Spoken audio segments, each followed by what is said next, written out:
ready to get back to the speed run, so let me turn the music down just a little bit and off we go.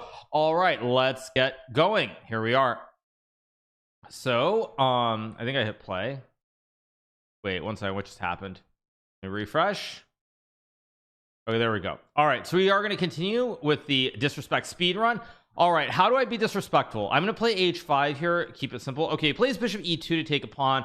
I'm so disrespectful of my opponent that I'm actually going to give him a choice to take either pawn. That's how much I don't respect him. Let's play bishop b7 here. I am going to attack the pawn on d3 on e4 right away. He goes d3, which is a good move. I'll just play c5, keep it simple. Bishop e3, solid move. Let's play e6 here. So far my opponent, he's not really understanding the disrespect. He's trying to play a little bit too normally for my taste, but eventually I will get him because that's how it goes. Bishop f3, let's go bishop d6, target the pawn in h2. I will then develop the knight, go for quick attacks here. Maybe I can get cheeky with queen c7, line up another threat. Maybe he'll really notice the pawn is under attack. Plays queen e2, which is a pretty good move actually. So my position is not wonderful here. I'm gonna go knight d7, maybe knight e5. So yeah, thanks so much Tristano for the prime, Marcelino Macchio for the tier 1, Super Hema for the tier 1. Thank you so much to Matthew CHV for the prime. Thank you so much to Lauren XMMs for the 26 months. Thank you so much to Lauren. Thank you Euroswiss for the 20 months. Bishop g4. Okay, so it's the first sign that my opponent doesn't know what he's doing and he's just a terrible chess player. Let's play knight e5 here, attack the bishop. I have d4 to win the pawn on g2. All the speed and momentum here for me giving up this pawn on the wing is now paying dividends because I'm going to be winning some material here. Disrespectful to regular Hikaru chess. Indeed, exactly. Did your win in the Fisher Random Championship make you reconsider streaming primarily? Absolutely not, you guys. I am a streamer first. I always will be. That is one of the stupidest things I've heard in a while, thinking that somehow me winning a random Fisher Random event in Iceland for 150,000 Benjamins is going to make me change my career. You know, I'm going to give up all the fans, all the support that I get for 150,000 bones. I mean, please be real, be serious. Queen g6 is actually a very good move, or queen f6 is a very good move. How do I do this? I think I'm going to try to get really sneaky. I'm going to go knight g6 here. So yeah, am I meant to disrespect chat as well? True story, true story. Knight g5 is a good move also. It's actually getting a little bit scary for me. I think I'm gonna, oh, this is a little bit scary. Wait, I think I'll take. I have to be a little bit careful how I play. This is a little bit dangerous. If I take, I attack both the ponies here. As you notice, my demeanor, suddenly I became a little bit more serious because my man is actually playing pretty well right now. Thanks for just fan and gravy for the prime. Thank you so much. 50 million net worth. Who cares about 150k, guys? No, it has nothing to do with 150k. But at the end of the day, I'm a streamer first, and I mean, I could become the world champion. I'd still be a streamer first. Okay, let's play. Let's just go a5. We're gonna build the Great Wall of China here with a5. Now I'm gonna lift the rook to attack the queen. I can play like rook h6 here maybe. I actually really like my position here. This is very interesting.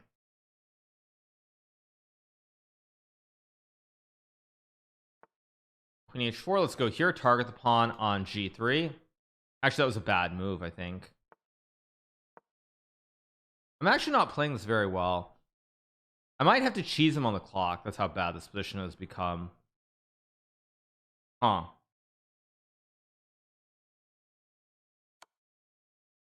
Yeah, this is actually really quite questionable by me. Let's look here.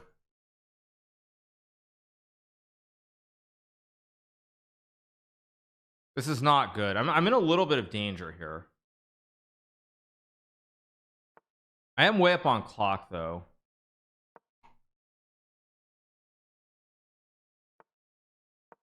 You are too good to disrespect. Thank you so much, appreciate it. He's looking for a move here. Luckily there's nothing that exists, but it is a little bit scary here. I'm not gonna lie. But he's got no time. He's only got 30 seconds. Okay, I just gotta move. Let's go here.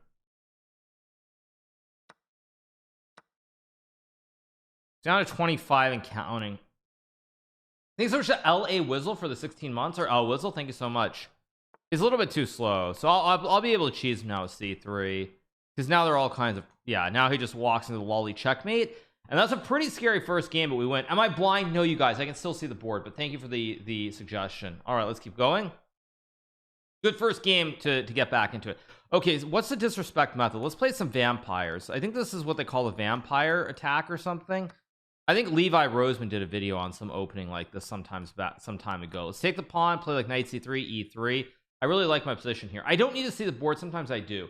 Wow, I can't believe it. Why is Hikaru suddenly so disrespectful? This is a streamer I'm used to watching. Never stopping again. Winning the 960 championship really changed him. Reddit was right. Exactly, you guys. Totally. Yeah, Reddit's always right, of course, obviously. But I think this is like a vampire gambit or something like that. That's a good copy pasta. Yeah. That's a good copy pasta. Let's take with a pawn here. Okay, my opponent promptly won a pawn but did nothing in the process, so now I'm developing very quickly. I've got some great ops, great development. I castle, I checkmate him. GG, get out of town, bro. Let's just castle. Let's just bring in the pony here to the party.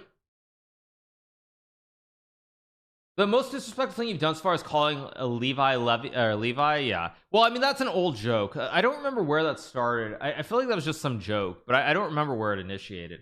Thanks so much to Grandpa Simpson for the 5 months. Thanks so much to Grandpa Simpson. Hope all is well in Springfield. Hope you're having fun with Homer and Homer and Marge and the kids. Let's take the pawn, attack the rook. I'm going to play h4, h5, and I'm just going to steamroll him. He has defended somewhat.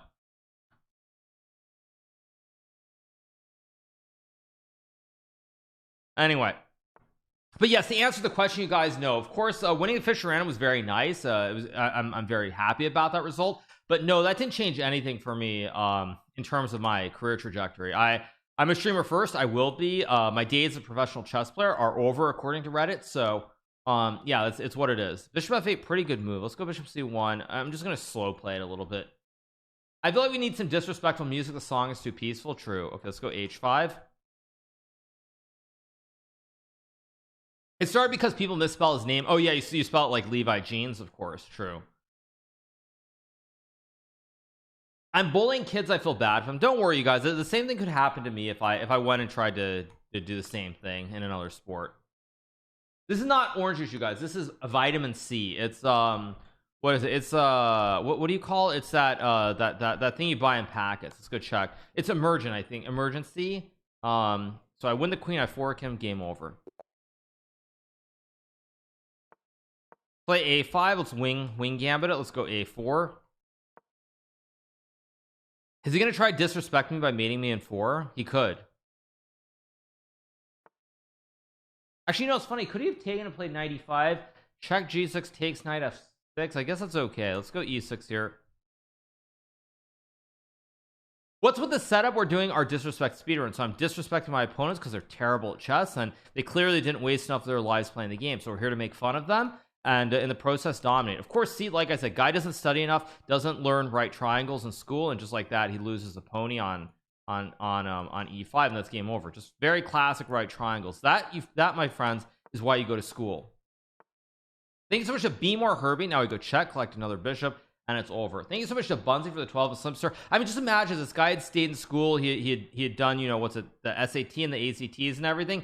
He actually would have become good at chess, but no, instead he didn't do that. Okay, how do I disrespect him? Let's go g6. Play h5. This isn't pure disrespect, but it's something like that. Says the college dropout. Exactly, you guys. Totally. Let's play f5. Just fling the pawns here. Well, your 960 performance is great. I thought it might convince you to keep doing more in-person turns. I'll play chess in person, make no mistake about that, but it doesn't change anything objectively for me. Thank you for streaming on Thanksgiving. Oh, no problem. Glad you're enjoying the show. He goes e5. Of course, again, you guys, joking aside, I'm being disrespectful on purpose or trying to. So yeah, no offense intended. This is not very good here, but it is what it is. Kappa, yes. Actually, it was really nice when I was in Kappa. Kappa was one of the big cities on the island of Kauai, so I had a good time in Kappa. If he takes, I just take the bishop. Should be good for me. Funny, like, it's not a I'm gonna play a6 here to stop knight b5. It's a little bit pesky, and I'm gonna try to bring the knight into the game. Thanks so much to Shadok for the 41 months. I'm offended. You're very welcome, Shadok. Big shout out to Shadok, by the way, one of the editors of our channel's GMHikaru clips on YouTube, so big shout out to him. Canadian Thanksgiving was last month. We work harder and get our harvest in earlier than Americans. Yeah, like there's Yeah, there is there's Thanksgiving, which is earlier. There's also Remembrance Day as well in Canada, which is basically Veterans Day, which is also, I believe, like a week or two before we celebrate here, if I'm not mistaken. Thanks so much. A happy face from Roblox for the Prime. Thanks so much. Did I have a good time? Or was that Kappa? Yeah, Kappa was good. I enjoyed Kappa. How far will I be pushing? I don't know. We'll be sure about like 4.5 hours ish, probably. So because this guy is so bad at chess, he's probably never studied endgames. He's probably only done puzzles on chess.com. So if he's only done puzzles and Puzzle Rush, he doesn't know how to play endgames.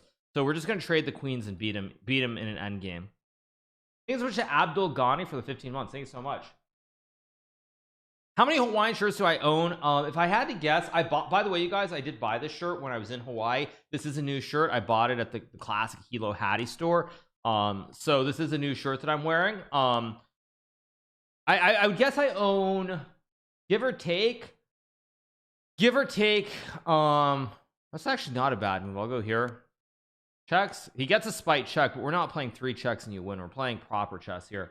I would guess, if I had to give a rough estimate, I think I own probably, I would think I own about 12. I'm gonna say 12-ish Hawaiian shirts. No, the shirt was only $49.99 at Hilo Hattie. It wasn't that expensive.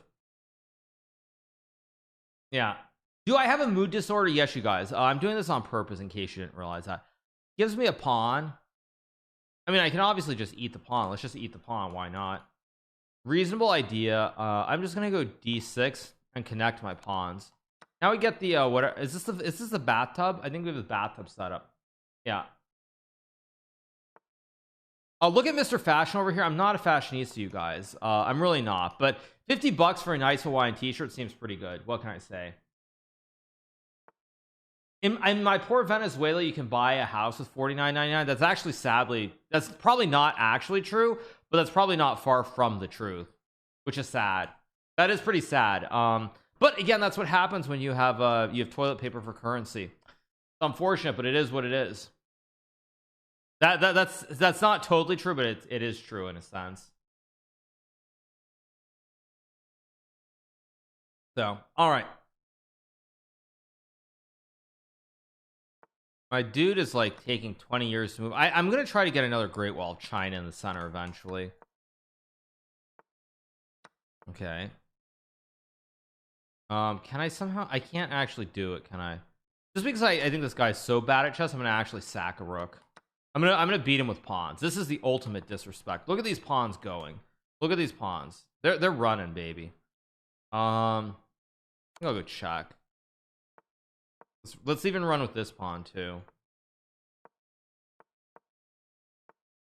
I'll go here on e4.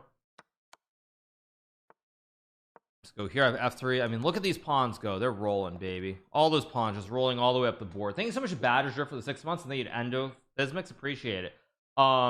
Okay, let's play orangutan with b4, b5. Just take spaces and pretend this is Fisher random chess, since everybody's talking about that. And go from there. Ultimate disrespect. Yeah. Are you wearing your disrespectful socks as well, unwashed with holes in it? No, but by the end of some tournaments in the recent past, I've worn socks that by the end there are actually holes in the socks. So I've worn them like every day because I'm too cheap to actually buy socks. So I take like 3 pairs of socks for 2 weeks, and by the end, I mean, usually they're pretty bad, and a couple of them do have holes in them. So it is what it is. Let's go c4 here. This is not quite disrespectful yet, but getting there. It gives me a pawn. I don't can this guy not count? Maybe he just can't count. Let's take and play rook d1. Yeah, that's a pretty good level of just disrespect, I'd say. Well done, something like that. Yeah, again, somehow I'm playing another endgame for who knows what reason, but I am. So let's go rook a2, lift the rook. Just move the king to g2. Can I win without the queen? Yeah. Can I ask why turkey is like the driest meat ever? I don't know. I'm guessing, again, it's been many years since I actually read books about Thanksgiving or anything, frankly, about American history. But as I recall, if I'm not crazy, I suspect that was it like the late 1600s, whatever it was, for whatever reason, they went hunting and they got turkey and they ate turkey. I think that's how it goes. Now, again, like I said, I haven't read a book on history or anything in like 5,000 years, but I think that's what it is. Is he gonna get ice skater and take my bishop? He could get ice skater. I don't think he will. What do I love so much about streaming? Honestly, I just love the fans. I love the interaction with the fans, being able to bring chess to so many people. That will always mean more to me than playing the game itself. That's really the main thing. Just the interaction with the fans, being able to make people's days better. I mean, let's be honest. Like, you know, everybody has problems with, you know, rent and inflation, all these other things that are going on in this modern world. You know, there's so many things. So if you can bring joy to people, I think that's pretty worthy.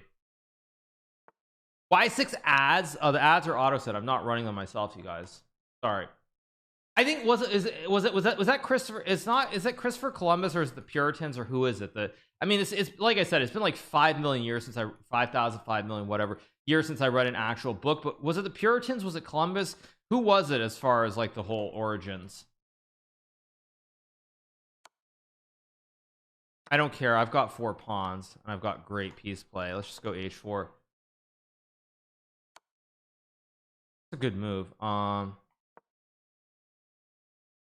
I've not played this very precisely, but I think I'm winning because the e pawn should be too fast. Oh no, did I just blunder this? Oh great, I did. I'm gonna have to trick him. I actually got really careless. I thought this was just an easy win. The bishop actually holds everything though. Oh my gosh, I just flubbed this. I don't believe this. I just blundered this. Oh my gosh. He takes a pawn.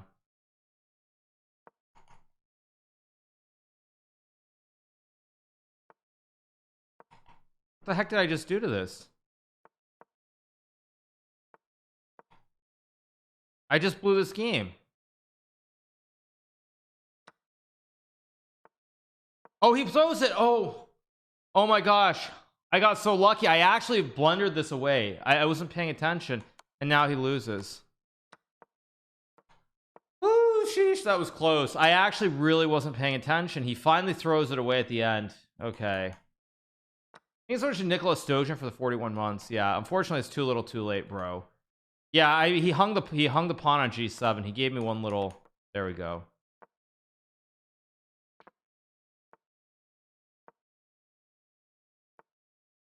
Okay, is he trying to disrespect me now or not? There we go. All right.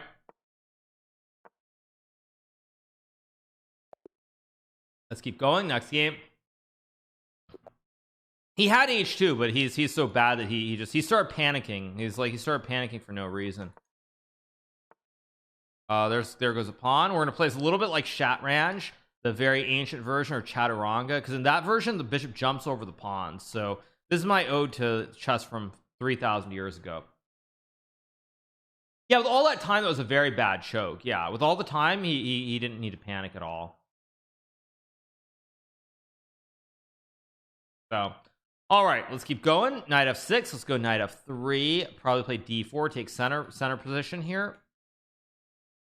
It's all good. Let's go c4. Build a big white center. Oh, is it Jamestown Pilgrims? I was right. Go me. Yeah, like I said, I haven't read a book on American history in who knows how many years, so that makes sense. But yeah, I didn't eat turkey yet, you guys. I mean, maybe I'll eat a slice of oven roasted turkey from Costco later, but that would be it. That's all that. Why am I trading queens every game? Apparently, I'm in like a Russian mood to trade queens for some reason and just play end games. I don't know why. But okay, he goes queen f5. Okay, let's just castle like a proper human. I can play bishop d3 here. I can even just go like queen e2 and trade everything. As long as I don't make some stupid blunder, I will win this game. Let's take with the pawn, getting another connect 6 here. We got the big white center. See what he does. Plays rook e8. But just because I don't care and I want to disrespect everybody, I'm going to accidentally hang an exchange. The thing is, even though I'm hanging the exchange, it's actually not all that bad because there's a really long diagonal here, and I have a big white center too. He goes e6. I'm going to play knight d4 to attack the queen. See what he does here. Somehow I think I'm going to go for a little theme here, you guys. I'm going to play queen d2 and go c5 to close the bishop down on a diagonal, And I'm basically deciding that I'm going to mate him on this diagonal. Long term, he's going to get mated on the dark square diagonal. The ops are always fatter than the towers. You're saying the bishops are fatter than the rooks. Well, in 2022, you're not allowed to say that, first of all. So what you mean to say is, I don't know what you mean to say, but the bishops and the rooks look pretty comparable, though. Plays h5. Again, like I said, I'm just going to reroute the quote-unquote fat bishop to b2, and I'm going to line him up on the diagonal. I can't believe you said that, dude. That's, yeah. Oh, right, that's right. Actually, that's right. When I was younger and growing up, that's right. You could say fat with a P, right? That's what I remember when I was growing up, that was actually a thing. You would say fat with a P. That's probably not, I assume I'm dating myself when I say that, but that's not a thing anymore, is it?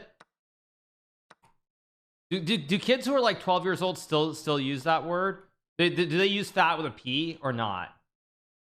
So I know when I was growing up, that was another way of saying cool. We don't say that now. Okay, no, okay, yeah. I mean, I know that I'm making myself sound really, really old when I say that, but still, fat with a P. I remember that indeed. The funny thing is, I actually, let's go shock, hit the king, and then I'm gonna shock him with a knight move somewhere.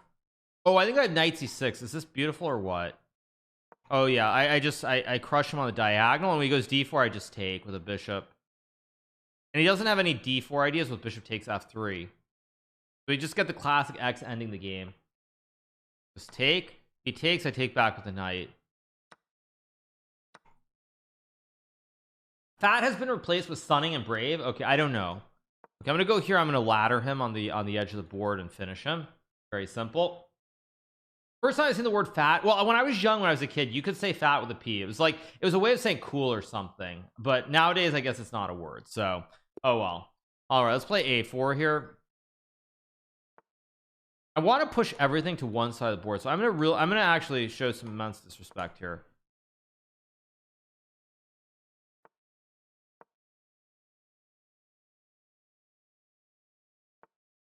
I think I'm gonna castle queenside, but we'll see. Win without moving your king, that's always possible. That's actually a little bit too easy, I think. If you want me to win without moving my king, that won't be very difficult. Okay, there's a free pawn. First mistake. Let's take with the knight. Good. G3 fianchetto. Attack the juicer. Go b5. You guys want me to win without moving my king, so let's just take. It's gonna be hard though, because without moving the king means this I have to win without moving a rook. That's the problem with this. I don't think I can do it this game. Yeah, I can't do it this game. I'll do it next game. Next game I'll find a way, but the only way to do it without moving my king is that means I have to lift a rook on the edge of the board, because at this level players are a little bit too strong, so I have to lift a rook on the edge. I mean, I have to somehow lift a rook and then no, sorry, I have to lift rooks on both. No, whichever side I want to castle, I have to lift the rook. Yeah, that's what I have to do. Let's take the queen, take the bishop. Game over. Check. Free bishop. Two extra minor pieces here. Knight takes pawn. I can't beat a 1600 down a rook. Well, with the way I played, I couldn't do it. Otherwise, I could have, but because I had put everything on one side of the board, I couldn't really do anything special.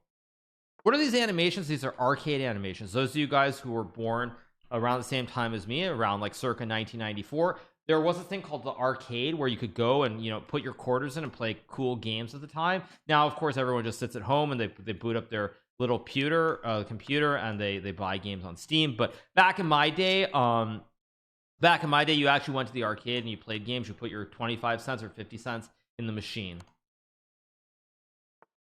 Bro, it's not 2050. Arcades are still a thing. There should be a forced checkmate here. Wait. 1 1 2 2. There's a mate in 3. Is there a mate? Is there a mate in less than 3? I don't see it. Okay, I'll just do this.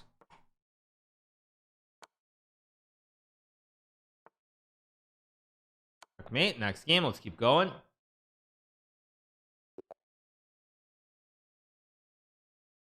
Disrespecting him, exactly. No, when I was young and I played in arcades, my favorite game was there was this the X-Men game. That was my favorite game. I love the X-Men game. Okay, now I've developed somewhat no king moves. I'll try to do it. Oh, I did see Doodah's 11 move win. Yeah, that was very, very beautiful. Street Fighter was great, but I never played Street Fighter in the arcade itself. Yeah, Street Fighter was an amazing game. Actually, when I played the World Youth Chess Festival in where was it? It was in Marina de Or, just outside of Barcelona. And when I went and played there, they had an arcade somewhere nearby. And I did play it a lot. I played The Simpsons a lot too in the arcade. I did, yeah. I'm trying to win this game without moving my king. That's the big thing here. I'm trying to win this game without moving my king. Okay, I'm gonna get a little bit aggressive here with the pawns. I can't move my king, but I can move my rook, so I'm gonna play rook g8 here. Okay, I guess I'll play. I have g4. Yeah, let's go g4, attack the pony. If he takes, I have knight a5 to hit the queen. Go here, hit the queen, hit the pawn. Go e6, consolidate the center. I'll take with the pawn, why not? Okay, he goes b3, which is a pretty good move. We'll go here. Probably gonna play bishop b2 or something. I don't know if that makes sense. I'm gonna go a5 here. Okay, let's go rook a6. Let's activate the rooks here. Very simple play. Only problem I have here is my bishop on h7. If this bishop was on e6, I'd be a little bit happier, but overall I'm pretty happy with my play. It goes e4, which I don't like. I take, and now I can swing the rook. I can also just trade down. There should be tactics here pretty soon. How do I do this? I guess rook d6 looks pretty solid here.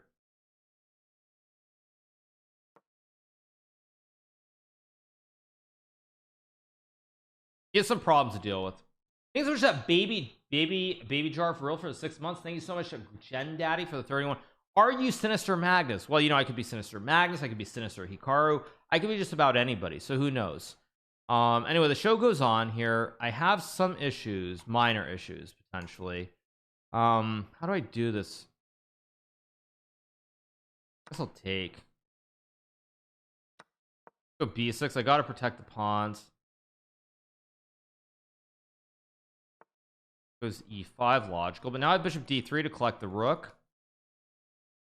And this is getting better and better. If he had played queen a6, I would not have been able to stop a check and move in the king, but now I go here. We want to see you playing other games. I do play other games from time to time. I played a lot of Genshin before I took those days off, so I don't know what y'all are smoking, but I have. Okay, let's go rook g6 to go rook e6. Found a4, which is a great move. Yeah, I'm not going to be able to stop him from making my king move, but it's a pretty valiant effort by me, in fact, because he doesn't have bishop b5. I'm trying very hard here. Actually, the problem is a light squared bishop, so he can always check me too at some point. What is e6? Wait, what?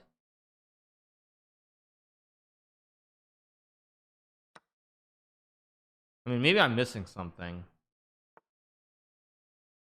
Oh, I got him. He just blundered. I'm not gonna have to move my king. I'm not gonna have to move my king. So I can just sack for the bishop here. There you guys go. I win a game without moving my king. There you go. Let's keep going. Win without winning. That's a little bit harder to do. What can I say? I watched 7 ads so Hikaru can wear $50 Hawaiian shirts. I'm doing my part. Okay, let's play g5 here. There you go. Paid actor. I mean, he just went to the wrong square. Let's play here and c5. This is actually some modern theory now. Yeah. Any comment about Japan smashing Germany in the World Cup? No, but I assume in soccer, like it's a little bit like everything else, where over time the gap slowly becomes smaller and smaller. I mean, obviously Europe's had football or soccer for a lot longer, but I assume the gap slowly is closing more and more. Opening doesn't seem disrespectful. Well, this is disrespectful. It caused Ralph Mamedov to resign in Title Tuesday against Magnus Carlsen.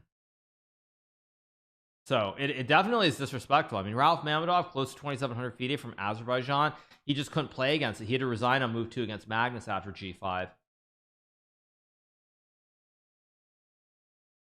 So it's what it is. Can you win a game without moving pawns? No, because if I don't move pawns, the only 2 pieces I can move are knights. Oh, 2 knights you can't win. Okay, let's play knight a6. This is a little bit disrespectful. Knights bring in empirical evidence, of course, obviously. Japan is always, yeah, Japan's always been pretty decent. There's this guy, they always in the old days, there's this guy called Nakamura who obviously was the best of the best.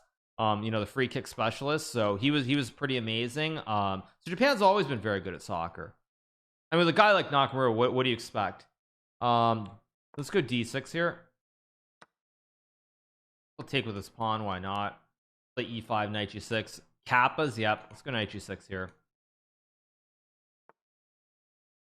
Let's just Castrol here, attack the knight. I should have probably pushed a pawn first, but whatever. Let's go here. I'm angling for knight c4 and rook b8. I'm looking for some big stuff here. Also go c5. How do I do this? I guess I'll just go knight c4. This isn't really what I want to do, but it's good enough. Oh, whoa, he takes the pawn? Wait, I did not expect that. That confuses me. Let's go c5, attack the pony. I mean, there are problems on the diagonal here for white. We'll see what happens. You get to 1600 and forget to disrespect? What do you mean? I'm being very disrespectful. What is this?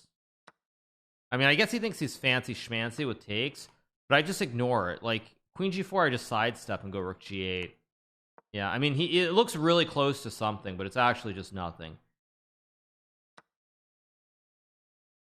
Okay, I guess I'll play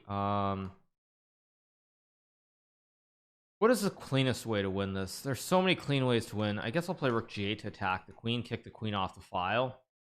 Maybe not the best move actually, but it's still all very good. If this was rapid, I could have sniped you. True. Thank you so much to League of Legends Canoel for the 690. Thank you so much to League of Legends Canoel. So queen e8 again. Extra bishop. I'm more than happy to trade the queens off the board here. So nothing you can do. Okay, let's just, I guess, develop. Open up the op combos here. Maybe bring my rook into the game. It's the one piece that's not in the game yet. I'm super disrespectful with these glasses, of course. Obviously, that's the whole point. I can make a check. I can also just go e5. Also, for those who are talking about disrespect, it's been a while now, so people probably have a little bit forgotten. But during the US Championship, Fabiano Caruana, who did go on to win, he was making some tweets talking about disrespect quite a bit, which is where the origins of this come from. And then, of course, we obviously have a certain doctor who is full of great respect as well. So it's a bit of a mix. Thank you so much to John Noxious, Noxious for the 9 months. Thank you so much to John Noxious. Appreciate it. 92 is a pretty good move. I'm gonna bring my queen and target the pawn. Bishop f4. Game over.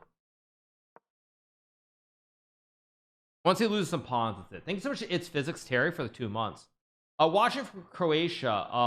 Love your videos and streams. What are you invested in now? Are you in dividend stocks? I'm in a lot of dividend stocks. I've been buying them as they were tanking. A lot of like business development companies specifically. Only other stock that I bought in volume was I bought Boeing sometime back before the candidates. I bought a big chunk of it, and I think it was at about 100 at the time, or not 100. Sorry, it was like 130 at the time. So I haven't really been doing a whole lot. I've been pretty passive in general. I'm not overly optimistic. Let's put it that way. I'm gonna take a pawn here. This hangs too. Let's just trade the queens. Keep it simple. There goes the rook. There goes the pawn. There goes the queen. And that is game over. Win with moving the pawn first move. I have done that already. Yeah. Okay, let's play a gamble. Let's be disrespectful. Give him a free pawn. Give him pawn odds. He doesn't want them apparently. Did you go to Hawaii and back just to boost Boeing stocks? What do you mean? I don't know what you mean by that. Oh, you mean because the airplane was a Boeing airplane? Oh, right. Sorry, I'm very slow. What am I thinking? Yeah, very funny. Yeah, I guess United. Yeah, most of the planes are Boeings. Yeah, I'm very slow, as you can tell. That went right over my head. like a total idiot. Thank you so much to Alimentive Cerebral, appreciate it. Let's go here. Thank you so much to Meridux for 16 months. I'm just gonna give him a free exchange. He didn't want he didn't want pawn odds, so I'm gonna give him. He doesn't want knight for rook odds either, apparently. He's refusing to take odds in this game, which is very, very disrespectful on his part too, because he's supposed to take the rook. Thank you so much to AJR Bond for the 8 months. Thanks so much to AJR Bond. First class Emirates. Emirates doesn't fly to Hawaii, and no. I do think I'm in business class going to India though, which is good because the flight is like 500 hours. Let's just take on f6 with the bishop. You're the coolest boomer I know of. Huge fan. I mean, what these days I am a boomer, I guess, but I thought boomer generally when the term first came into not existence, so when it first became a thing a while back, I thought that boomer was referring to people who were a little bit older than me. I feel like I was around like 30ish, like 4 or 5 years ago. So I don't know if it's actually the right phrase personally these days. Just take and go d4. Have I tried Turkish Airlines? No, you guys, but I'm going to be flying on Turkish Airlines to get to the World Blitz and Rapid Championship, which will be held in Almaty in Kazakhstan. So I will be flying on Turkish there. The Turkish is great though. Turkish has they've got great food. They've always got good kebab. Yeah. Do tournaments pay for business or first class for participants? No, to my recollection, I think there's only one tournament that pays for that, as I know, which is for the Sinkfield Cup, which is held in St. Louis, Missouri. I believe that as part of that contract for the Grand Chess Tour, they do pay for business class if you're coming from Europe. But I believe that is the only, I think that is the only tournament that I know of where organizers cover business class. I could be wrong on that, but I'm pretty sure. Let's take the pawn, take the queen. Try their shawarma. Yeah. No, Turkish is great. Pretty much all the airlines that aren't US airlines, generally they're pretty amazing. But unfortunately here in the US, our government does not subsidize airlines quite in the same way as like in the Middle East or other places. So because of that, generally the product is not as good, unfortunately. What can I say? Okay, bishop's under attack. I mean, this dude should just resign already. Like, stop wasting my time. I'm gonna lose 50 seconds of my life that I'll never have back because this guy won't resign. Okay, let's go check. So socialism makes products better. I don't know. Ask Hassan about that because he is, of course, Turkish at the end of the day. Okay. Okay. More time lost in my life.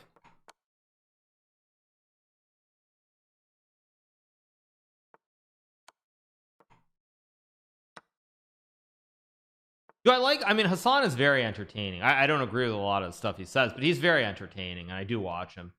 Okay, let's play more Vampire Fangs. This is a Vampire Fangs opening. You put the fangs out early.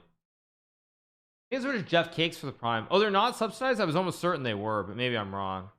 Okay, this is looking way too normal. How do I make this? That's a little bit too much. Okay, whatever. Let's just move the king.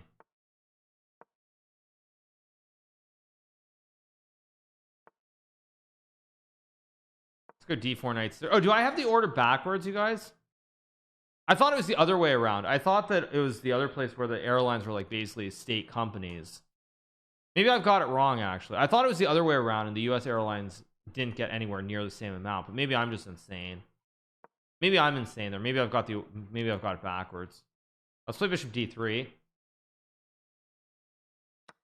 He's not even entertaining. He's just a communist, and 16-year-old morons follow him. It's hilarious how dumb he is, and those kids think he is smart. Okay, thank you for that. Appreciate it. Always great to hear such things. But I don't even know what I'm supposed to say to that. Anyway, all right. I'm gonna go g4 here. Go g5. What? Wait a second. What is this? Let's take. It's actually a little bit dubious where I've played this. I'm in a little bit of trouble here, maybe just a little bit of trouble. He's searching Fluffy Felix TV for the Prime. Okay, but now I get the double op combo and he has to resign very soon. He's just getting smoked. Now I hit him with knight g5, and then I hit him with bishop h7, then I hit him with queen h5, and He's capuzzo, as they say. Boom. Boom. Bang. Checkmate. Something. Whatever. It's all over. I think it's much a Corgi King for the 6 months. Let's play Queen H4 here. Does getting recognized so much by members of the public nowadays put you off traveling too much? Not really, but it is a big surprise because I mean, obviously, since I've been streaming, I do get recognized here or there. But as I said, oh, this is beautiful. Checkmate. There we go. It doesn't put me off, but I'm just kind of shocked by it because it seems to be happening nonstop. And I mean, at the end of the day, I mean, I push wooden pieces. I stream like, you know, I'm not Brad Pitt or somebody, so it's a little bit odd. Why am I using so much time? Go here. But yes, it's actually kind of surprising. Thanks so much, Alman of Cerebral. Thank you to Worst CT for the Prime. We're gonna put our knights on the rim because knights on the rim are very glim. Actually, that's not glim. Glim's not a word, is it? I don't think it is. I've never been to Egypt. No, I haven't. The only place in Africa, or I've been to South Africa now too, but the only place I've been in Africa are South Africa and Libya. Those are the two places I've been. Play E3 and D3. Brad Pitt just talks. Okay. What the heck? This is what passed for a 1630. You know, back in my day, I remember 1630s I'd play in some of the national elementary championship events with other kids who were the best in the country. They wouldn't even play this bad. They were better. They were better than this.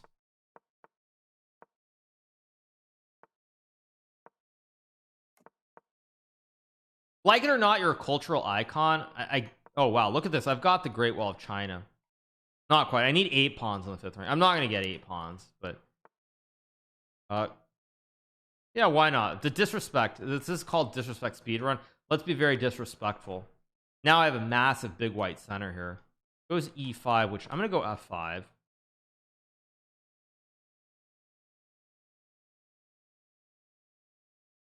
Thanks there's a wolf bent for the 24 months. Thank you so much. Thanks for the disrespect. You're very welcome. Thank you.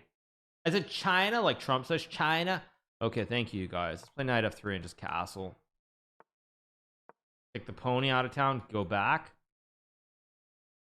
The 3200s back then were a lot better over the board too. That's also true. Yeah, right, exactly. I'm full of disrespect, so let's just play G4. Now, I'm just gonna sack. I don't have to do it like this, but whatever, who cares?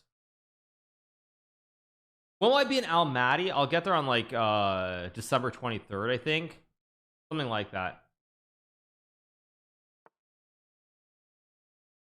Go Queen F3. I'm looking to checkmate him on the king side. What's amazing about this position is that eventually I think I'm actually gonna be able to swing this other tower and create a double stack that's gonna crush him. Like here I'm just gonna slowly rotate the juicers. Yeah, let's put the bishop back. I'm getting ready to swing stuff. That's a pretty good move actually. I didn't expect him to find it, but he's still in a world of hurt here because I have just this really I've just got this really massive, very strong big white center that he can't really touch. He can't touch anything here. G7, logical. Actually, maybe a very good. How do I do this? This is weird. Huh. Let's go knight F2. Takes. Now I can take with the rook, maybe. Yeah, let's go for this. He takes, and I'm going to hit him with F6 check in between. So check. If he takes the pawn, I take the knight, and I end the game. Who's the king? I take the bishop. Yeah, I think he's just getting absolutely sauced on the king side here. Again, this is why I played rook A3 at the very beginning of the game. Because I foresaw that I was eventually going to lift the rook to the king side, and he's just steamed here. That's why I played A4 rook A3. It's very deep conceptual understanding from move number 1 of my opponent's rating, how he was going to play, and what the ideas were. Like all the way back on move number 3, I already knew that eventually this rook was going to H3, and now it's just over. Rook H3. I saw the future, indeed, you guys, indeed. Now I'm gonna lolly him on G7. We're just gonna have the classic Jean-Baptiste lolly checkmate, and that'll be all she wrote. And here comes the lolly. He has a spite check, I guess. Thank you so much, Alman Cerebral, for the gifted sub to Blunder for days. Thank you so much. Swerving allowed? No, you can only do it if it's authorized by chess.com. Let's play the Fred or the call. Do I want to play the Colorado Gambit, which is also known as like the. I guess I'll take. I don't know what's going on here. I'm confused. Okay, goes knight c3. Let's play knight f6 here. The Ohio Gambit, I don't know what the Ohio Gambit is. And now I get a big black center and great development, and he's just already cooked. He's already cooked. Man, back in my day, people knew how to play chess. Now they just watch too many chess courses on YouTube or sites, and they when people get surprised at the opening, they don't know what to do anymore if they're below a certain rating level. It's very disappointing, honestly, to see what chess has become. Go d4 here. I'm gonna go c5. Just build my big black center even more. Get out of town, bro. Actually, that was actually a very bad move by me. I didn't see knight h5. But you know, who really cares? Let's just go b5, take even more center here. Let's take and go king d8. I'm of course trolling you guys. Look at my pawns though. I've got this beautiful pawn mass. Look at this pawn mass. It's so beautiful here. This queen f. I can even go f5, but I don't even want to. I want to go rook f8 here. Let's go f5 here. Look at these pawns. Such beauty. Such beauty here. And now I have c4 to really slam the door. There's g4. Can't I just go c4?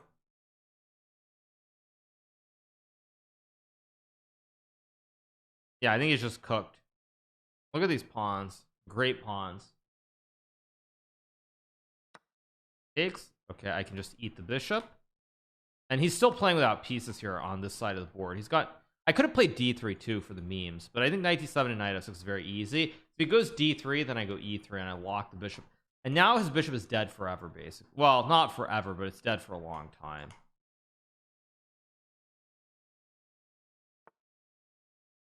So here, attack the queen.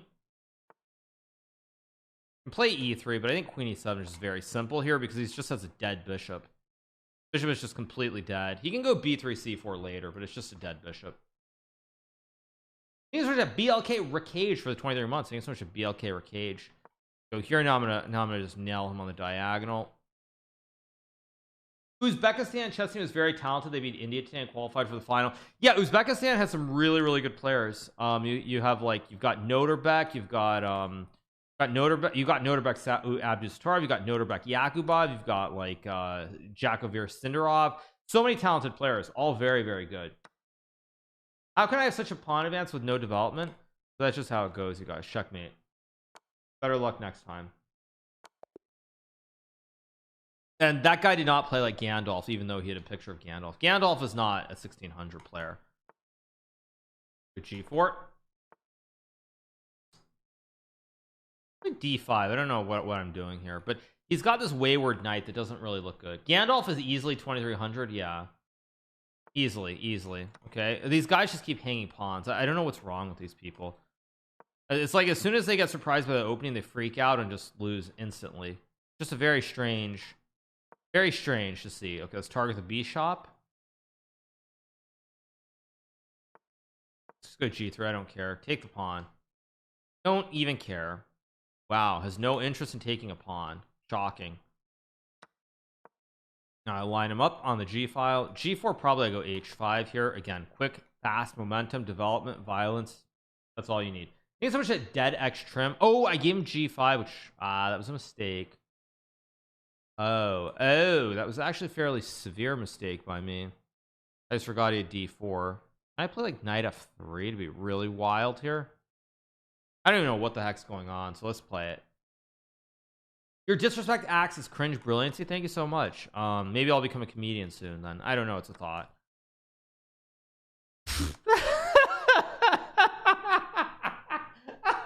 This guy is so terrible. That is horrible. That is absolutely horrible. That is like the worst thing I've ever seen. Absolutely horrible. Absolutely abysmal. So bad. Just so bad. Am I having turkey tonight? I have some oven. That's actually turned into normal opening. I gotta unnormalize it. Let's go h4. Because if I played bishop f5 and e6, it's actually almost just a normal position. Now that was disrespectful. Exactly. Let's play f6 because as Grandmaster Benjamin would say, never play f6. But I'm gonna play f6 anyway because I'm just that good. Let's go with the king to d7. Oh wow, he actually spotted it. Now the thing here though is I think I can just go queen d7 to attack the knight and take the bishop, and I think I'm already winning because this knight is going to get trapped in the corner here. My normal personality finally unleashed in speedrun. Exactly. I think I can just go g6 and collect the pony. Yeah, I think this is just over basically. Take. Huh.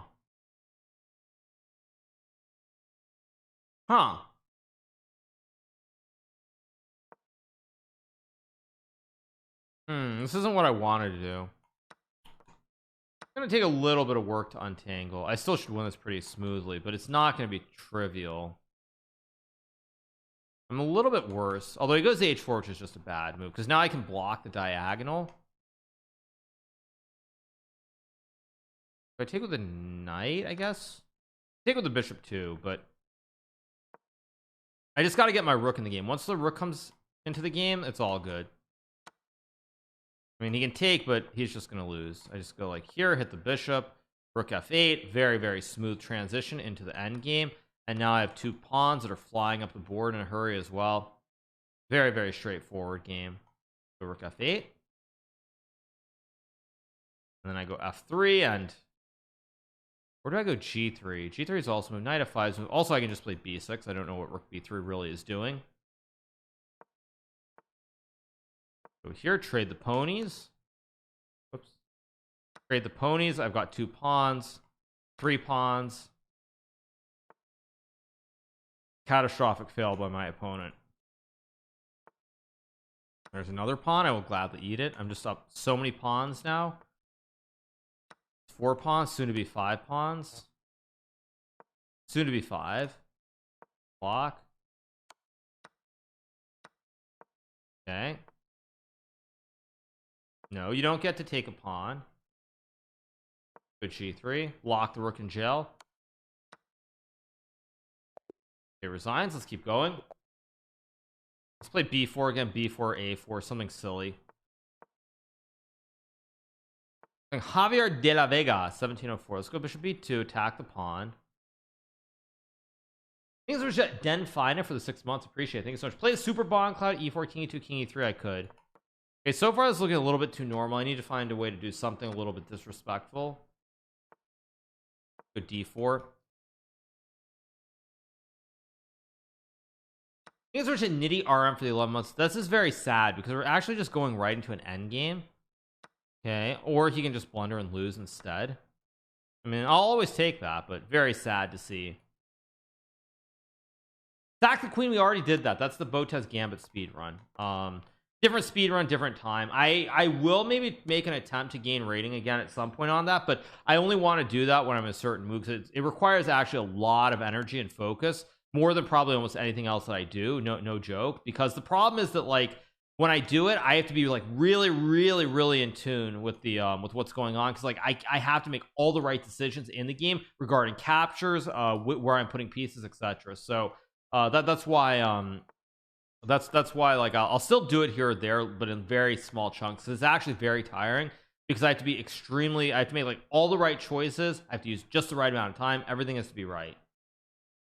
Crazy how you won the Arena King yesterday. Well, it happens, you guys. Sometimes it's better to be bad and lucky than good and always winning. I know it's wrong, but whatever.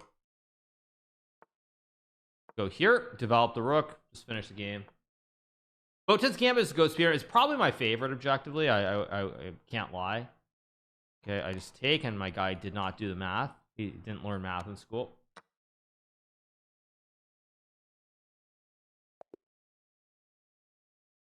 Come on. Okay, let's go back to a4.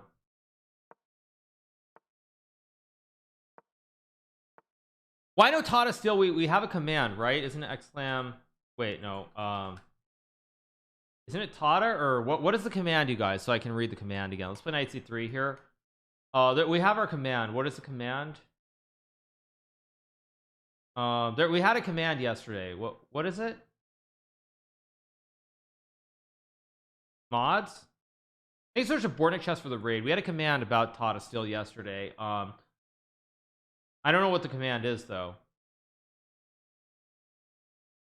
We don't know. Error 404 mods not found. Yeah, the mods, yeah. Yeah, there it is. It's Xlam Vike. Yeah, I'll read it. Wait, is it my move or my man's upset? Yeah, there it is, you guys. Hikaru submitted a vacation request so he could play at Tata Steel Vike, but the mods denied his request. He's taken a lot of vacation time lately. Iceland, Canada, and India, and he needs to focus on his job streaming. He will continue to accumulate 0.5 days of vacation per pay period that he can use for future tournaments, such as Norway Chess in May of 2023. So there you guys go. That's a free pawn. So yeah, that's why I'm not playing Tata Steel. Sorry, you guys. What to say? That's life. That's how it goes. I'm gonna grab another pawn. Why not? Just gobble, gobble, gobble. By May though, I will have accumulated enough time that I can return to play at least here or there.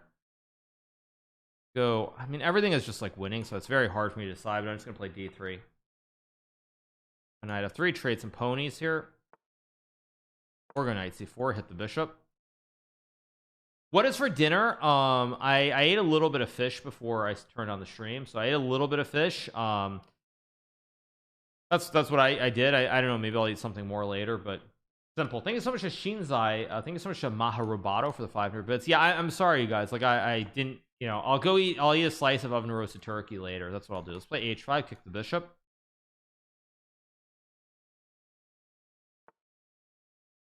I'll go bishop D2. I don't even know what I'm doing. I'm just up pawns here, so I should just be winning. Bishop G4. I actually kind of like that move. I don't actually know what I want to do. Let's go here. I'll let him trade. I don't know what else to do. Thanks for Marha Roboto again for the 500 bits. Appreciate it. You think being one of the top players in the world would earn you more holidays? Yeah, sorry you guys. That's just how it goes sometimes.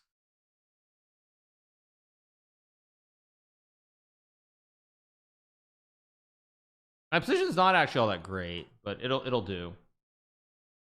So I like Sigur Rós. I have Sigur Rós is in are they in like Planet Earth? Is it Planet Earth that they're in or something, or Hapalapala or whatever you call it?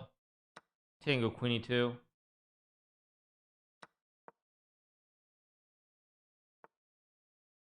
Queen D5 is a good move. I've actually kind of messed this up. I'm gonna go H6. Yeah, I've actually really messed this up. Still gonna win the game, but this, well, that's not gonna get it done. So now I just block with the queen, and now I go rook E1 and rook G1. That's game over. I'm way too faded. Are you saying Tata still said you can't play because you cage too hard? No, I'm saying my mods, you guys. My mods. I'm not allowed any more vacation time. I saw rook E3, but I thought I could just take. Oh, I can't just take. I'm an idiot. But I can take on D4.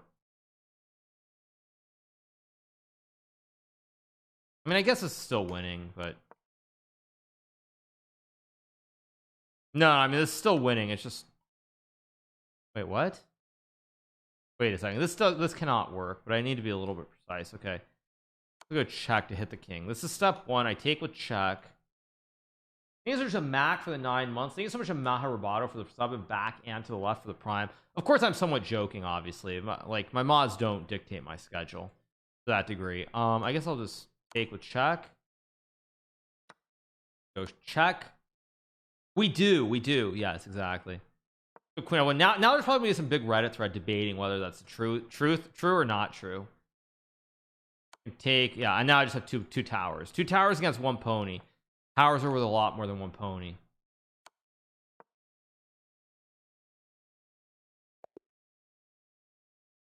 These are just crone and L for the prime. Okay, let's start doing stuff on the other side of the board. Let's play the Yasser Sarah one with C6 and knight A6. Okay, I'm gonna go B5 here. Oh, I meant to go H5, not G5, but whatever. It's disrespectful because I just sacked a pawn. Like, I just blundered a pawn. I think it's sort of load White Frake for the 4 months. Okay, now I need to mildly focus a little bit. I don't know what knight E2 is. It's a very weird move.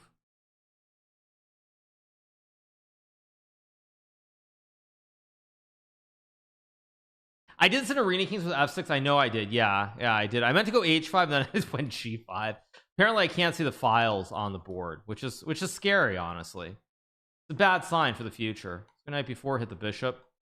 Watch me do that in the SEC too. That'll happen in the SEC. Like I'll play in the SEC and suddenly I'll play Providence or something. I'll accidentally grab the wrong pawn.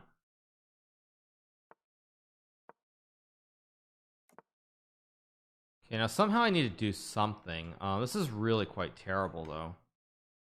We'll go queen b6, maybe knight c7 somewhere in here. Knight f5 was not the move, because now at least I get some kind of blockade on the dark squares. And I mean, I have bishop h8, knight h5, some tricks here maybe. I'm gonna go king d7. Why not?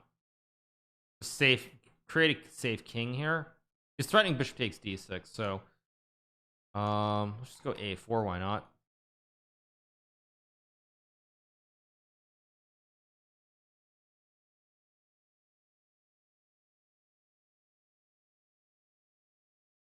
All right. Am I watching the Cowboys game today? No, I mean I could put it on TV, but nobody likes the Cowboys anyway. They're always so overhyped, and ever since the 1990s they're complete garbage. So no, of course I'm not watching the Cowboys. Like queen a5 here. Go rook e8. Unsubscribe, lol. Yeah, unsubscribe, exactly. Yeah. Go a3, target the pawn, soften the structure here. I mean, just incredible stuff, how these guys just like completely fall apart for no reason. Now I just guard the pawn and he's just completely lost. Why do you guys like Tom Brady so much? I mean, I'm not a Tom Brady fan. Why would I be a Tom Brady fan? He goes d5, doesn't do anything. I'll just take the rook, take the pawn.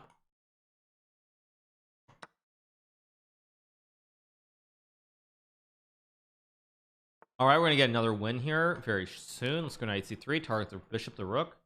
Do I watch a USA foosball game tomorrow? Oh man, there goes the pony. I mean, no, I'm not I told you before, I'm not a soccer dude, you guys. What can I say? Okay, let's keep going. Let's play h5, h4, keep going. I am actually being extremely disrespectful here with my opening. He plays knight h2. Is he going to try to go bishop e2 and checkmate me? I think he is. Just knowing him, he's going to try it. Or not. I guess not. Go here. He's actually playing this way too normally. I mean, I have a connect 5, I just realized. I've got the legendary connect 5. These are a new menu for the 10 months. Okay, he's trading. He can obviously check, but I just swipe. I swipe left if he checks. Or I can swipe right.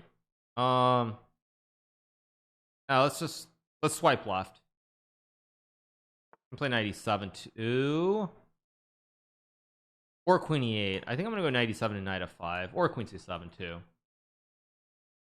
Extremely disrespectful by saying soccer. Oh, I'm so sorry, guys. But it is soccer here in America. We call it soccer. That's what it's called.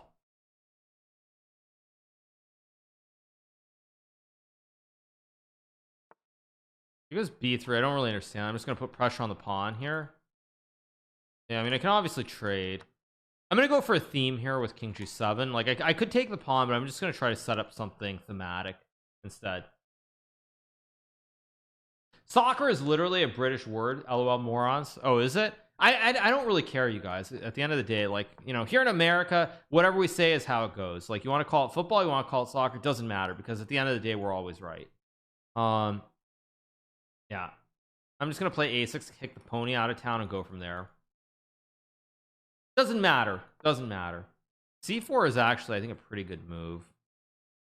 I did not expect him to find c4. Let's go a6, kick the knight out. This is a little bit scary for me. Just a little bit. We'll go here to target the pawn again. Yeah, of course, you guys. I mean, metric system, what's that? What's that? We don't use that. It goes c5, which is what I was really hoping for, because now I start to bring the ponies into the game, and he's gonna lose pretty quickly. So here, rotate the other pony and then put the pony on f4. America was invented in Britain. I guess you could say that, probably. Invented in, though, is kind of a weird way of phrasing it.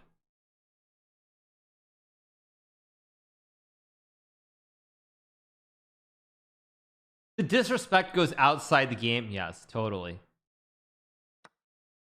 I can take both. I'm gonna take with the queen, and I just have I have a very good pawn structure.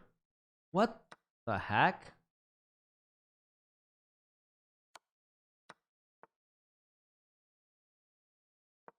I mean, what is this guy smoking? Good lord.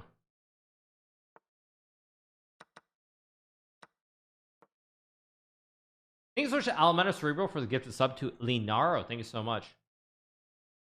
I mean, okay.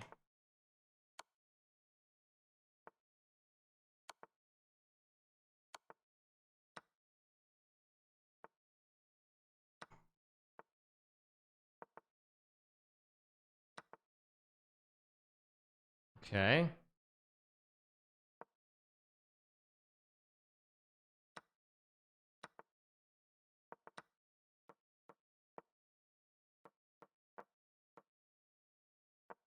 I'm gonna make 8 rooks or something. And he's not gonna, I think he's gonna stall out here. Oh, he's not. Wow, I'm impressed.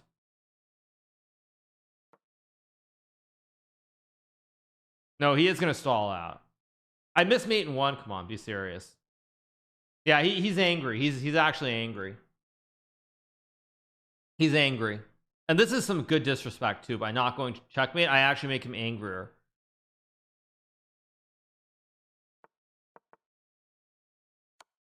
And now I'm gonna force his king up the side of the board.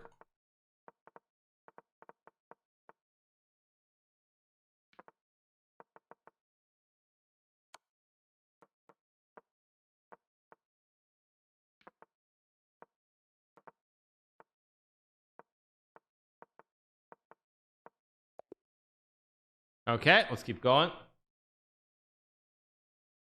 Next game, here we go. We're playing I Hate Kids 1 2 3. Oops, I hung a pawn. I think I've seen this username before, by the way, and maybe the Botez Gambit speedrun. I've seen this username before, so I'm a little bit leery because I've seen this username. The disrespect, I love it. Yeah, when it's stalemate coming at 50 moves, if you haven't made it, if you've gone 50 moves, yeah, that's where it comes into play. Again, a big shout out to nearly 9,000 you guys who are watching on this fine Thanksgiving afternoon. Hope you guys are having a very safe and happy Thanksgiving with your family or loved ones, whatever it is. So hope everybody's doing well. Knight f3. We'll play h6, force him to trade. We don't celebrate Thanksgiving. I mean, it just depends where you are. I mean, Thanksgiving outside the United States of America is not anything at all to really write home about. I mean, in Canada, they of course celebrate too. Okay, I'm gonna trade into an endgame here. I think I get a big black center again, kind of. Actually, not really, but it's what it is. Why is nobody disrespecting me back? Because they're just not good enough to disrespect me. That's the problem. At the end of the day, they're just very bad at chess. They can't disrespect me. That's just the reality. I'm sorry, you guys. That game was so disrespectful it crashed my browser. True. Okay, that's a good move, actually. I guess I'll play d5 to target the pony. So here, consolidate my center a little bit.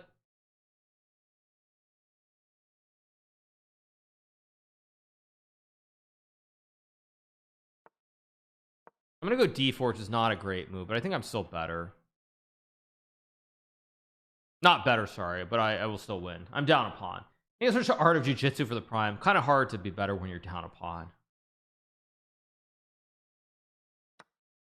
Takes, I'll take back with the pawn. Great connect 3 here. Let's go knight d7.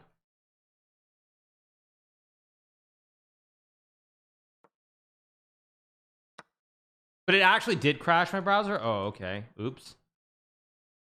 Yeah, I think there's something bad's gonna happen here. Like I go like rook f6, I have check, I have a5 somewhere. I mean, something bad is gonna happen to my opponent. I can already feel it.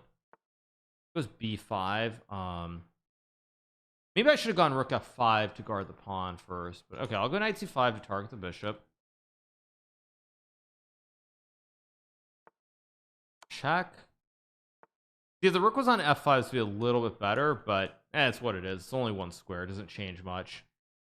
I've got a jumbo horse on c5, just a brilliant horse. Takes, not even concerned at all. And even a5 here is strong, but I'm going to go rook h5 because I don't need to worry about anything here. Take the pawn. I have rook f8.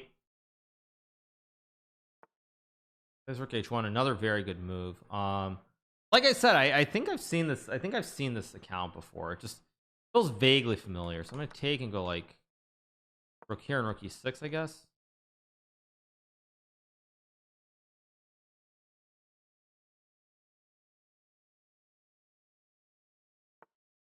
Because there, I mean, I can take with the rook or the king. I'll just take with the king, bring the king over. And now this should be very straightforward. I have rook g2 also, which is a big threat. If he tries like f4 or something. Okay, goes king f3. I will check him. I will rotate the pony to f4, another great bastion. I also have check. He is defending pretty well, though.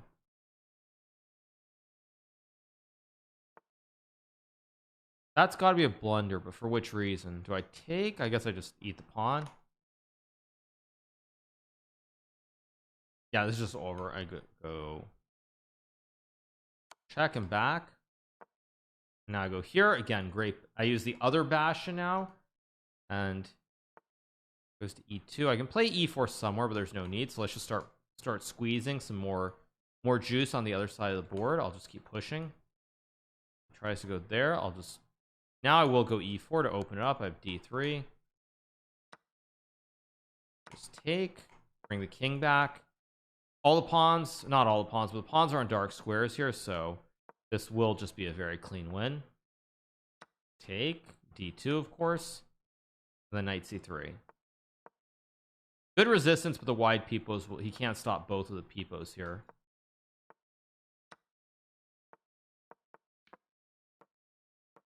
Yeah, there we go. All right, next game coming up in a second. Let's keep rolling. All right, let's just go a4 here. Keep it simple. a5. Play c3, b4.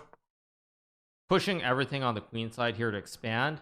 Connect 5, of course. Very, very good start. No, that was not the closest game. There was a game that I was actually losing to like a 1800 earlier, where he had a rook against the bishop. Go here, castles.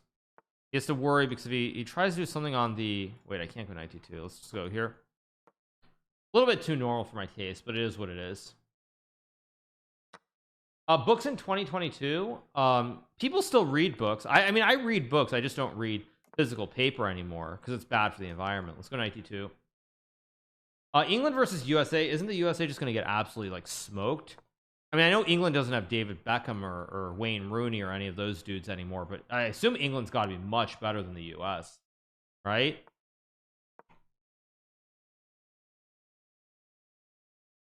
I don't know. Like I mean, that's just my assumption, but I could be crazy. Let's go b5. Take with the bishop. Some tricks here lurking. That's a free pony. Free rook. Free pass pawn. Good night. England's one of the favorites in the tournament. Okay. WTF, what do you want, you guys? Like, we know what we're good at. We're good at just about everything. Football or soccer is not one of them. Let's go a7 here. I guess I'll play rook u1. I mean, I read books on like an iPad or a Kindle. Let's go queen e2. I mean, what are we good at? I mean, I could obviously just list off like 20 things we're good at, but football's not one of them. Thank you so much to Adriana for the raid of 15. Thank you so much. Appreciate it. Thank you for the raid.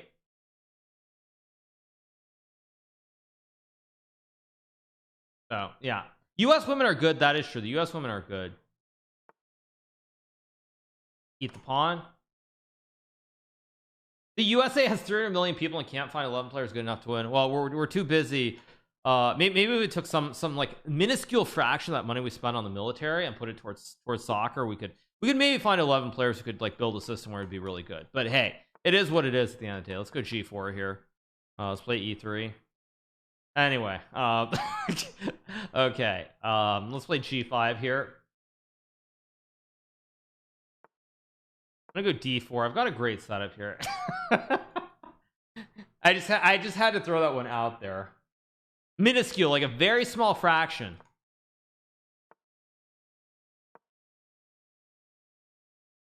Based? Exactly, you guys. Totally based.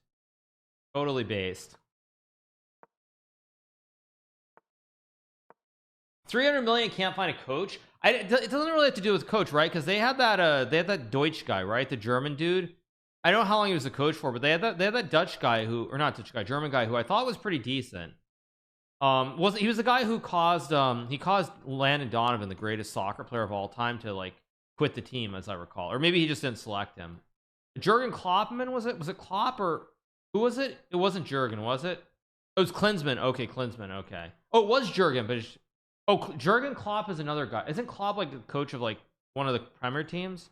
I'm confusing them. Okay, it was Jurgen Klinsmann. Okay, let's play Rook C1 here. I thought he was actually supposed to be a pretty good coach, though. Am I wrong? Just take. How do I do this? Do I do this? I guess I'll just go here on Queen C7. Klinsmann is a good coach, okay, but Klinsmann, I thought, like, didn't he like cut Landon Donovan, who of course is like the greatest American soccer player of all time? I thought he cut Landon Donovan from the team, and I mean, Landon Donovan's like the greatest American soccer player of all time. Like Queen C7 and take with the rook. Sack? Who got sacked? Are you talking about like the cowgirls? Are you talking about soccer?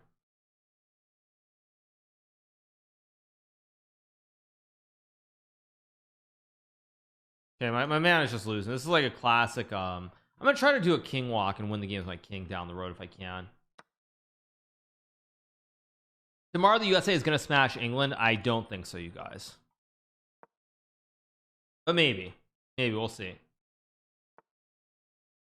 330 million, no tennis stars. Well, we were pretty good at tennis for a while, you guys. I'm gonna play Beaver. I'm gonna start to expand on the start expanding on the queen side here a little bit. I mean, we were pretty good at tennis for a long time, so I don't think that's actually a good comparison, because we had like we were the best in the world by a big margin in the 80s and 90s, maybe even in the 70s. 70s was I mean, there was a Swedish dude, Bjorn Borgson, or sorry, Bjorn Borg. But I don't know. Let's play b5 and takes. I mean, you had McEnroe, you had Connors. I mean, yeah, tennis is a bad comparison because we were actually pretty dang good at tennis for a long time. Yeah, let's go 95 here. Great pony in the center. Great placement. And that's before you get to the 90s with, you know, not Connor, sorry, Agassi. You had Agassi, Sampras. You had like Michael Chang, Jim Courier. I mean, Todd Martin wasn't quite at that level, I guess, but you had a lot of great guys. Let's play f3. More disrespect. Go here. Oh, he didn't try to go for the checkmate. Very disappointing. Go here. Go king d1. Now he's already a little bit confused because he doesn't understand what I'm doing. Go queen g2 and bishop d3.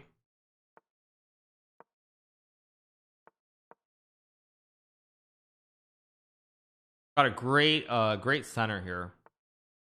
I don't know what knight a5 is doing exactly. I guess I'll just go check and grab a pawn. Why not?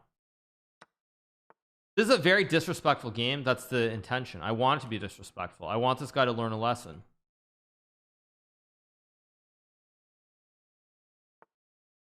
Go here. Go here. I could have played e4 too.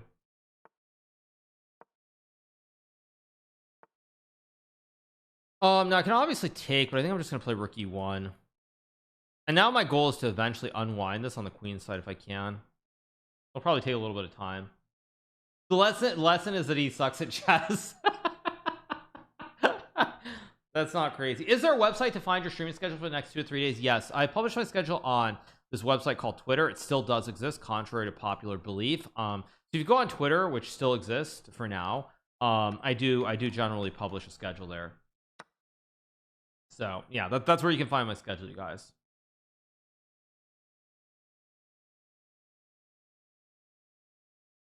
Twitter in 2022, yeah. I mean, Twitter's around. The media's falling hook, line, and sinker for all of Elon's stuff. Like Elon does this at every company that he runs. So he pretends the world, the sky is falling in. It's us against the world. Everything's ending.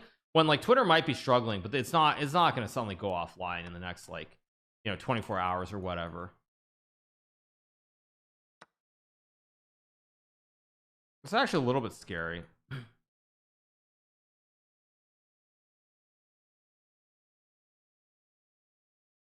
I'm in a little bit of trouble here.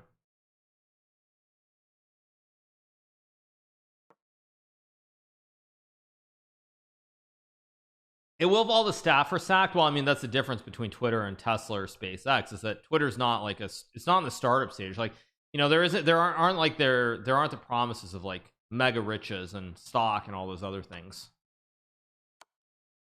Go here. My king is still safe. I still guard the juicer in the corner.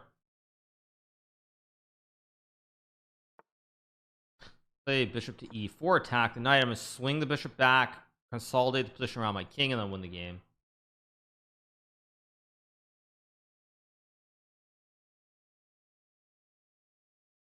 Have you seen the testimonials from the Tesla workers and how much commitment it took them to only handle Elon in the office? No, I haven't. I haven't, but yeah. I follow the World Cup a little bit. He goes 96. Now I bring the bishop back. I protect my king, and then eventually with the extra tower, I'll be able to win this somehow. I just got to get queens off the board. It takes. I'm just going to go a4. Create a little bit of space for my king to maybe slide over slowly. He did have a fork, but he's down a rook, so if he had forked, that would have been one less piece on the board. I can just take, so my queen covers. Not king b2, that would be very bad. I guess I'll just trade the rooks, why not? Very simple play.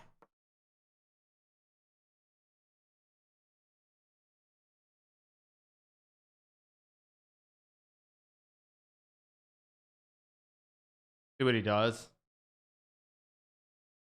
Okay, he just loses. Thanks, Safari. Let's go b5. Free move. You kick the ball into the goal. Football. No, but I mean football, American football, like, I mean, I don't know.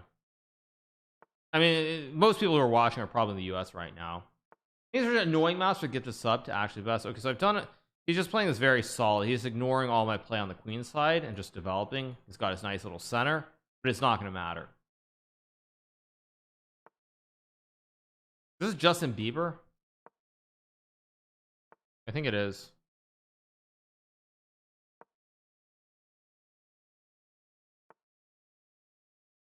297 and knight c6.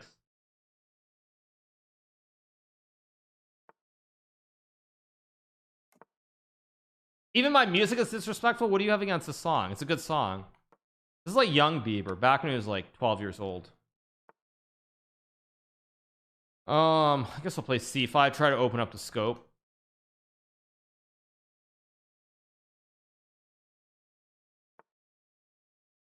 Let's go d5. I don't know what's going on here. Take with the knight. He's got a lot of pressure, a lot of stress in his position now. I'm a true believer. Exactly, you guys. Go queen c7. But Bieber does play chess. I know for a fact that Bieber has played chess on chess.com. So he's a chess guy. So how can you not be a fan of him?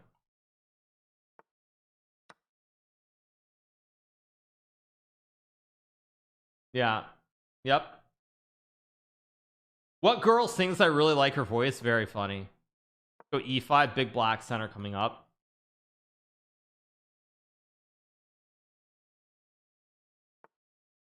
Go f6. Now we've got a classic connect 5. Absolutely beautiful. And look at this dark square control.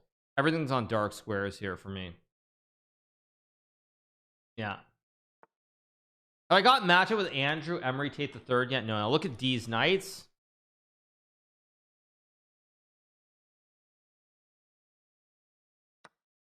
I can take everything here. I think I'm just gonna take with the king, keep this very simple, very solid, very compact. Take with the pawn. I have to break the connect 5, but I could have taken with the queen 2, I guess, but it's all good enough.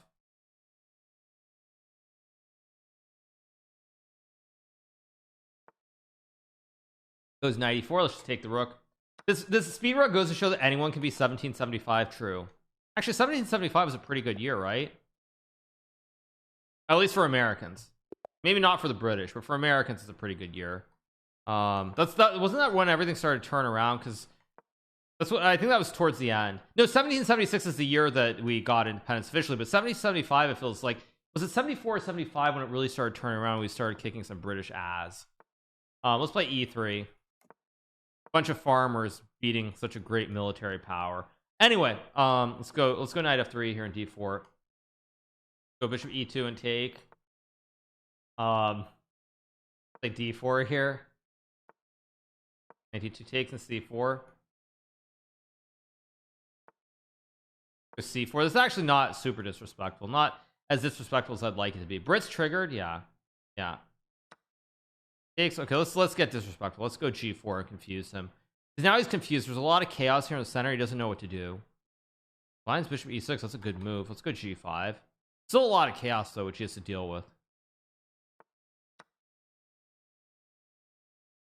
Remember when Canada burned down the White House? That's with the War of 1812, right? Yeah. We'll take the bishop, take the pawn. Again, stuff that I haven't read about in a million years, but stuff that I vaguely recall. Was that when was that James Madison, or that was when James Madison was in the White House, right? Another famous chess player, by the way. Speaking of people who played chess, I think that was yeah. 1812 sounds like James Madison. Yeah,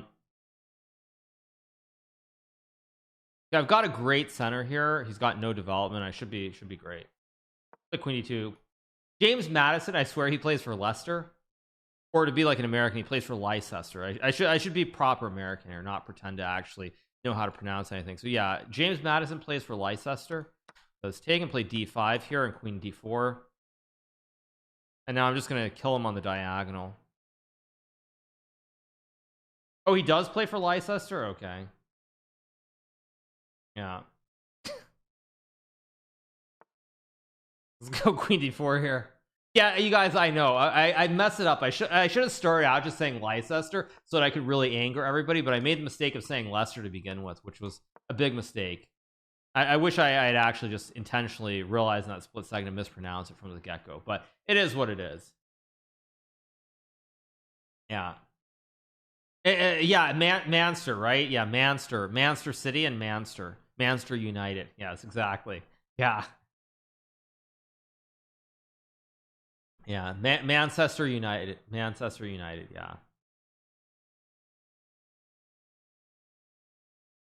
What about Worcestershire? Exactly. Yeah. True. Anyway, this is game over. He's gonna lose. I mean, the pyramid, the pyramid, the battery, and the battering ram. It's all too much.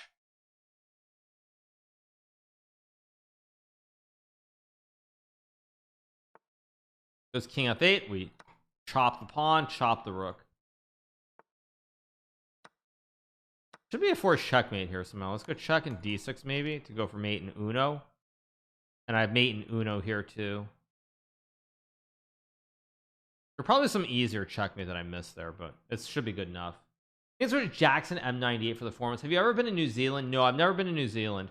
I want to go there. I think I don't know if they ended up in the cup for the Chess Global Championship, but I really want to go to New Zealand and do the Nevis bungee jump. It's like I think a couple hundred it's like 100 meters or something in the air. That looks pretty rad. So at some point I'd love to do that. Let's play h5 here and maybe h4. Actually no, let's go e6 and then h4. Maybe rad's not a word people use anymore either. Now I'm gonna go h3 and confuse him very early on.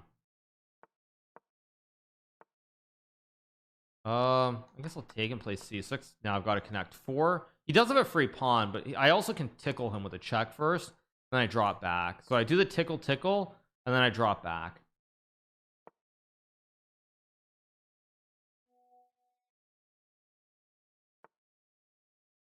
Let's go knight h6 or maybe bishop g4 next move, maybe knight f5. What is the 5-time referring to? I am the 5-time United States chess champion. Also there's another 5-time as well that we all know about, so yeah.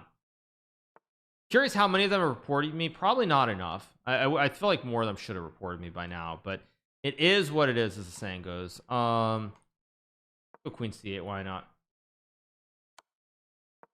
This is kind of not a great position here for me. It was knight e2, but this hangs knight f5, I believe, because I have a fork. Oh my gosh, 1900s, really? Are you for real? A 1900 can blunder this? Wow, terrible. But yes, I am the 5-time United States chess champion. There is, of course, Booker T, who's the 5-time WWE champion, I think. So, yeah, okay, let's take the knight, go knight d7, hit the pawn. I mean, that's just all over. I don't know, let's go rook e8, hit the pawn again. Go f6. I mean, dude should just resign, save time. Also, Brazil's a 5-time. Really? I don't know if I believe that. Let's take. I'll walk into discovery because I'm not afraid of anything.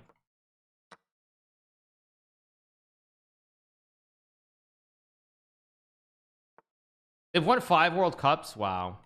I feel like, was the last time they won like nearly 90 years ago? Not 90 years literally, but have they won since Pele retired? Oh, they won with old Ronaldo. Sorry, yeah, they had old Ronaldo, right? Not yeah, they had old Ronaldo. Not the new, not Cristiano. They had old Ronaldo. They had old Ronaldo, right? Oh, fat Ronaldo, whatever. Okay, you guys, it's 2022. You're not allowed to say that. Be careful. Yeah. Be careful. You're not allowed to say that, you guys. So bishop c4. I just take the pawn here. Yeah, we're not talking about Cristiano. We're talking about old Ronaldo. That's just checkmate. And next game. Okay, let's keep going with b4. Probably I'm going to stop at 1900, then just play some regular blitz. Keep it pretty casual today. Go e3 and c4. You can't say fat, but you can say old. I actually don't know what you can say anymore. I don't know, you guys. I'm a bit of a boomer these days, so I'm never actually sure what words I could say when I was younger or still like actually you can actually use them. It's a little bit scary at times, I have to say. Let's play knight c3 and attack the pawn. I think I can just take and go like queen b3 maybe. b4 is in itself is not disrespectful, but just flinging with b5 and a4 is actually really disrespectful. You're not that old? Maybe not. Okay.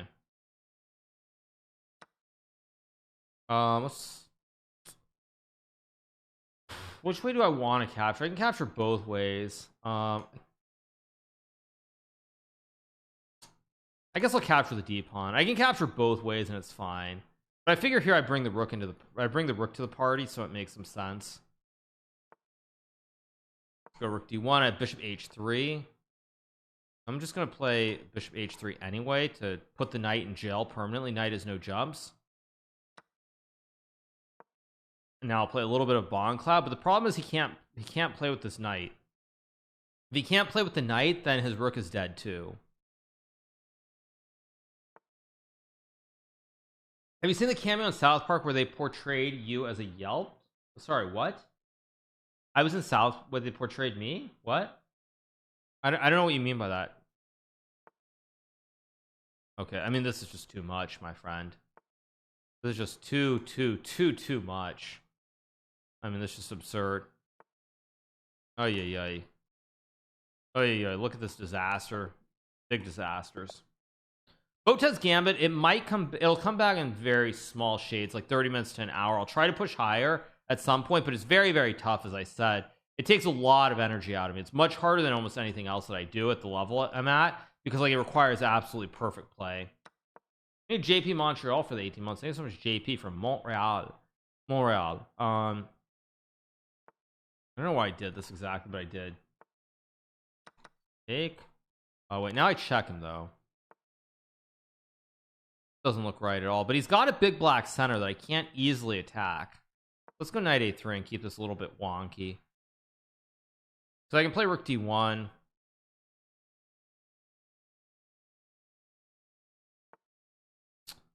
Bishop e7. I guess I'll take and play rook d1. I don't know, somehow this looks scary. Oh, I hung a5, but now my queen jumps into the party. And this is actually very scary now. There's a pin, d5 is hanging. There's, of course, a 90-degree right triangle. This is very scary for black to face. Google South Park Hikaru. Wait, are you serious? What? Wait, are you trolling me? No, nothing shows up. Wait, I was watching South Park and saw Hikaru's camp. Wait, what? Wait, let's take with the pawn. What? Wait, I'll have to pull that up later. I never saw that. There was a post on my Reddit 2 years ago. What? Okay, wait. Now I've... Wait a second. I also have queen f8 here. Wait. This looks cleaner because he hangs the bishop. If he takes the queen, I take his queen. I was a Yelp food critic. Wait, I should wait. That's actually crazy. No, that's insane, you guys, because I actually was a Yelper. Like, no joke, you guys. I was an elite reviewer on Yelp in 2012 and 2013, I think it was. Like, I actually did like I did like 400 or 500 restaurant reviews. That's actually like they need to pay me for like using my likeness. They actually need to pay me for that because they stole it. No, I'm not trolling. Actually, I was when you do enough reviews on Yelp, you can become like an elite member, which means you get invited to certain special elite events at various places. Yeah, they owe me monies. They owe me monies. Eating out 500 times in 1 year, no, but when I was in Vancouver, I did a lot of food reviews. Yeah, let's go knight c4 check, hit the king. I have forking with knight e3, and that's just GG. Go check, forkaroos. I think it was just Josh for 2 months. Yeah, this is just checkmate in 2, I think, no matter what he does here. Yes, ACR, yes, freshwater Moliv diver, yes, it is unblocked. I'm gonna do the giveaway on stream when I'm playing next time. I'm not sure when that is. I think it's slightly after India, so I'm gonna do that then, because that way if there's some problem with the transfer, everybody can yell and understand that I did it, as opposed to like trying and having some new issue. I'd rather try that on stream. You're a multi-millionaire and you care about South Park paying you for a cameo in 2012. Wait, was it in 2012? Seriously? They literally just ripped me off, because that was the year that I actually was I was posting all the time on Yelp. I've got a big black center. I don't know what you call this formation. What is this formation, chat? I mean, this is like what is this formation? I don't know what you call it, but whatever. Let's go b5 here. Let's play a4. It's the crab. Okay, I'm just sacking pawns. I'm not afraid. Would you continue streaming? Nobody watch chess anymore? Well, that's not going to happen, obviously. But yes, I would. Let's take on a4.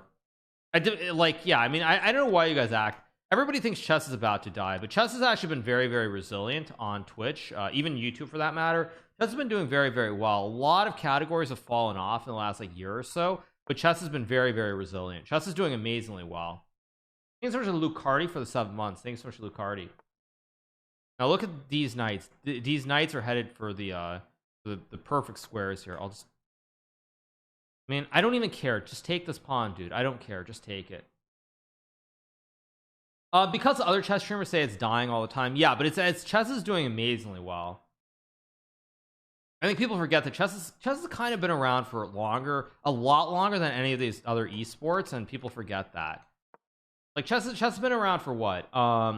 Chess has been around for what, 1500 years or something? Like, you can't compare a silly game like League of Legends, which has been around for what, like a decade? 10 years versus 1500 years? I mean, kind of a poor comparison. I'm gonna play the Fred here.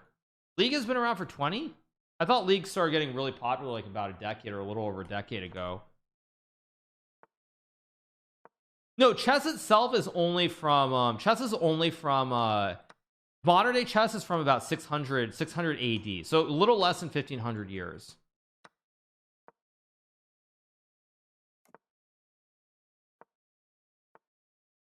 So e6 is actually very bad for me. I think Shat Ranch has been around much longer though. Like the Indian variant, I think I was reading about it last night for whatever reason, because I do all my content, stuff, the night before. But I was reading about Shat Ranch, and I think Shat Ranch is actually legitimately like 2,000 or 3,000 BC. Like it's really, really old, really old, really, really old. Why are we comparing League of Legends and chess? Because people were saying like chess. I was talking about how there's certain things that people say like, oh, chess is dying or chess is doing poorly or all these different things, and chess is actually doing phenomenally well. Chess is doing very, very well. I'm gonna go here and maybe knight d6 next move. What about checkers? I think the three oldest games by a big margin isn't it chess, backgammon, and checkers? Aren't those the three oldest games by a big margin, or am I crazy? I'll go here to get some space, I guess, kind of. Let's take the knight back. Oh, sorry, go. It's not checkers. Go is the other one. You're right. Go. I forgot. It's go. It's not checkers. It's go. That's the third one. Yeah, it's like go, backgammon, chess are like the three oldest games. Oh my days. What is that? But yeah, like those are like the three oldest games, I think, by thousands of years, right? I don't think there are any other games that are close. This guy's just terrible. That was so bad. I'm gonna play a Benko Gambit with my pawn on h5, although he's not having any part of it. Chess was before checkers. I don't know the origins of checkers very well. Tic-tac-toe, maybe there's some like ancient version of tic-tac-toe. We want Toxic Carnot. Oh my god, what is that? Well, I mean, what I don't even know how I'm supposed to be like toxic about that. Senet, an old game. What is Senet? I mean, I'm sure I've played it. Let me see. What is Senet? Senet, what is this? Wait, Senet looks like, is Senet like Othello or something? Senet looks like Othello to me, just looking at the board, or maybe not Othello. What is Senet like? Let's take on c3. No, I'm sure there are Asian games that are much older, but I'm just thinking of modern stuff. It's ancient Egyptian. Okay.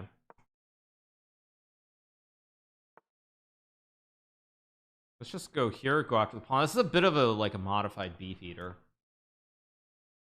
Okay, I'm gonna tickle with h3 to create some weaknesses here on the king's side. Mario is the oldest. Oh, what the heck? Really?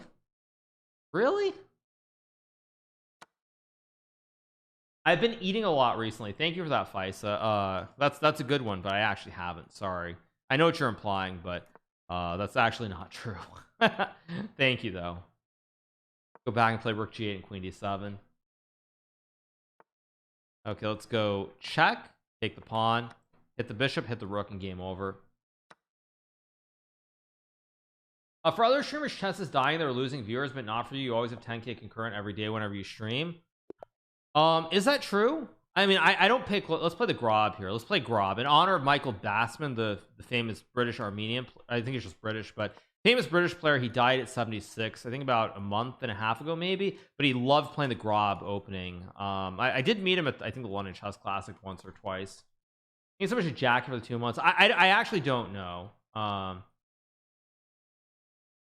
If you got your ACR, when do you send me the giveaway winnings? I was gonna wait to do it on stream because in case something goes wrong with the giveaway fresh water, if something goes wrong with it, I want to be able to say like, look, ACR, obviously they don't know what they're doing, as opposed to some situation where it doesn't really make sense what's going on. Grob means rude in Chinese. Really? Bishop h3. Oh wait, sorry, German. Sorry, he's meant German. Excuse me. Sorry. Yeah. Okay. Why do 1800s blunder against you like they're 600 and play like GMs against me? Because there's like speed, the momentum, they feel the power of the moves, they can tell in the time usage that moves are really good. Like they can feel that power and they panic. If you had the same special effects, like you play with the same speed, the same precision, they would start panicking against you and you would start doing really well. But unfortunately, you don't possess those abilities. So that's just how it goes. Knight g5, pop the pony on e6. Yeah. Play f3 here. I saw Gotham started streaming when he's playing poker, something for you as well. There are currently some sponsors there's some poker sponsorships. I think for primarily America's Card Room, so I'm doing a little bit of some sponsor streams and promotion. I think Levy is as well. Okay, I go f3, queen e2, or d. I'm gonna go to d2. Main reason is when he goes queen f4, I can go king e2. Go here. Sorry, I don't understand. Do I have to any change to get the winnings? No, you don't have to do anything freshwater. It's just when I do the next sponsor stream with ACR, I'll do it on stream, so in case something goes wrong. Now, fingers crossed something will go wrong, but just on the off chance something goes wrong with the giveaway, everyone will see that that ACR has messed up again. So yeah, that's what it is.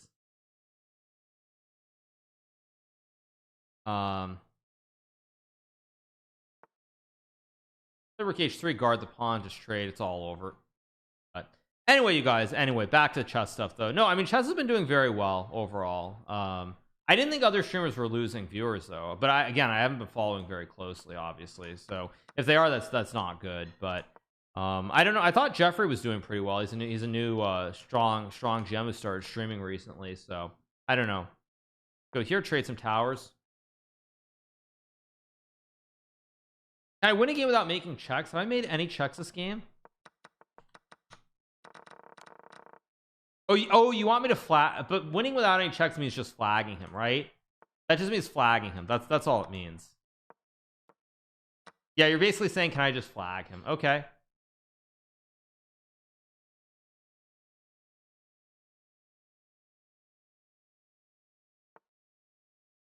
Go here, bring the king up. Go here, plop the pony on e4.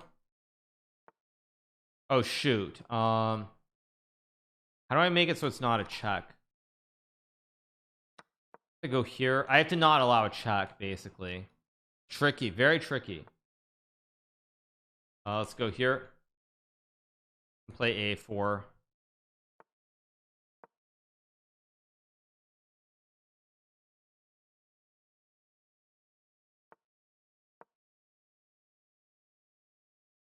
Now I move the king over, so I mean I should be able to actually set it up.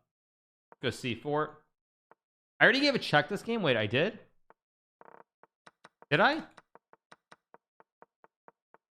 Oh, I already gave a check on b5. You're right, I did. You're right, I did. That's a good point.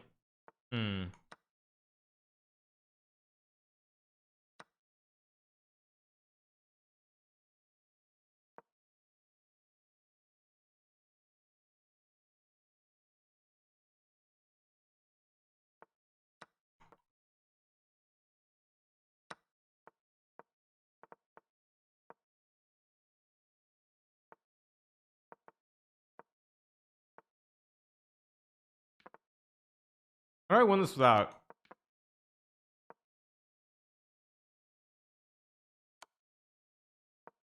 I'm trying not to allow many checks. Or give him any checks, I should say.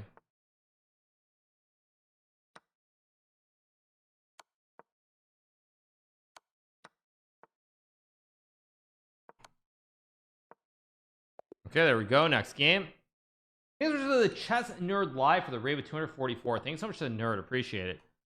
Okay, so you guys want me to win a game with no checks. So you basically want me to flag him.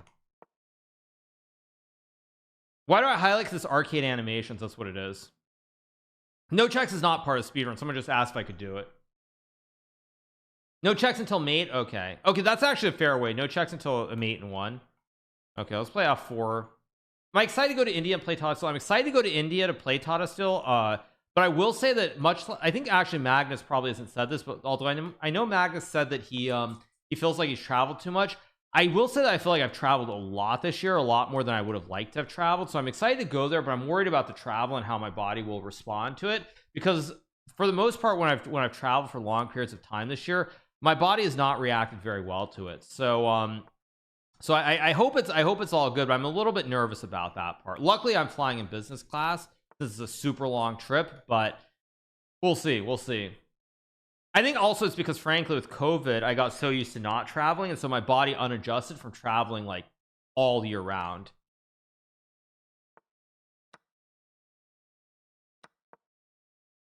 What am I eating for Thanksgiving dinner? I had a little bit of fish earlier, so I had some fish. Oh, there goes a bishop. I think I've played at least 100 games. I've played way more than 100 games in my life. Okay, this dude doesn't know what he's doing. Like, it's time to resign, my friend. You're down a bishop. Like, please just resign and save us all a lot of time in life. Or not. Let's go bishop c4. Rook d1, hit the queen. I guess I'll go here. Take, he's gonna lose a rook. I'll just bring the queen back. Yeah, let's keep going.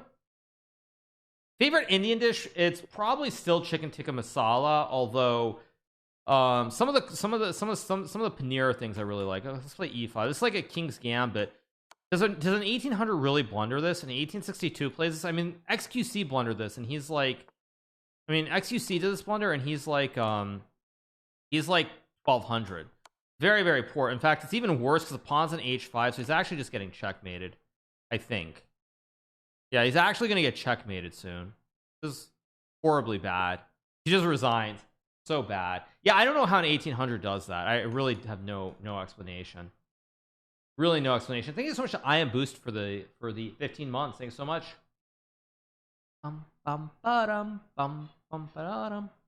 Waiting. Will abort in 8 seconds. Oh no, he's not having any part of it. Or okay, let's keep going. Someone's unhappy.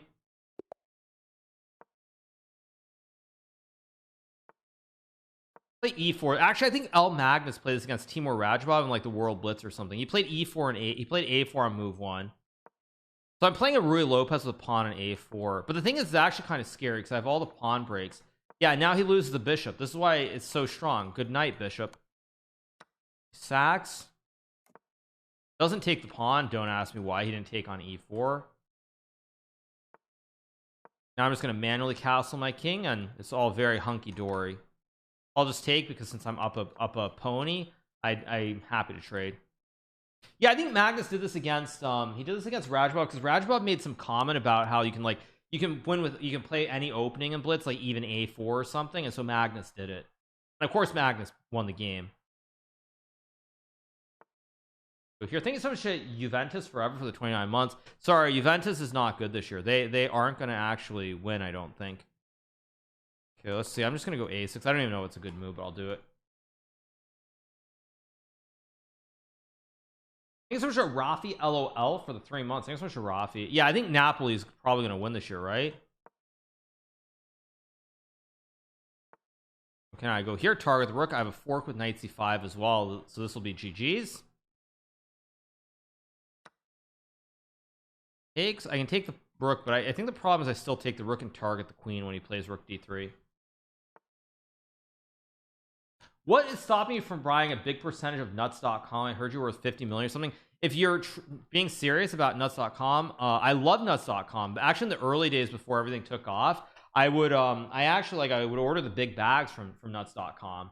Really good stuff. No joking, like really good quality stuff.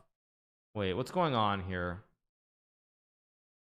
I mean, everything's winning here. What do I want to play though? Let's go rook e1 here.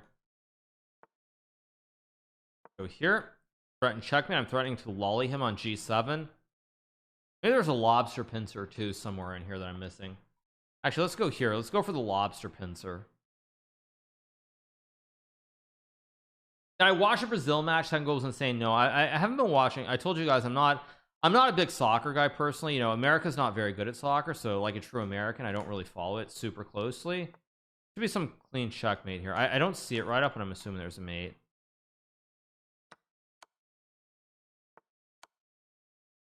I could also go for king h2, which is kind of amusing, but let's just sack. There must be a mate here somewhere. There we go. Checkmate. Next game. Like I said, I'll stop at 1900 with the speedrun for now. It's 2 more games. US team looks great. You got me a bit worried. I don't see it happening. I'm just going to again take all the space on the queen side, offer a trade of bishops, activate the rook. I'll take, why not? Go like e3, maybe d4.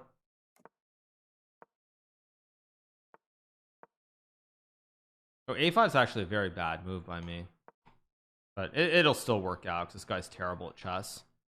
Go a6. develop. Maybe bishop d3, maybe just c3. I'm down a pawn here. It's pawn on the edge though, so I should be just fine. Go bishop d3 and queen a1. What a something? You guys, this is intentional. Chill out, dude. Take a deep breath, my friend. And not bad. He's showing some good technique so far. Let's go knight c5. I guess I'll play one looks completely fine. Okay, but now I think, oh, I just blundered knight b2. Oh my gosh, I just blundered knight b2. Oh, he misses it. Oh my gosh, that was so bad by me. Okay, let's just go queen d4. Let's reset, take a deep breath. That was horrible. That was absolutely horrible by me. I can play e4 to chop the center a little bit here.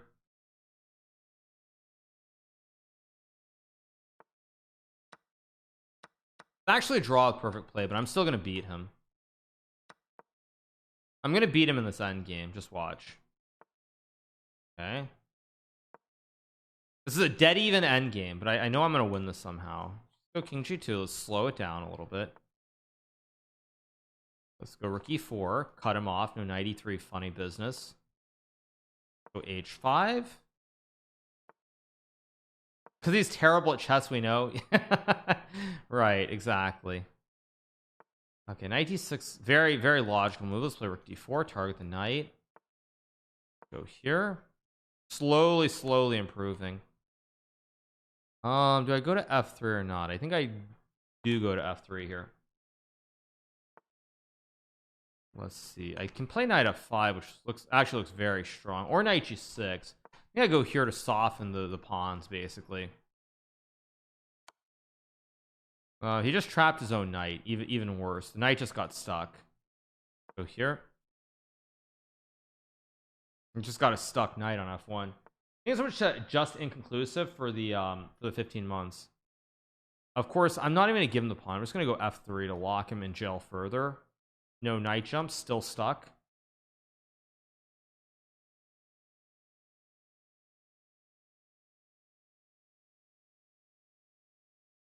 The food in Kolkata is really good. I will tell you so. I will tell you that much, so you're excited. Food is great. Okay. Oh, actually, I'm 1900, but let's do one more. One more. Go here. Let's keep flinging pawns on the wings. I'm gonna go e6 d6. I don't know what you call this structure. It goes e5. I go d5. Now though, h5 is very justifiable because it stops him from doing stuff. I don't really like c4 though. Take with a knight. I guess I'll take with a knight. Redevelop the knights. Go here. Target the diagonal. Knight e2 is a good move for my opponent.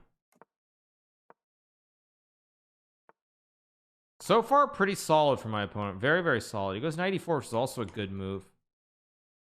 I'm gonna rotate the king to g7. That hangs a rook. As soon as I said he was playing well, he immediately blunders. Things which a visionary ace for the 11th thing, a Genki for the tier 1. Some puzzle rush, maybe later, maybe we'll see. I'm gonna go c5 here just to open it all up. Takes, and I'll take the bishop. And I think I'll take the pawn, and should be pretty good for me. Now the pawn hangs, bishop hangs, everything is collapsing here. When is my flight? I'm leaving tomorrow evening. I will be streaming tomorrow, however, because as I told you guys before, I am a streamer first. I probably should not have actually streamed yesterday because I literally was jet lagged out of my mind, but I did. I'm gonna sack my queen here because I can.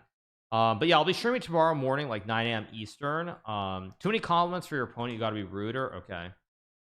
Okay, sorry, you guys. Let's take the pawn. I mean, this guy's got an extra queen and he's still gonna lose the game. It's just so pathetic. So pathetic. Just drop back. Play Sinister Magnus to prove it's not you. Good one. Let's start pushing P. Let's go A4. Go A3. I think knight G4 is fine. Everything is coordinated here. It's all guarded. The guy has a good point, right? Yeah. You're kind of rude for no reason. Drop the ego. Exactly, you guys. Exactly. True. There goes the rook. Of course, he doesn't see a bishop. Gotta always pay attention to every square on the board.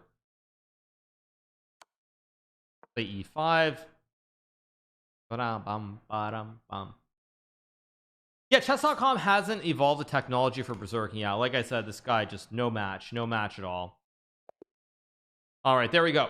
All right, there we go. Am I traveling alone? My longtime friend as well, Chris, will be going with me, but no, my stepfather won't be going. And actually the reason he's not going to India is because as people may know, Sri Lanka has recently kind of had some serious problems, and in the past when he got his visa, he just went into the online e-visa like we did.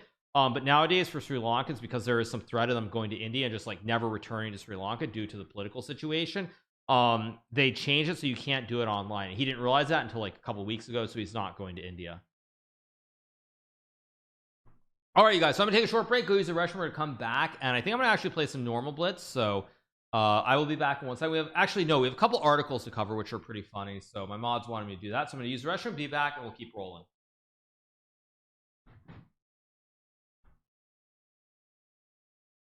Isn't he American by now? Well, you guys, my stepfather has had a green card and he's lived in the United States since mid-1970s, but he still has a Sri Lankan passport. He never got a US passport.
All right, welcome back, you guys. So what was I saying? Yeah, so you guys were asking about my stepfather. He's lived in the United States since I believe 1972 or 73, and he has never gotten a US passport. He's had a green card for the last like 50 years. Don't ask me why he never got a US passport, but he literally did not get a US passport. Thank you to White Yak for the Prime.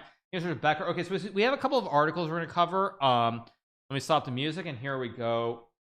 All right, let's change the scene, and off we go. We are going to start with this article, and this article is on chess.com. It's called Chess Trolling: The Good, the Bad, and the Ugly by Gregory Serper. This is an article from November 10th, 2022.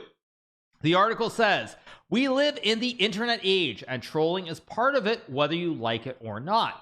Since chess is quickly transforming into an online game," we discuss this topic here, "we all have seen numerous cases of chess trolling. In this article, I would like to discuss how this phenomenon of modern chess affects the future of our favorite game." First of all, let's loosely define what trolling is. In dozens of definitions of trolling found online, you'll see words like hostility, harassment, or provocation. Since we are going to talk specifically about chess trolling, I think we can summarize it as an intentional attempt to ruin other people's enjoyment of the game. If we accept this definition, you can ask, how in the world can chess trolling be good?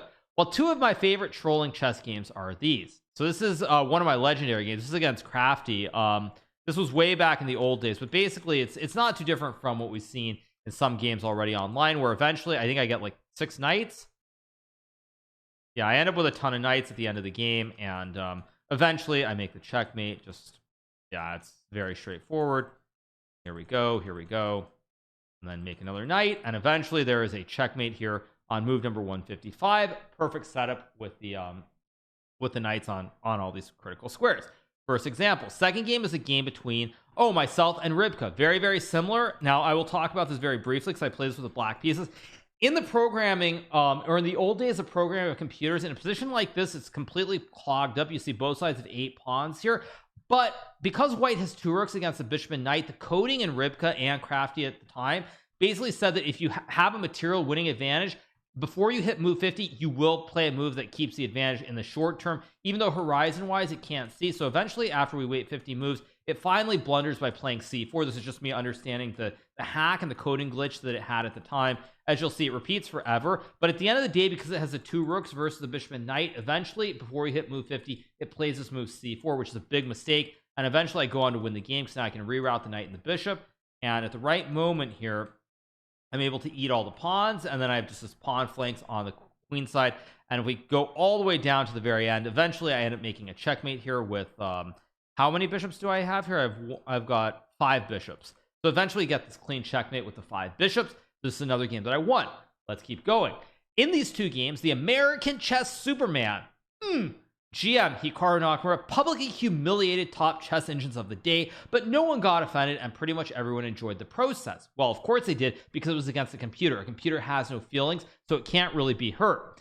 Anyway, that's where I should have put on a Superman costume like Ludwig would have done and just ripped off my shirt. But unfortunately, I haven't read this article yet, so I wasn't aware of that. Anyway, there are good ways to troll opponents as well. I even wrote an article 2 years ago about an opening for chess trolls. I was referring to the Aliekin's defense. Or imagine a situation where you're playing a strictly positional player who wants to reach his favorite position in the Ruy Lopez. Suddenly you surprise him with the King's Gambit. He is probably thinking, are you kidding me playing this junk? Now this is a bad example because the King's Gambit these days is definitely semi-playable.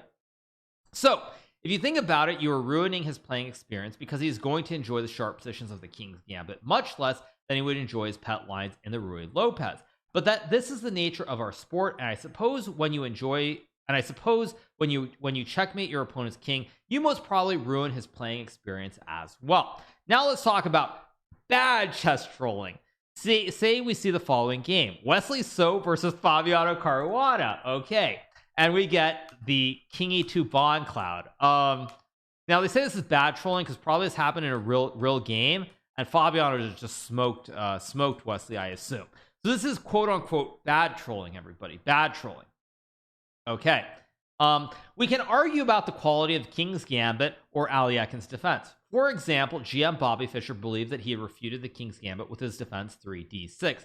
Nevertheless, no one is going to deny that both openings have a clear chess goal. Meanwhile, an opening like the one played by GM Wesley So in the game above has no chess point whatsoever. It has only one goal: to affect the opponent in one way or another. If you are still not sure what I'm talking about, here is one more example from a recent Title Tuesday tournament. This game, I remember, I was actually okay. In this game out of the open. It was very frustrating because I lost this game, and I was completely fine. Like, this game was just completely equal here in the middle game, but I ended up blundering. I overpressed in this. I think it was a knight versus bishop endgame that we got to at some point. And I ended up overpressing, and I ended up losing this game, which was very, very sad. As I said, should have been a draw. I ended up losing, but it is what it is. All right, let's keep going. Do I hate the opening played by Nakamura? You bet. And he was close to losing the game right away after an early attack on the f2 square, similar to the following short game. Now, correction, you guys, because I remember this game and the opening very clearly, but with all due respect to Mr. Gregory Serper, when he says that I was close to losing the game, in this position, if black tries to hang on to the pawn, with, I think, bishop takes d2 and queen e7 or f6, the computer online at least gives white an advantage of about +1, as I remember from when we did a brief analysis of this opening. So Mr. Serper would do well to do some analysis and understand that actually giving up this pawn is completely playable, and if black tries to keep the pawn by trading the bishop for the knight and then guarding with f6 or queen e7, white is substantially better. So he's a little bit mistaken there, but it's okay. It's what it is. All right, what do we have? We have this other opening, which is, what is this? This is a French. This is not from a game, but this is some French line. Oh, and White resigns. Funny opening. Let's keep going though. No matter how much I hate the opening played by Nakamura, it is impossible to deny that it has some points. The fianchetto of the light square bishop and gaining space on the king side. So to me, it is similar to quote unquote the offensive chess opening e4 e5 to queen h5, which was another move Nakamura occasionally played at one point. I hope now you can see the difference between the openings played by Nakamura and so. Now let me talk about the really ugly part of chess trolling. When leading grandmasters troll each other, they might see it as something innocent, sort of an inside joke if you will. What they forget is that they are role models for many aspiring players, and for instance, kids do whatever their idols do. Here's a game from the recently concluded 17th Susan Polgar Foundation National Open for girls and boys. So now we get f3 e5 king f3 e5 king f2. Okay, knight f6 e3. So this is player A versus player B. Okay, now of course everybody who's seen this, they would have seen this in my game against Jan Krzysztof Duda in the CGC recently, but I've of course had many Bond Cloud games which are very similar to this. Anyway, let's keep going with the article. The players are no beginners, mind you. Rated close to USCF expert level, there is clearly no chess reason to play one king f3 followed by two king f2 other than to troll the opponent, and I see a huge problem here. To explain it, let me borrow an idea from a famous musician I know. He said that when he watched a beautiful documentary about the legendary pianist Sviatoslav Richter, he noticed that there were only a couple thousand views despite the video being posted many years ago. Next to this documentary, he saw a video of a contemporary musician where every other word could have been bleeped out. That video had several million views in a matter of days. Okay, this is actually really good. And that is a problem of modern society. He argued that if they taught classical music in schools, it would raise the general level of culture and eventually would lower the crime level and possibly prevent many wars. That's I know that's a bit of a stretch, but prevent many wars, I don't know about that. I already explained a long time ago why I avoid topics even remotely political, so I'll stop right here. But I think you get the point of this brilliant person. The point of this brilliant person and or Mr. Gregory Serper is quite straightforward. People should not watch Levy's random videos on the London opening system because at the end of the day, it's very basic. It's geared toward players who are low rated and it's not serious. Whereas somebody who does a really long theoretical course on, say, Chessable, for example, that should get millions of views and everybody should be watching that a lot more. That is essentially the essence of what is being said here. Anyway, let's keep going. That is not my take, by the way. That is very clearly the translation of what is being said here. Anyway, let's keep going. Now let's get back to chess. Many of my younger students have never heard about the opera game, but all of them know the Bond Cloud. Now, to be fair, again, to Mr. Gregory Serper, there was a very famous short collaboration I did about 2 years ago with Mr. Yasuo, also known as Mo, a very famous League of Legends streamer, where we did actually look at the opera game. And in fact, the opera game video, I think that Antonio Radic, also known as the Gadmotor, did, has gotten a lot of views. So a lot of people actually are familiar with the opera game. So it's a little bit of a mistake here. Anyway, let's keep going. But all of them know about the Bond Cloud. We are losing chess culture with every passing minute. The things that were unthinkable when chess was still the royal game are becoming a sad reality during the transformation of chess into the internet meme game. Okay. Amazing stuff. Okay, just imagine the author of the opera game, Paul Morphy. Just imagine how the author of the opera game, Paul Morphy, would have reacted to a game that started 1 e4 e5 2 king e2. He would probably have quit chess much sooner. He would have quit chess before he did. Exciting. Okay. If during my childhood years a master told me that he would secretly help me during my games, I would be surprised and wonder whatever for. I started playing chess because I was enchanted by this beautiful world. I could be creative there and basically could do whatever I wanted to do. What would be the point of just repeating the moves that such a master would tell me to play? And yet, too many players today see nothing wrong in using computer help, which I believe is a direct result of the absence of a stronger chess culture. Okay, wait. So basically what he's saying here, if I understand this correctly, is he's saying that the reason people see nothing wrong with potentially cheating in chess is because the chess culture is just like so memed down and so basic that people think everything is possible, if I understand correctly. If I understand this correctly, I think that's what he's saying. Wow. Okay, stronger chess culture. Wow. Indeed, if you see chess as a whole different world full of magic and freedom that you cannot find in real life, you would never ruin this world just to gain extra rating points and win still some prize money. To paraphrase the aforementioned musician, if you want to stop cheating as a global problem, you need to significantly raise the level of general chess culture. And since our top GMs are ambassadors of our favorite game, they need to realize their responsibility and act accordingly. I don't understand where this went off tangent, because we're talking about trolling, and somehow we went from trolling to cheating, which I'm a little bit confused by, honestly. I don't understand where that transition occurred, but it did occur. So basically, yeah, so basically people like myself, Magus, and everyone else, and you know, of course, all the creators like Levy, Eric, and Antonio, etc., we're all obviously being very irresponsible. We're not understanding our position in the world, and we're not teaching kids proper chess culture. So yeah, we're not serious enough. We're not treating the game seriously, and because of that, kids these days, they don't have this great understanding of our great royal game and our great chess culture. Amazing stuff. What can I say? So what an article. I think this is a troll. I highly doubt that he's being serious, but there's something very funny to this article, not to this article specifically, but to the author, Mr. Gregory Serper, because there was a famous game between Serper and Nakamura, of course. Let me see if I can pull it up very briefly. US Championship, let me see. Here we go. We're gonna pull up this game from 2004 between Mr. Gregory Serper playing with the Gregory Serper with white piece playing against young Hikaru Nakamura. This was the US Championship in 2004 in San Diego, which was called the 2005 US Championship for legal reasons. I did go on to win this tournament. Of course, it was the first time I won a US Championship, but that's not really the point of what I'm going to show here. So the point of what I'm going to show you guys here is we get a pretty classic opening. We got basically a Slav defense here. I'm playing with the black pieces. Nothing too exciting, standard stuff. And at a critical moment here, my opponent Gregory with the white pieces, he plays bishop e1, knight g3, and now he starts waiting. My opponent here decides to just wait with bishop e1 and bishop d2 for I think the next 10 moves. Basically, he keeps going bishop e1 and bishop d2, as you can see. He keeps doing it, and now finally the game takes on a different transition here. But for about 10 moves, he basically goes bishop t2 and bishop e1. And I remember at the time, a lot of people were very angry at him. Even though the game ended in a draw, they were like, you can't be doing this. You can't just keep going bishop d2 and bishop e1 for 10 moves in a row. It's just, you can't do that. So I remember when we played the game, he was actually very he was getting, there were a lot of people who were very angry at him for doing that. So it's pretty funny to look at this article about trolling. I assume it's a joke, but nonetheless, I just have to show you this little bit of a game. And unfortunately, this game did end in a draw. But there's also a second point to this game that I actually just recalled in my head, which is at the end of the game, this is a good example of why you want to be a Gregory Serper and not a Samuel Shanklin. Because if I go to the very end of the game, you guys, you'll see something happen here.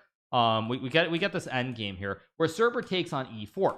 Now what you guys will notice is that this position is actually a theoretical draw because we get this position where I have two pawns against a pawn on g2 and h3, and as everybody knows, let me see if I can find it. Let me see if I can find this very quickly. But there was a game played between Anish Giri and Sam Shanklin that was very similar to this, where Shanklin resigned. I think it was you don't have the pawn on g5 or h3, but it's one pawn each on g3 and g2. Wrong color bishop, games and a draw. But at the end of the day, this is also important because you want to be like a Serper and not like a Samuel Shanklin and resign in a drawn position. All right, so that was the first article we wanted to cover. We have one more article that we're going to cover before we get back to playing chess. And this article is called The 10 Most Beautiful Checkmates of All Time. How do you remember a game from 18 years ago? Because you guys, you almost never forget you almost never forget critical moments from games that you've played throughout your life. Plain and simple. All right, here we go. The 10 Most Beautiful Checkmates of All Time by National Master Samuel Copeland. Checkmate is the essence of chess. It ends the game, providing a satisfying closure to a long struggle.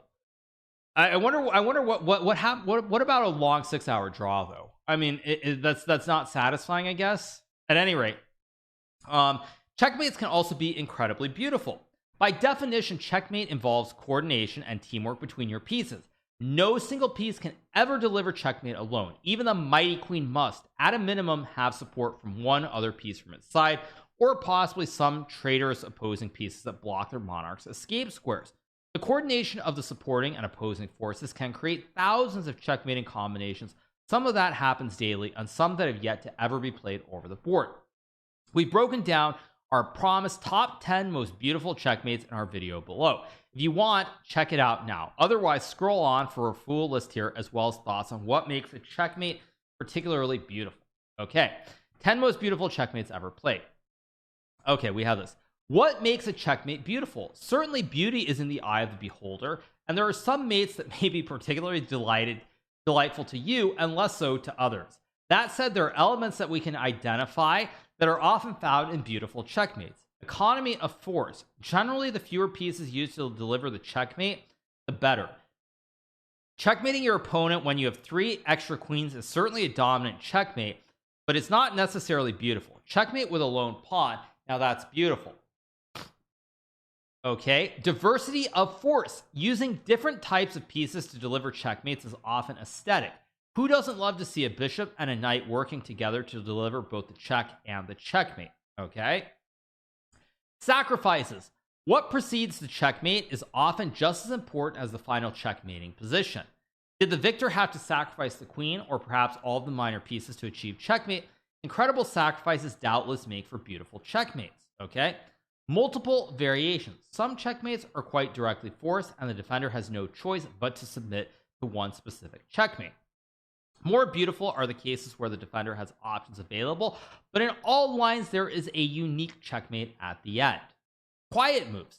Most spectacular checkmates are delivered with forcing checks, but a quiet move that precedes the final checkmate can be remarkable, providing a breath of fresh air and a moment to enjoy the coming checkmate after a violent sequence. Okay. Very interesting way of wording all this stuff. Relatability. The best checkmates are accessible to all. Grandmasters will be struck by a unique and fresh pattern, but even beginning players can, with clear instruction, understand the checkmate and the moves leading to it. Chess is for all, and the best checkmates prove that. Rarity.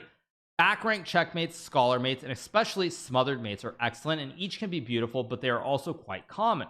Most beautiful checkmates happen only occasionally, standing out as a once-in-a-million gems. Playing such a checkmate is a lifetime aspiration for a chess player. Okay. The following are 10 of the most beautiful checkmates ever played, as selected by the author with contributions from chess.com's content team. Each meets multiple of the above criteria, and taken as a whole, these 10 represent a wide range of beautiful patterns. There is one other criterion I have added. All of these checkmates are from actual games. Composed positions often feature incredibly beautiful checkmates, and perhaps I should make a list of the most beautiful composed checkmates later, but for now I have stuck to checkmates played in games between 2 human chess players. Okay. Number 10, Dawn is Thorpe versus Mundell in 1892. We begin with the oldest checkmate on our list. Dawn is Thorpe's delightful checkmate is hardly the most complex we'll see, but its wonder is in how impossible the initial move seems, as well as the delightful pair of checkmates it leads to. We get a classic 3 knights here. Casual game from London, 1892, f5 d5. Okay, all normal, h3, and bishop d7. Mistake, but it goes on, and this is actually beautiful. This is beautiful because after f takes e5, there's bishop g5 checkmate. If you take with the other pawn, d takes e5, then there's bishop c5 checkmate. This one is beautiful. I like this. This is probably a pretty worthy checkmate. I agree with this. Number 9, we have Neugebauer versus Degen-Colby, 1956. In another pretty but not overly complex checkmate, Neugebauer must have shocked Degen-Colby as he reverses a seemingly losing position with a thunderbolt.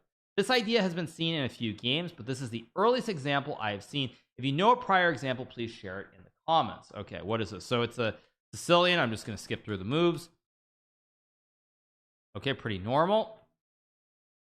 You know what's wild, actually? You know what's actually really wild about this is that after bishop e3, bishop takes g4, I think h3, or maybe bishop b5. I've had this exact position.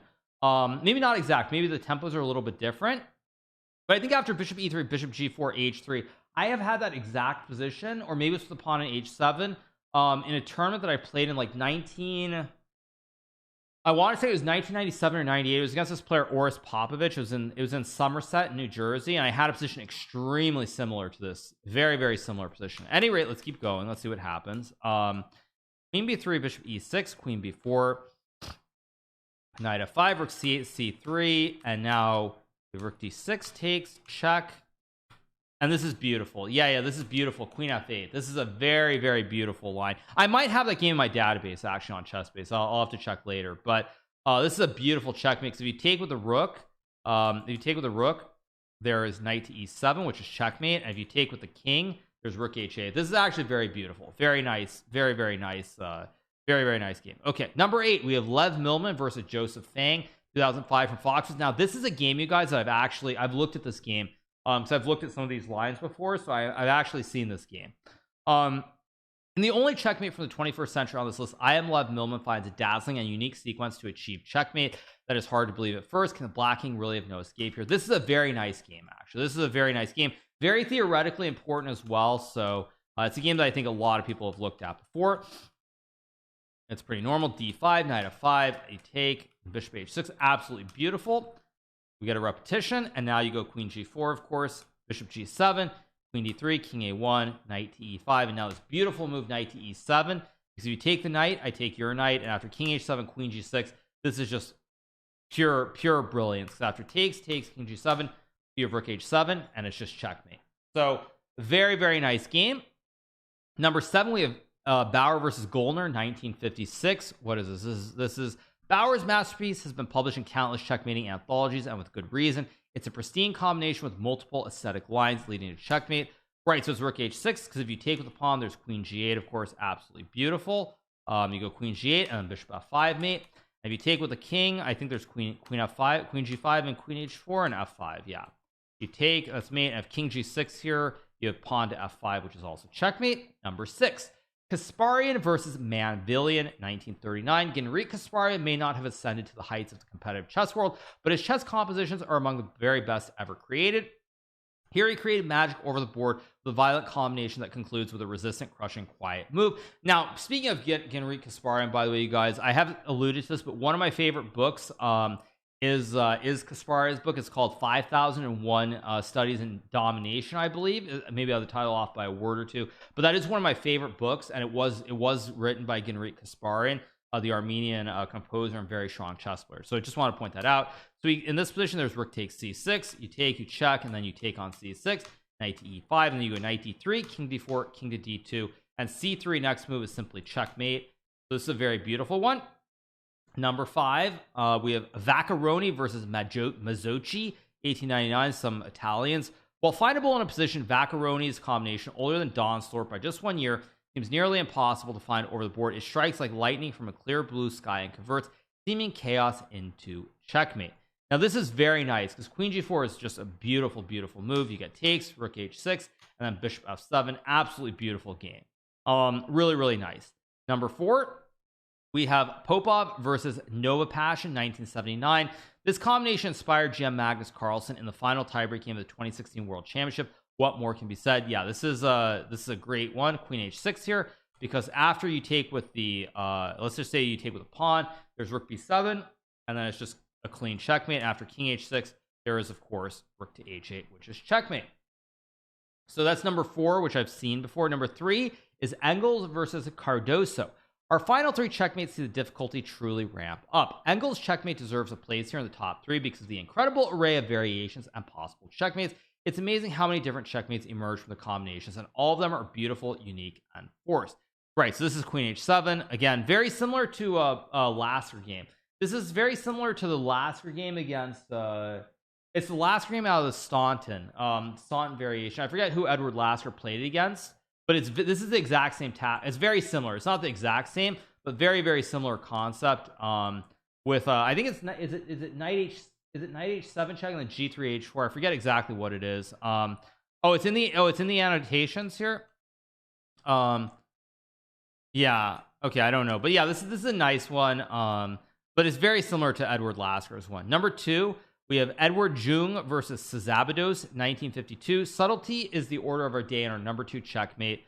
As Jung crafts a true zugzwang with a lone bishop battling a queen. If black needn't move, no win could be forced, but black must move, and even with a massive material advantage, every single move leads to checkmate. You take, and then you just, yeah, you just play bishop c3. I have seen this one too as well, because the point here is that if black plays g4, you have bishop f6 checkmate, and when black goes queen f2, you can go bishop e5. If black doesn't have to move the queen, like if it's white's move, black is fine, but black has to move something here. And if you play g4, there's bishop f6 mate. If you go queen to e2, there's bishop g3 checkmate. And if you go queen to e1, for example, then there's g3, and takes is also checkmate. Very nice one. I have seen this as well. Number one, we have Rosalimo versus No Name 1944. Our number one most beautiful checkmate combines the complexity of Engels versus Cardoso with the subtlety of Jung versus Sabados. Rosalimo offers a stunning set of sacrifices to drag the black king into a net that is miraculously closed by white's own attacking king and a deadly quiet move by the rook. This one I've seen as well. Again, the moves are there, but I have seen this, which is rook f5 takes, and then you have queen to h6. And if black takes with a pawn, of course you go knight f6, king h8, rook g8 with the classic Arabian checkmate. If black takes with, or black goes king g8, still knight f6. And when black plays king takes h6, the main line, you check, and then you go king to f4. Beautiful move here because you have bishop h5, and after any move, let's just say queen e6, queen e6 actually allows rook h8, but let's just say you take, there's check, and then bishop f7, and after queen to e6, there's rook h8. Beautiful move, and bishop h5 is checkmate no matter what black does. Takes bishop h5.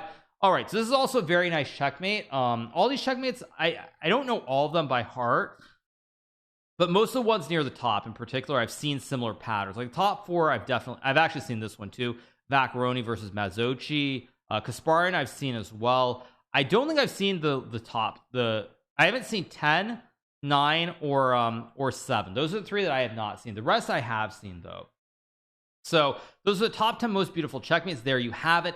10 incredible checkmates. What do you think of this list? Which amazing checkmates have been left off that you think desperately deserve inclusion? Leave your suggestions and comments below, and I hope that these checkmates have made your day just a little bit better. All right, so that's the last article we have to cover. So I am going to log into my main account. I think I'm going to actually I think I'm going to play some blitz on my main account. So let me log in.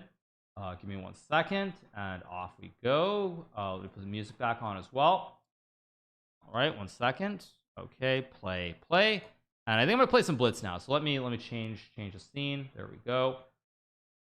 Put the music back on, and off we go. Let's play some blitz. Okay, what do we have? Challenge Sinister Magus. I've been tilting. No, I was just too tired yet, so I should not have played in Arena Kings. I did end up winning anyway, which was kind of nice. Okay, so Magus is playing. I'll challenge Bortnik. I haven't played Bortnik recently. Challenge Bortnik to some standard 3-0. See who else is online. Dmitry Kolar is also online. I'll challenge him as well. Wait, what? Let me challenge Dmitry Kolar's. Challenge him.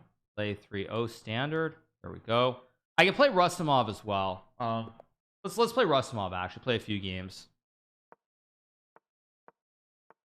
I beat him like 9.5 yesterday, but it's only +2, which is pretty bad. Okay, I think h5 is what I played, so I'll still do it. The knight d8, not knight e5. Plays knight b5. Let's go back. Okay, now of course I can take. I think rook c8 makes sense. If e5 I just take, I guess. I actually don't know. That was right. I think robotic barns for the foremost. Yeah, so he plays e5. Question is, do I take on d5 or not? I think I do. Guess he takes with the pawn. Probably the best move. Thank you so much to Sofa Suit for the 8 months. Okay, I have some problems here that I have to deal with though. Or do I? Can I play knight h6? I can also go h4 maybe. Let's go h4.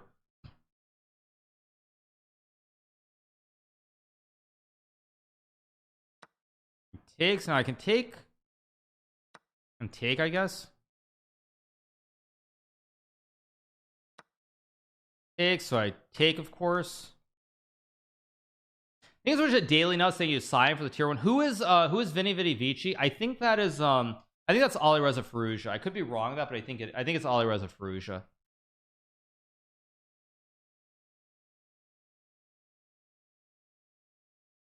bishop f4, I have queen b6, so he's got to come with something here.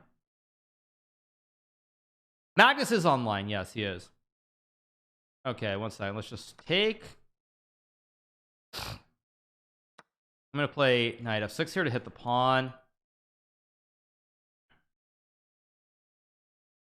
Losing 15 points equals farm, nothing to do with the actual match score. Oh, is Magnus losing 50 points? He could be. Totally possible. Let's go here and trade, I guess. Do I take with the knight or the king? I assume I take with the king. Is knight e5 and d6, which could be a slight problem. Okay, the problem with this though is that I take, I think. I have king c8 here. And if he takes, I have knight d5 maybe. I also have knight g4 and rook c2. Does Magnus stream somewhere? No, Magnus is not streaming. Who is Vinny Vici? I lied about Botes. I didn't say I was doing that today. I'm saying that I probably will revisit it at some point, but I wasn't saying that I'll do it today. Now, do I play rook c2 or knight g4? It's a tough call. I think I should go knight g4 right away. I have rook c2.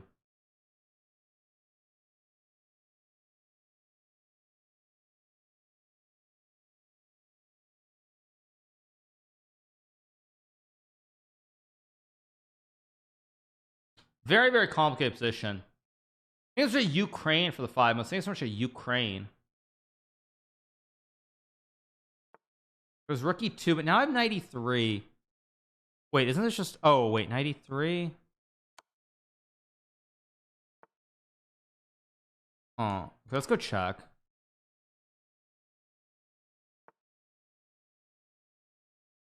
Do I have a move here like rook e3 or something?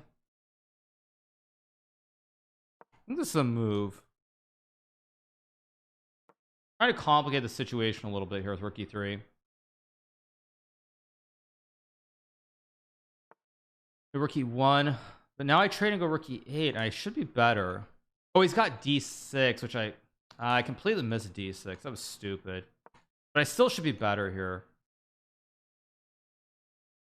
Still very tricky, but I should be better. Thank you Pismos for the reset. Thank you Seydu, and thank you so much to Fork on the Fork Market. The Fork.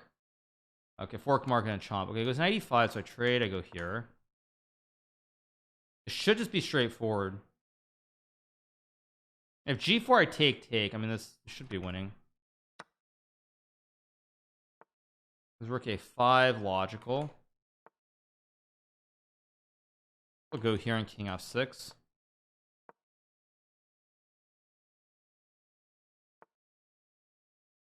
Let's go check. The rook is actually trapped on the edge here. We'll go check and rook g3, and that should be it. I win the pawn, and with it I win the game. There we go. Thanks for the Fisherman Club for the 6 months. Thank you so much. Let's play f4 again.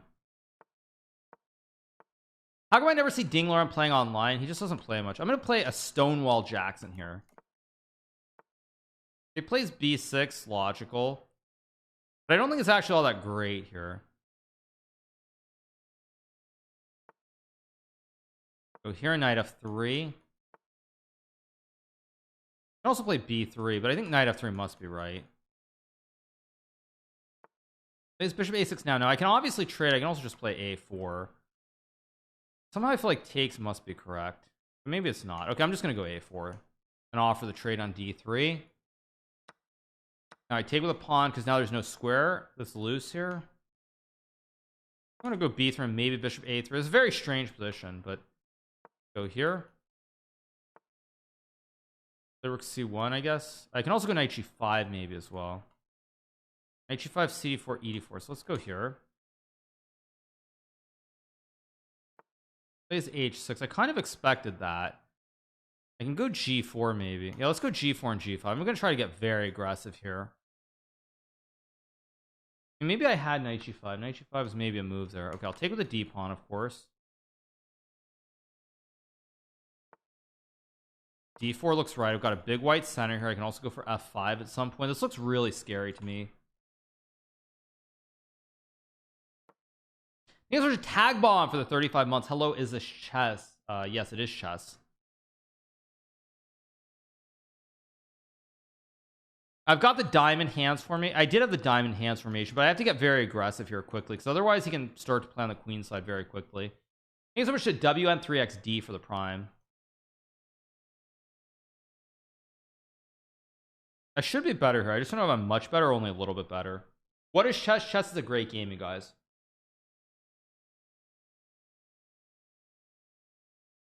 Yeah, I mean, I'm going all in for the big attack on the king side. Queen a6 just looks wrong conceptually, but I have to prove something here. What is his idea? This is the first step. What is his actual idea? Because I don't see the actual idea here for black. Like f6 is a move, but I don't like it. It closes the angle. Knight h4 also is reasonable. What is wrong with knight h4? Actually, I don't understand what's wrong with this move, so I'm going to play it. Okay, so he plays g5. So now the thing is I can take and go knight g6. I don't know. I'm going to go for this. I don't know. This looks scary to me. I mean, I have queen f3. Plays rook e8. I expected that. I should be better here. Let's go queen f3 and queen f7 maybe. Oh, does he have king h7? Oh, there goes knight f8. Wait a second. So I go check knight e7. Yes. Now I'm threatening mate and Uno, so he's gonna have to take. He has queen e2, but I still think after rook f7 he's just bust. Okay, you guys. Well, there's a beautiful checkmate in one, right? Is that top 10 of all time? Is that top 10 of all time? Probably not. No, it's top 11. Yeah, agreed. I have lost games to Rustmob. Yeah, when I have lost some games. Yeah. No, I mean I haven't been playing great chess, so I'm just trying to get my rating up a little bit right now. I mean, probably right now would be a good time to challenge Magnus or Ali Reza, but it is what it is, as the saying goes. Like I did against Eric yesterday. Like I don't really like the structure, but for some reason I'm playing it anyway. You guys are to see Colio for the 6. Yeah, it's only +2, but my rating's so low right now that I don't really mind it. I feel like I can probably beat him at +2. +1 is where it gets too insane. Plays rook e1. I guess I'll just go bishop d7. Let's go bishop e8.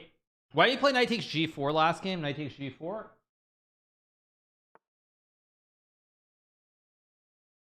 Pawn was on h6, right? Doesn't it lose material? Pawn was on h6, I think. But again, I could be completely insane. That's always likely. I'm drinking some kombucha, you guys. I think wasn't the pawn at h6 or just loses material? But likely I'm just insane. Okay, let's go e5, open up the scope.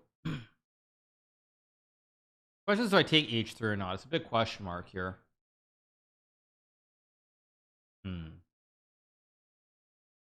Probably gonna take with the bishop, I guess. Takes with the bishop. Tough spot here to decide what to do. I guess I'll take with a knight and take. The h3 is very weak. I mean, the two bishops should be good here, but it's not a guarantee that they are actually good. Plays h4, which I kind of expected. I guess I'll go a bishop g4. Oh, I also have bishop a4, which is a nice little tickle on the rook. Because now I can play rook d8. Now he has problems in the center. He can't easily activate. Okay, I'll drop back. Okay, I'll drop back. So rook e8, stop the pawn push. And play. I guess I'll go for the double stack here, and probably I know what h5 does, so I'm gonna go b5, maybe b4. See what he does here. Goes rook e1. I guess I go rook e8, of course. Probably rook a4 might have been a little bit better. I don't have a great position here. I'm fine, but it's not like this is great. Trying to get the knight in somehow. d4 is what I want. I'd love to play d4, but I can't do it yet. So I guess I'll go here to cut him off. f3. So he's desperately trying. If I play d4, that's no good. Bishop f5 is no good. b4 is a move. I have to come up with something pretty quickly here, though.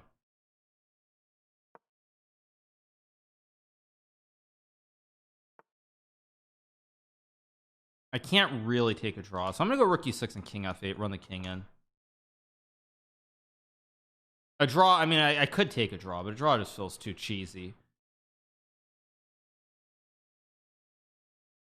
+2 especially, it's just absurd. Let's go here. I don't like f5 at all by him, because now he does have e4, but I mean, there always are problems on the diagonal here. Who is winning Vini Vici? Like I said, I'm pretty sure that's Ali Reza, but I'm not 100% sure. I guess I'll go d4. I could have played b4 too. Draws don't get you on the top 10 checkmate list. That is also true. This looks wrong, but maybe it's not. Let me see. What am I doing? Oh, actually, wait a second. What am I doing? Shoot. I've actually... Yikes. Wait, what the heck? Let's look at b4 here. Go here, target the pawn. Go here, guard, take the pawn. I don't like king f4, by the way. Knight f6. Go rook d8. I can take the pawn. Rook c1. Does that scare me? Not really, because I just take.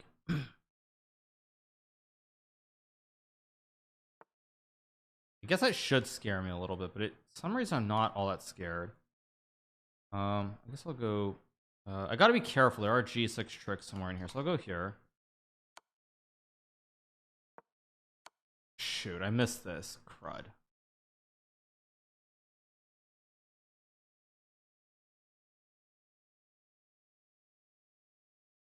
The draw. Ah, I blundered that. Yeah. I mean, I can try to... Nah, it's too risky.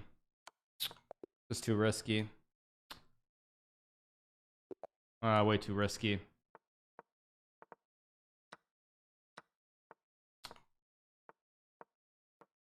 Just trade. Yeah, -6 is terrible. That's why actually at my rating I probably should not play him, because at this rate, excuse me, at this rating level, I'll just take. Why not? I'll go c3, because at this rating level, like, I mean, at 3200 +2 is reasonable, but 31, I take he takes the pawn, he mates me on the king side. It's actually, it's very, very scary to go for that. So I'm just gonna play simple chess here. I'll play d4 if I want, but I think I'll just go here.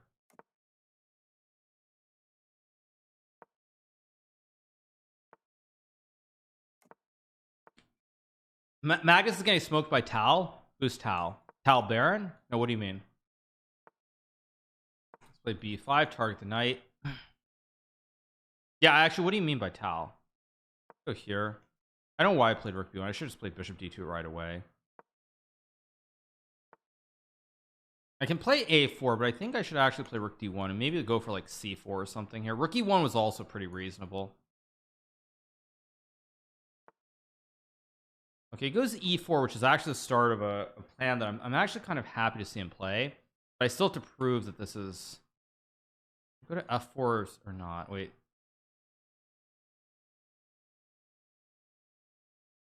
I think I go here and takes. Takes, or there's some material tricks. He plays queen e7, which...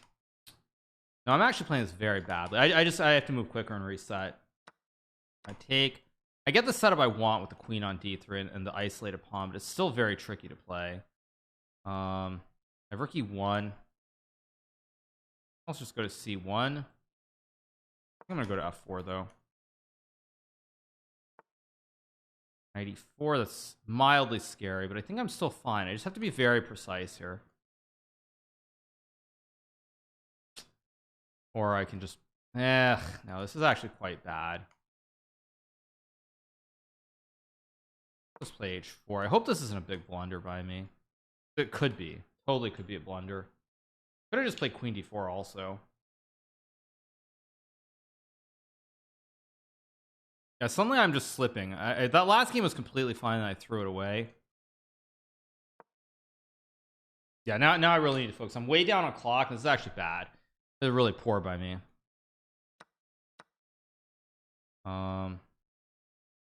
Here maybe?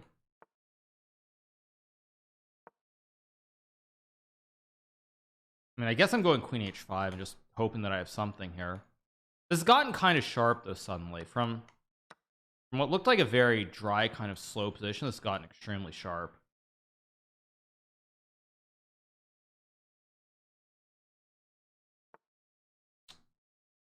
Ridiculous. It's insane. I actually don't have a I don't even have a checkmate here. Ridiculous.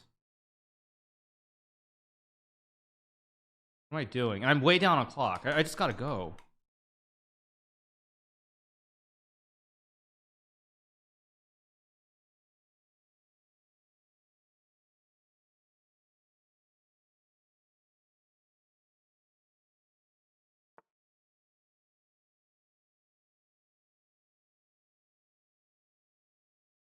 I gotta move. I'm too slow.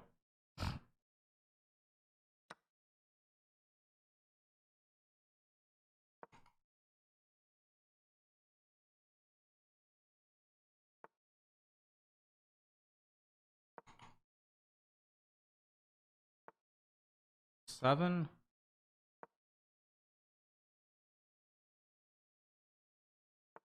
Like I had something. Wait, that's a slight blunder. I take.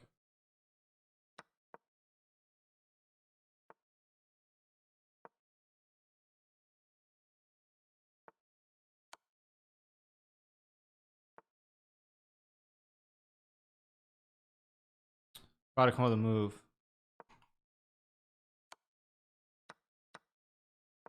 Oh, I just oh yeah, I just hung a pawn for no reason.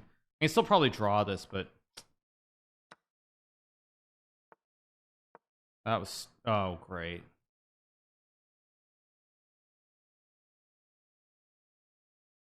Magnus losing points too. Yeah, I'm aware of that, but I think I have chance to maybe win this somehow. I blundered, but I have chances. He's got no time.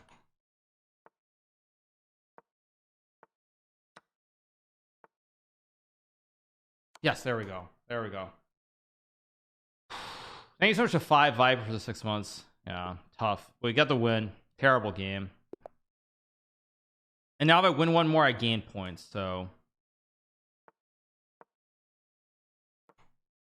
Tal is beating Carlson. Well, I mean, the problem, like I said, Magnus is the same problem I have. We both have the same problem.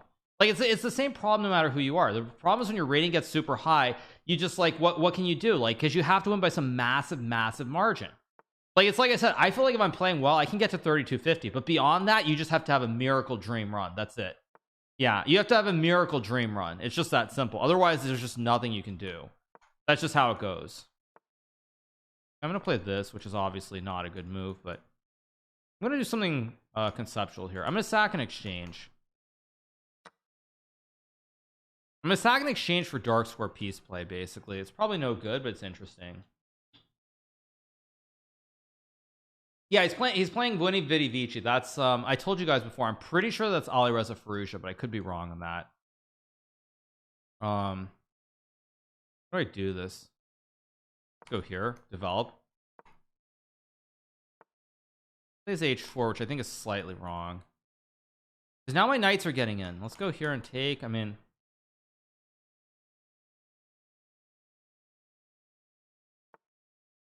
rook g1. I can obviously check here, which is interesting. I'll also play h5. I think I should just check and play like. I'm gonna play h5 to really confuse the situation a little bit here. Why I saw the disrespect? Because I mean, I was just doing it for 2 hours. My play is not particularly good in this game either, though, and there's this match, I should say. We'll see. No, it's not Mikhail Tal. I'm pretty sure it's Alireza Firouzja. It's Vinny Vidi Vici, right? Don't I have this? I have some trickies here. Some trickies. Now there's a fork that he missed. On rook f1, I take with a bishop and fork with 93.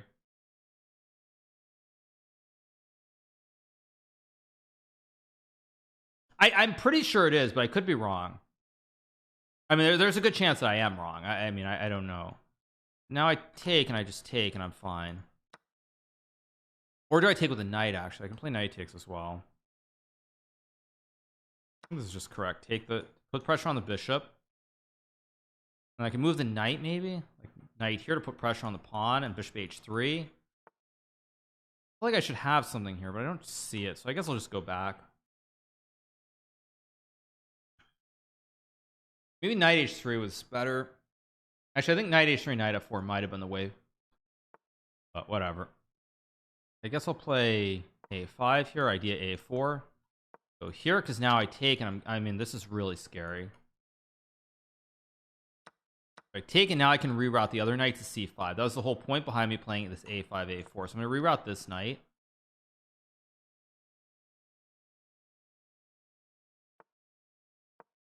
Now this knight is amazing. That's why I played a5. I wanted to fix these weaknesses here. Get knight e3 too. I mean, this looks horrible for white. See what he does.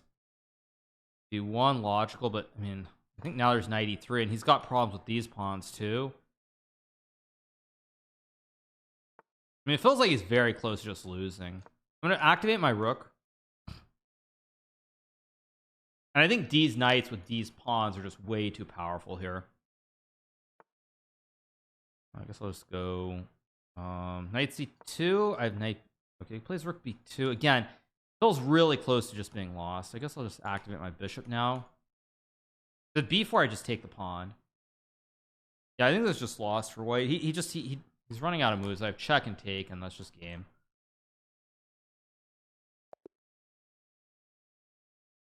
Bit better. Let's just play b3. Slow it down a little bit.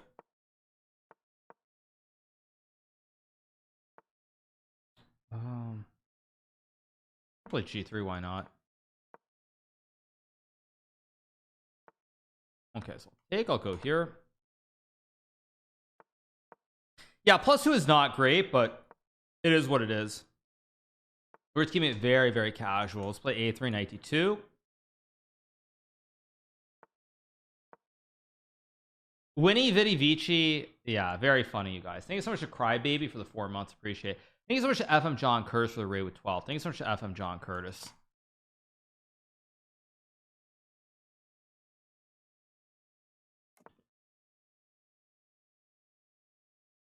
So he casts. So I'm going to play h4 here. I don't know if it's the right move, but I'm going to play it. I'm going to go g4 and g5. Like if he goes to h5 at bishop f3, and if he doesn't, I mean, this h5 is always lurking here.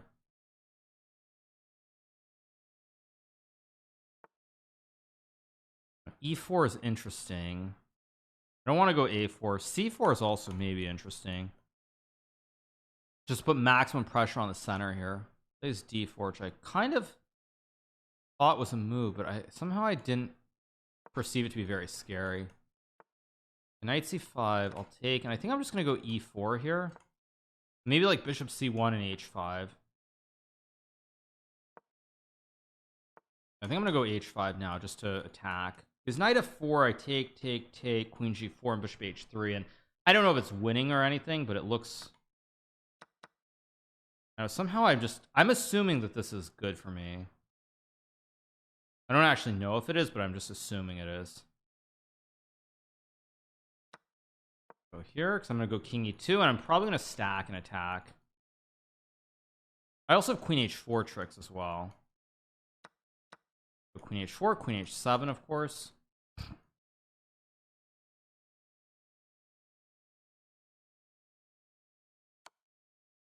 Oh, I missed queen b4. Completely missed it. That's really, really unfortunate. Oh, let's see. What can I do? I can play king e2 and...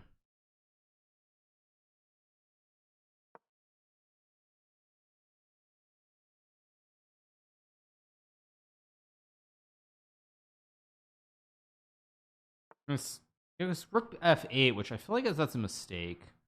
Maybe a mistake is too strong a word to use, but that feels wrong somehow. Queen g4 takes check. Queen h4.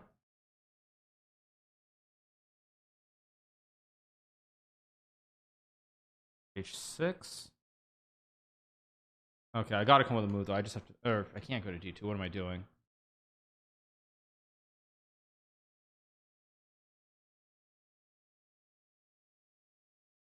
I gotta move. I gotta move. You gotta move. You gotta move. You gotta find a move. Just go.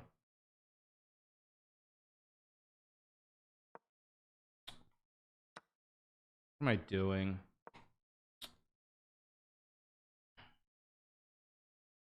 Not coming up with the moves here. Great. Now I just blunder bishop d6, of course.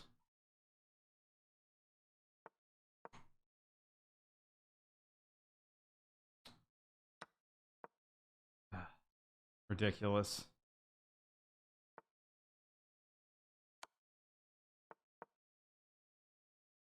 Just ridiculous to throw this game. I had such a great position out of the opening.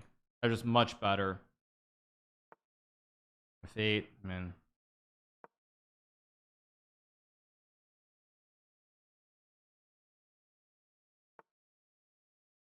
Or I mean, of course I'm just desperate here to do something. That's a losing move too. Okay, it doesn't take advantage. I mean, if I get rook f1 and some bishop h5, I can pretend.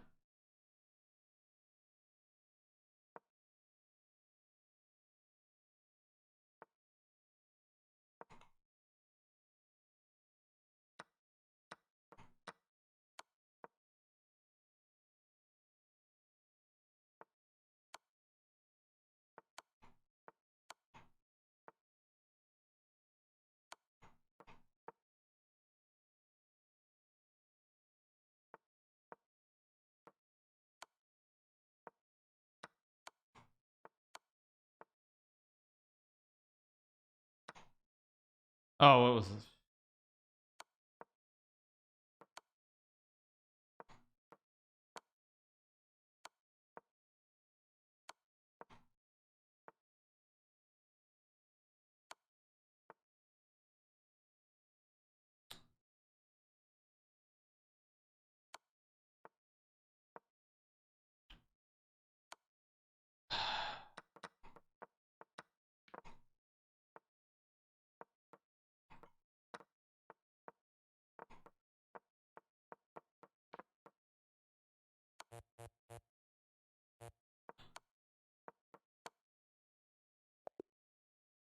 Oh! Wow, he ran out of time. Jeez. Oh my gosh, that was ridiculous. All right, let's reset. I gave him a draw that I should not have given him. But that's the miracle draw that he didn't deserve. Okay, let's focus. Now I just need to crush him. Like, no more nonsense. Just beat him. He's sort of maxed out. I think to Adrian. I'm gonna win five in a row. That's the goal. Go here and take. No more nonsense. Yeah, just no more nonsense.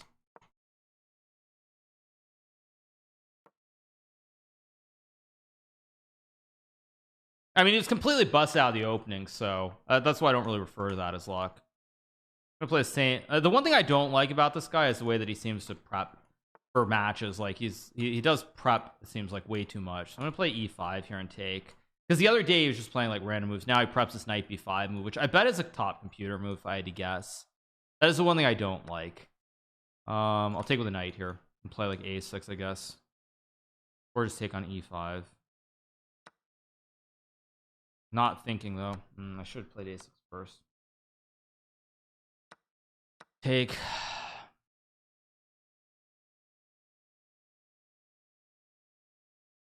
The a6 here. Take the knight back. I would prep 2. Well, it's not that. It's just go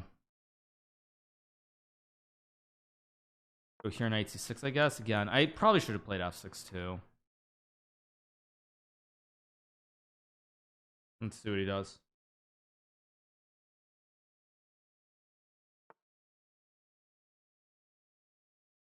I can go knight f5 here maybe, which is kind of interesting to hit the bishop. And I'll go actually go to c6. I'm gonna go to c6 and play like b6. Go here, king c7, king b7, keep it simple. See what he does.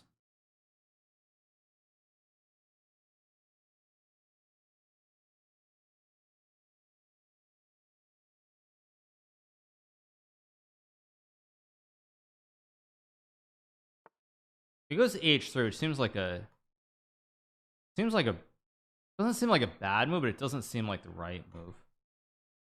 I think I should just drop back and take probably. G2. So now I go rook d8. Now I have a pretty good setup. Always take the bishop on e3 at some point. Also play b5.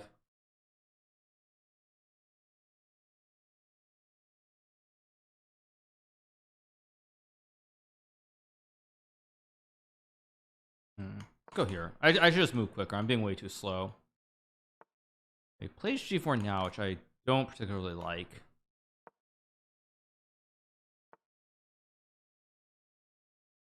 Let's go here maybe. Knight f4 is a good move. Yeah, I miss playing this. I'm gonna try to keep knights on the board. I just gotta keep moving fast. If I move fast, good things can happen.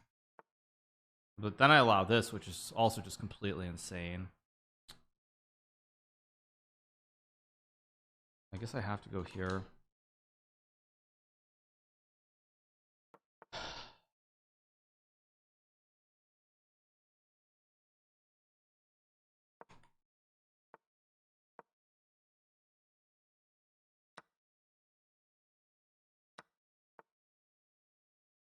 Oh, did I just blunder again?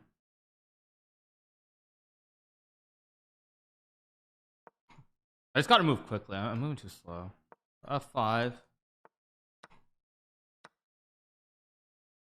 Go here. Still kind of okay here. I just be precise. But now I'm low on time, which also doesn't help. You gotta move, gotta move. Go here. Oh my gosh. Oh yeah. Oh my gosh. Yeah. Yeah, I just missed that completely. Oh my gosh. Like, this is just insane what I'm doing. It's ridiculous. I just threw this game.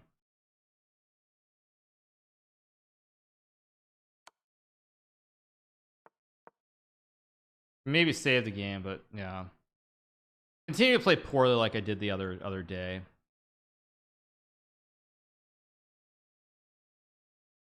Still probably save the game, but yeah. I take bishop c7, king h8, maybe, I guess.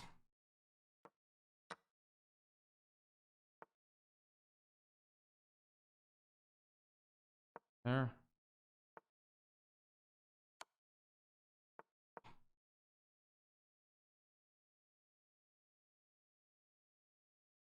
Trying very hard to save this game.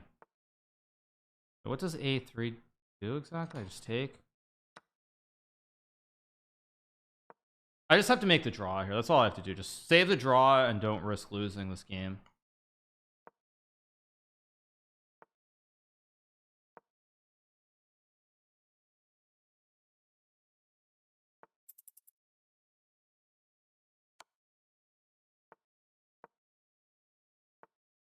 Oh great. Oh great.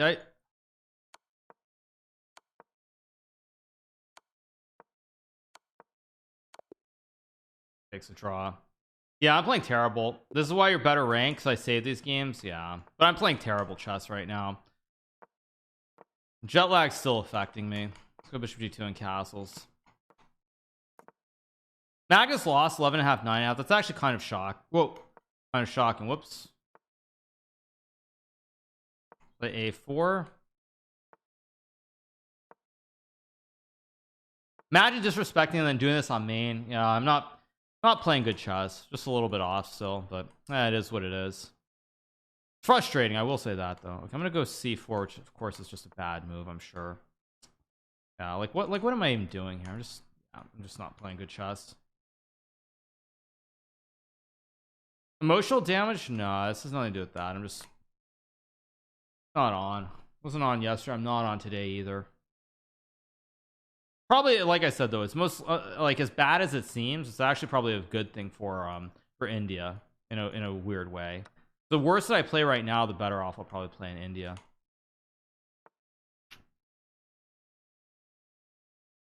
We're here, target pawn.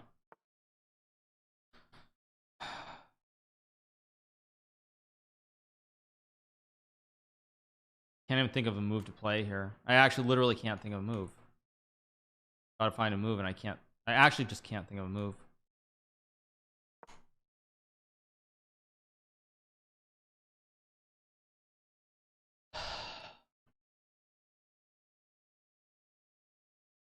India has some good GMs. Yeah, they do. You said that while you were loading it. Yeah, but I mean, like, I can just feel like I'm just not on at all, even in these games. Okay. Play here.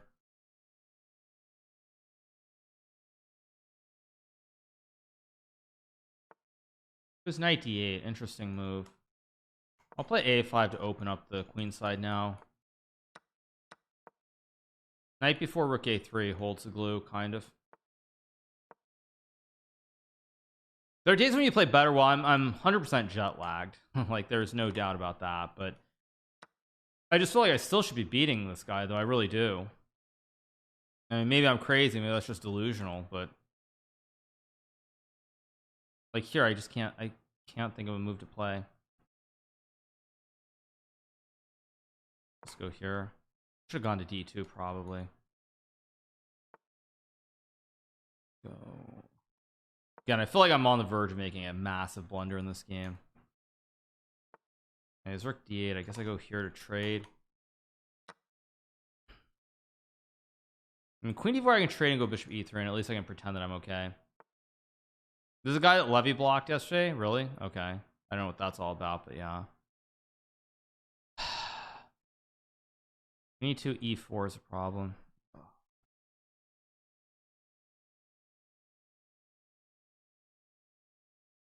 I just have to come up with moves, and I can't. I literally can't think. My brain just is not even remotely close to working. Like here, I'm down on time. Like, I play this guy a million times. I'm never down on clock. Never down on clock.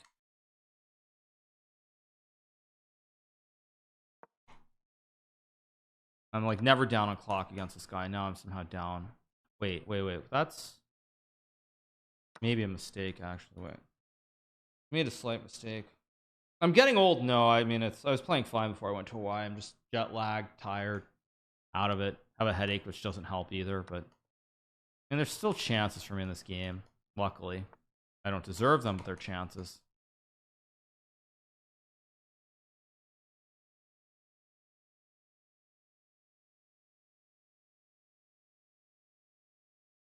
Maybe too relaxed. Well, I mean, I've had a headache for most of the stream today, but not that's like any kind of big excuse or anything. But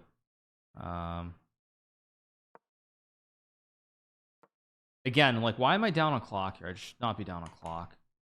h5, h6, maybe. Finds rook c8, which is an excellent move too.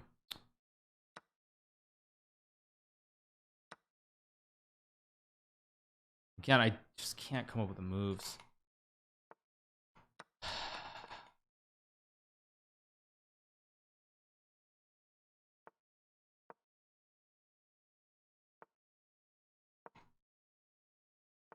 Knight g4, which I missed too. I'm just trying to make a draw again. Like,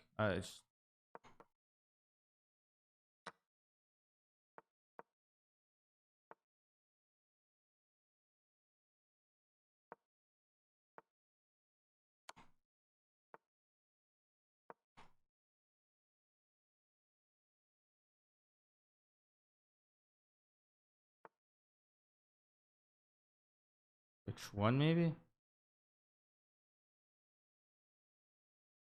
I'm too slow again. I'm just too slow. I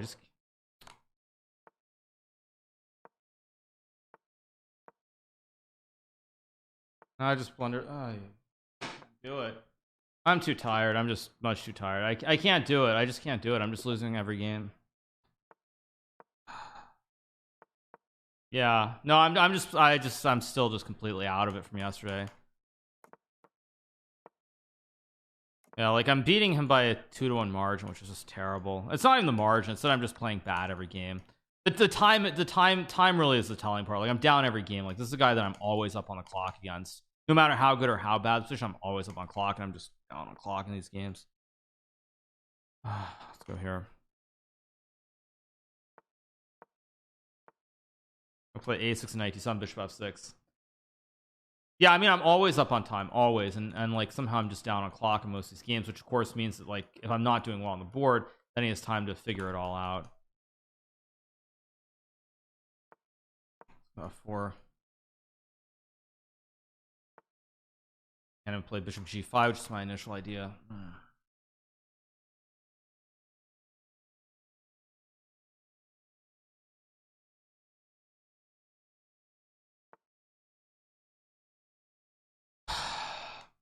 Play here to hit the pawn.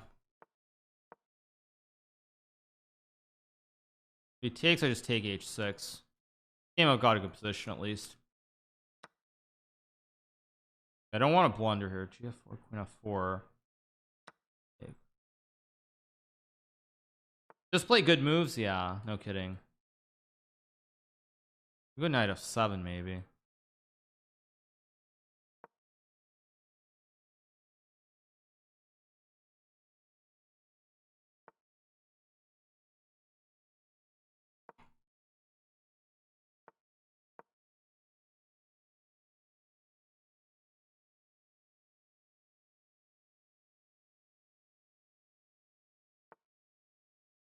Okay, bishop g2. I can obviously take.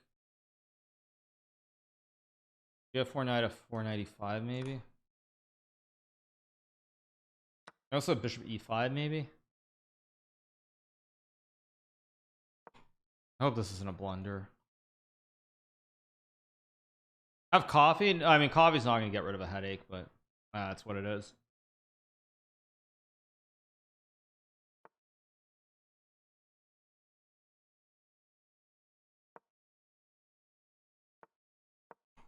Oh, he went to G. Oh, I thought he was going to go to H4. He went to G4. For sure, he was going here, not G4, but whatever.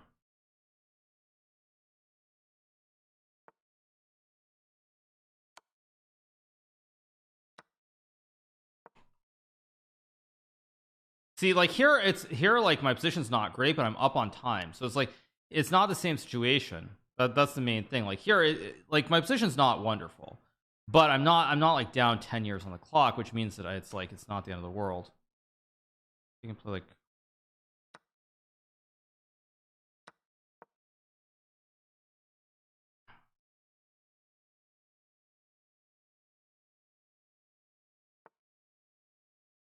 Oh my gosh, he has queen takes c5. Even that I just completely overlooked.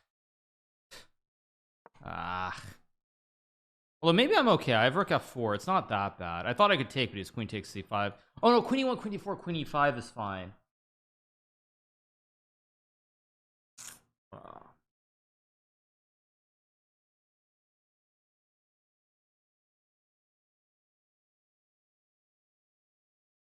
He's low on clock though, which is good.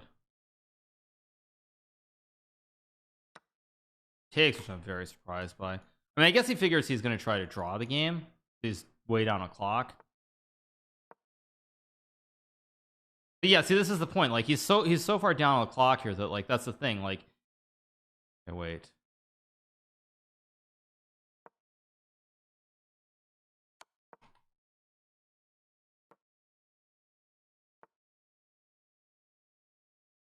I'm gonna go here and queen c6. He's just got no time. See, like this is fine. Like I'm losing on the board objectively, but I'm up so much time that it doesn't matter.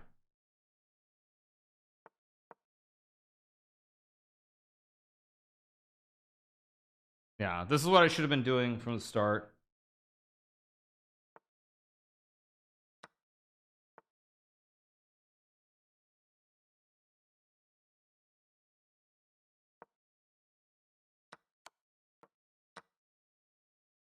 Yeah, much better. Thanks so much for 10,000 checks into Apex DMAX. When I start taking chess seriously, it's +3 right now. +3 I have to play. He's gonna play this one. Play c3, not blunder. Rook e1 and knight e5. This is of course standard, nothing too crazy.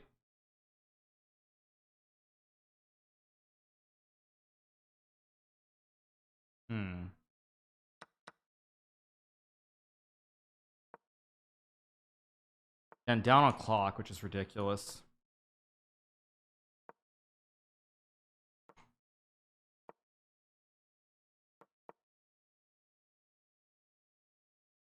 Or he's trying to go for some I thought he was gonna go bishop g6 bishop h6.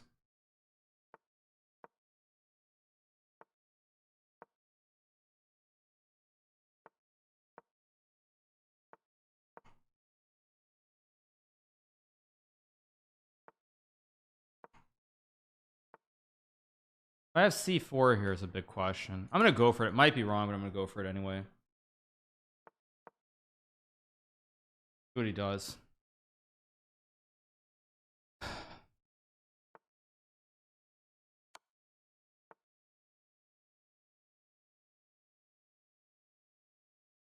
Takes c5, or do I take and grab the pawn?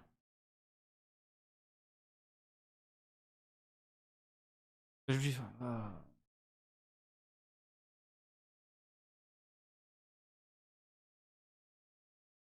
I assume this is winning somehow.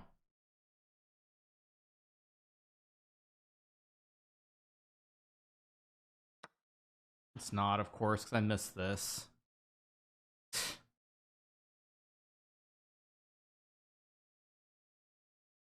Just ridiculous. What am I doing?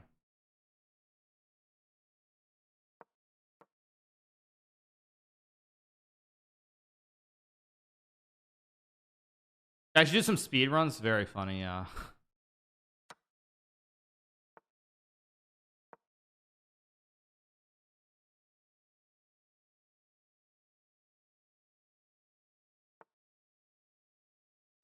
Knight d3 is what I was hoping it would do. Actually, I was hoping it would blunder this. Now there's no forks or anything with king on f1. This was drawish. When I dropped 3100 when I started playing terribly during Arena Kings. I lost like 80 points yesterday. I still won Arena Kings, but I lost like 80 points.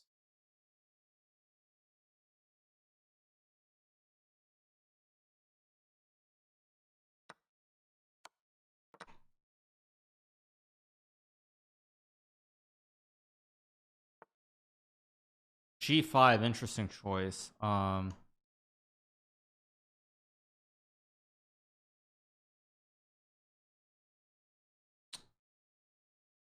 Guess I'll play b3.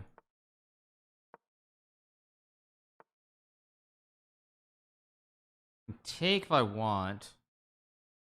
No, I think I bring the king close. This has to be the right play.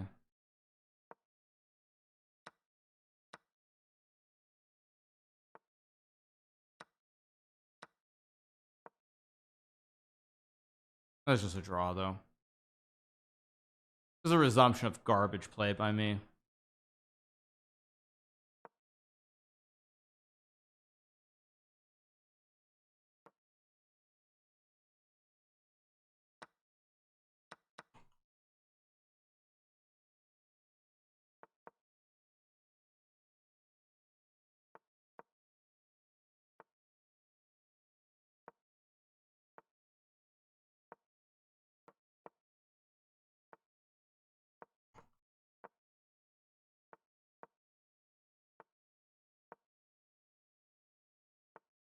Yeah, there's just nothing I can do. This is just a draw.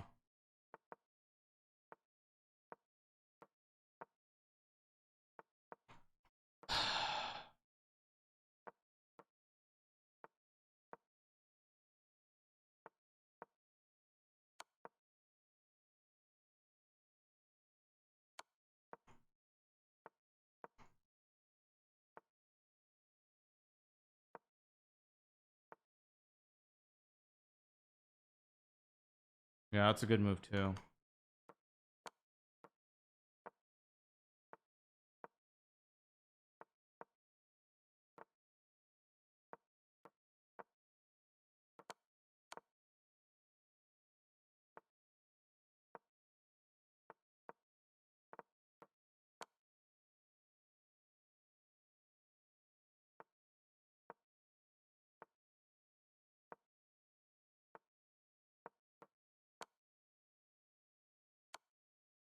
Oh, there's this one too. Yeah.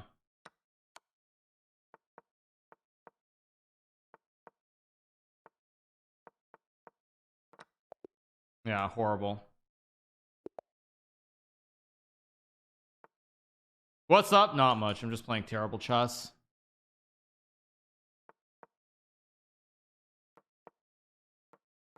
I'm gonna play like 5 more probably until, and once I get it back to +2 I'll probably stop, but right now I'm just playing awful chess.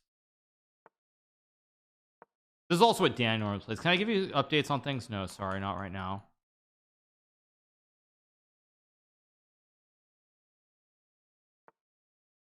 A5. It's not the music actually, it's just playing bad chess right now.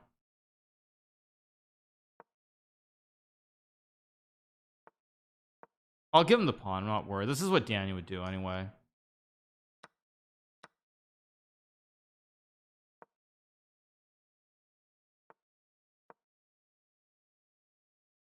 It must be the song Night Moves, yeah.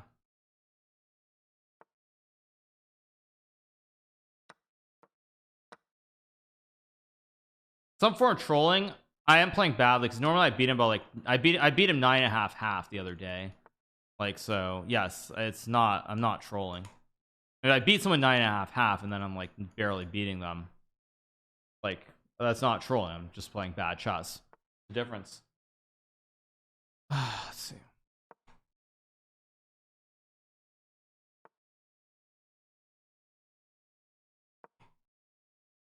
I think I'm gonna go G5 G4 sooner or later. No, I mean the jet lag is playing a role, I mean, but that's not the only reason.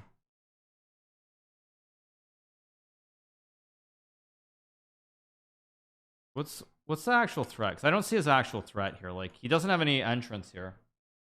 I'm just missing the turkey. Yeah, all right.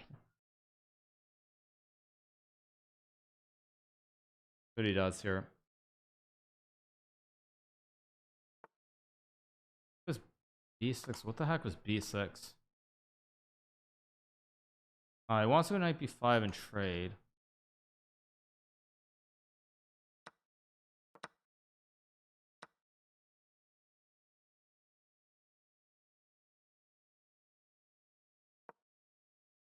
Go bishop H6. Go here to hit the pawn. That hangs a pawn on B5, which I just take. Eval does not say a dead draw anymore. Now I'm better. I know I'm winning, but I'm better.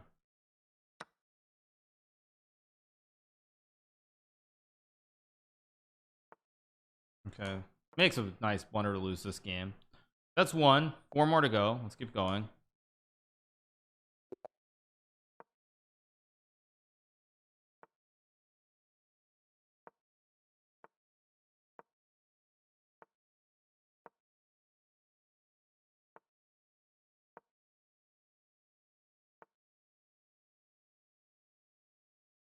Go knight F3.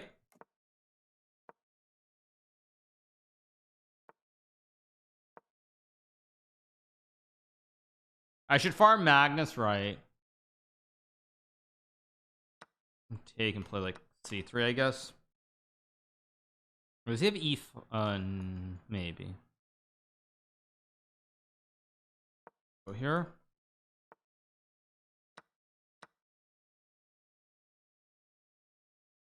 Don't really want to trade. I can take. Don't really have a choice, so I guess I have to take. This isn't really what I wanted. Go here on Queen D4, I guess. Try to force a trade of queens into an endgame. I mean, I'm at least better here. I mean, I am still objectively playing. I mean, I'm still better, I guess you could say. It's just that, like, the quality of my play, I'm very unhappy with. I'm missing a lot of different stuff in these games.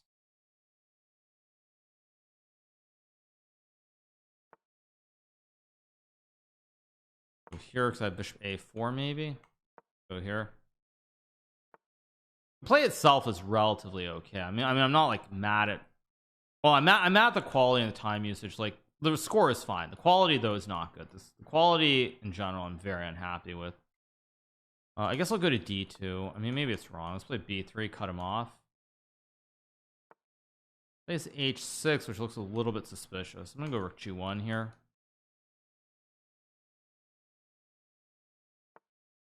Now the question is, can I play G4 or not? Let me think. Takes knight G6, rook F7, knight E5 looks fine. So I take, that's fine.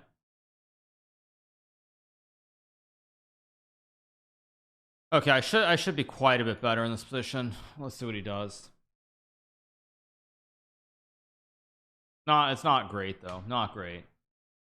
Thanks for No Limit Fitness. Thank you, X Factor as well. Appreciate it. Thank you.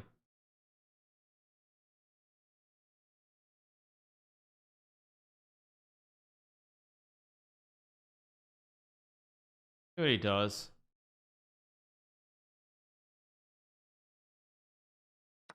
He takes, which I don't know. I just don't believe him. I think I have 95 and just takes. But maybe I'm insane. I also have knight f4 here, which is interesting. Actually, knight f4 looks very good. And knight f4 should just be a great move.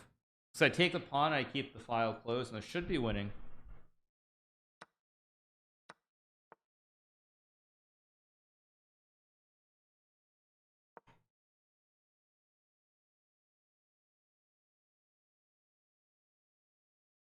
Also, rook e1 was good enough too, but whatever.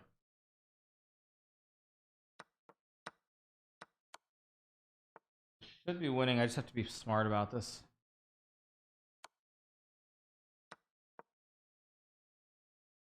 Because king is very loose on the edge of the board as well.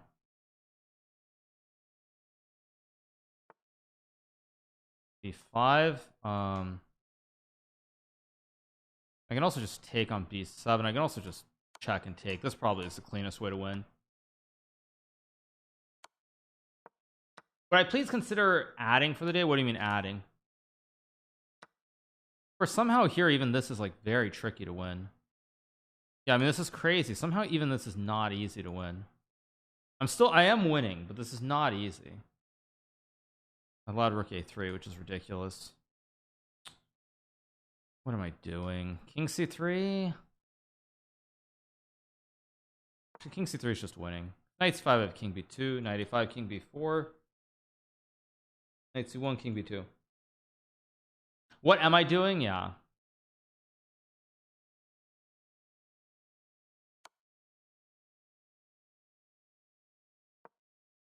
Yeah, it should be game.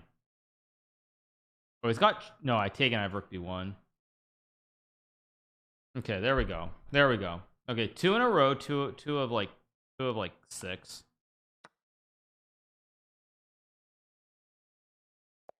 He resigns. That's better. Let's keep going. Let's play e5. Change it up.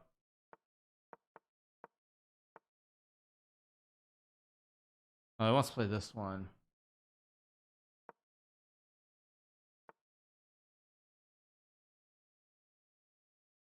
Take and play knight e7, knight g6.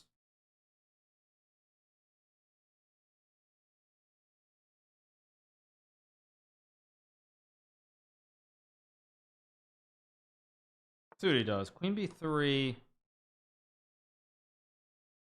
Go to a5. d6 I can still just take. Oh, I could have just played d6 right away. But anyway, the show goes on. I go d6, f5. This bishop b6 at some point. This should be fine for me. It doesn't look too scary. Am I playing better or is Russell playing worse? I mean, I would say we're both.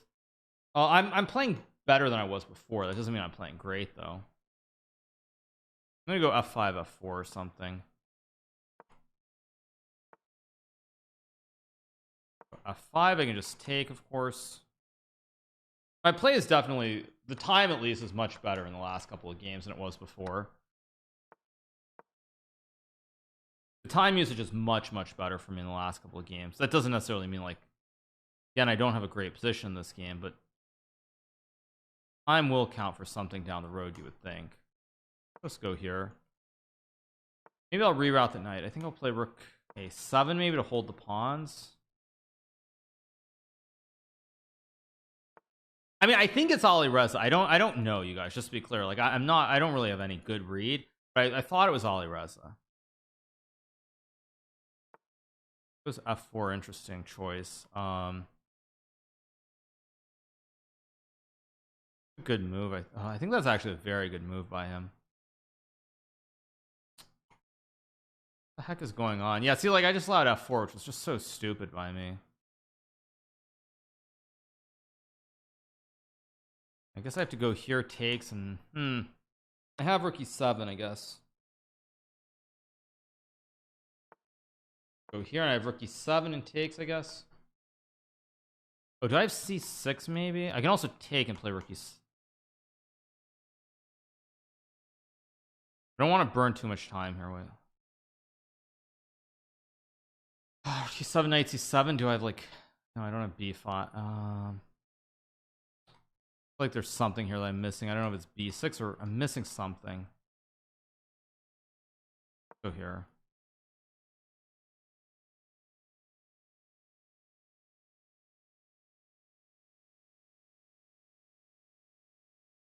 c6 was also a move, I think, but it was a6. But this, I think, gives me c5 now. Now I can't play end peasant. I get e4. I mean, I think I'm better now.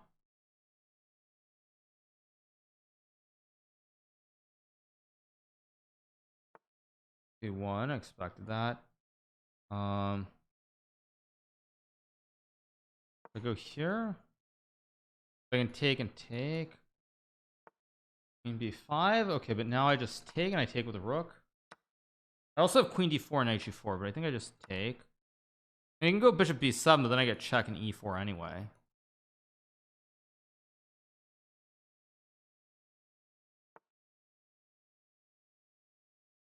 Okay, how do I... Oh, what was that? Oh, I went to grab the king and it just slipped. Oh my gosh. Ridiculous. Okay. At least he played e3, which wasn't the best move.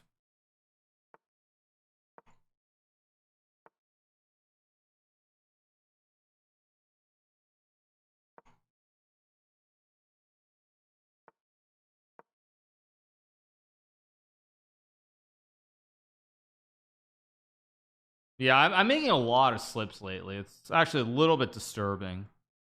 A little bit disturbing. Go here. I've made a... I mean, yesterday I made a lot of slips. Today I'm making a lot of slips too. Yeah, I think I'm better. Go e4 check and...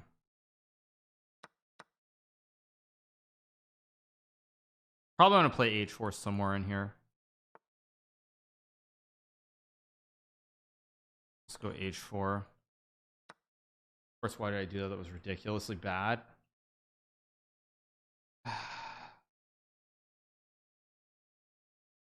I just have to move. What am I doing? I just have to salvage this if I can.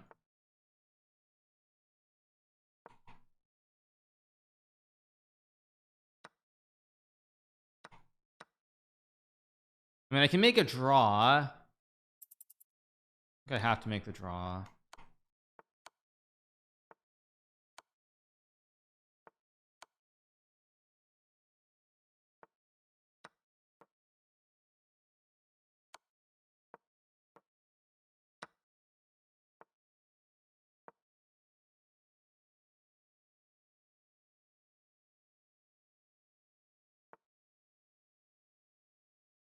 Um,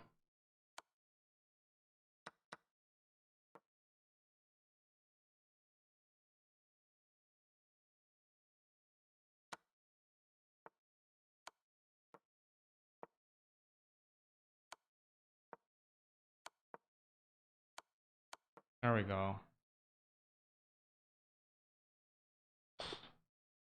Way too close for comfort.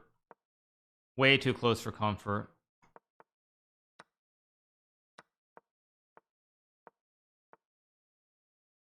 This guy is super prepared somehow. It's like all he does is play the French. 94. I'm gonna play c3, which is of course also a terrible move, but g3, bishop g2, keep it simple. I assume I have g4 somewhere in here, but maybe I just don't. g4, I'm gonna play it anyway though. Maybe I can go like c4 or something, I don't know.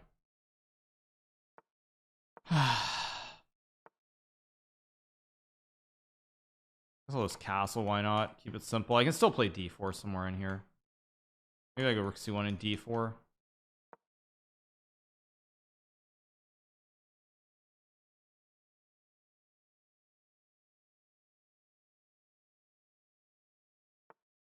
I'm gonna go c4. I have knight h5 and d4 and all kinds of tricks in here, I think.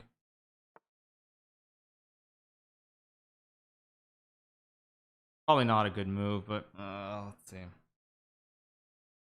Yeah, c4 was a horrible move by me. Like, everything I'm doing today is just not good. I think I'm still okay here, but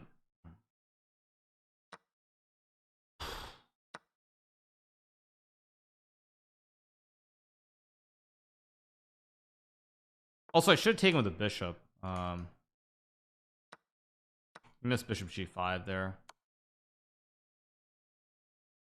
Create some queens, playing endgame. Yeah, I'm still playing poorly. I've been playing poorly this whole match. At least I have an endgame where I can play for more. He has to burn some clock here. Thank you so much to Michael's here for the prime and 18 scratch for 16. I mean, I'm not going to play Magnus. Like, I'm playing really poor chess right now. That'd be really weird. That'd be a very weird decision by me.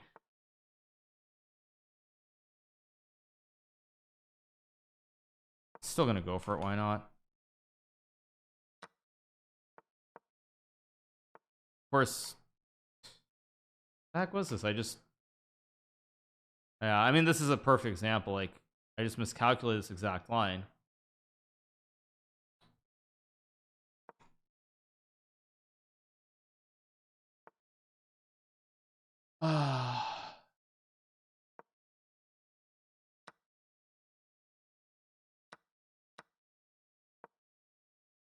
Although he just blundered for no reason too. It's not a big blunder, but it's a blunder. I might win now. I might win. I might win now. Gotta take b5. Don't I? Of course I can't trade if I want to win the game. I'll go here.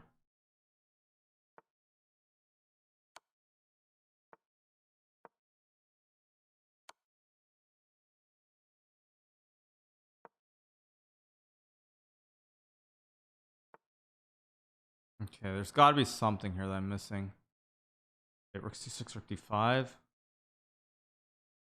But oh, I don't have rook c8. Jeez, I almost just blunder there. Let's go here. So on check, I have king e2.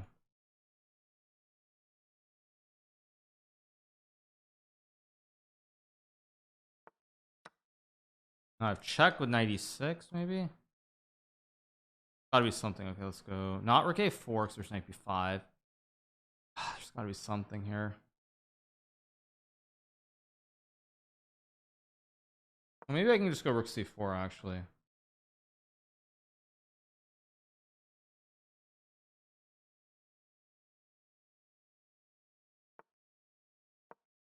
I think I'm okay. Knight d4 is a big mistake. Big mistake maybe was too strong. Go here. Could have traded and gone a4 right away. This takes, I have knight g3. I'm gonna win this game now. He's using too much time.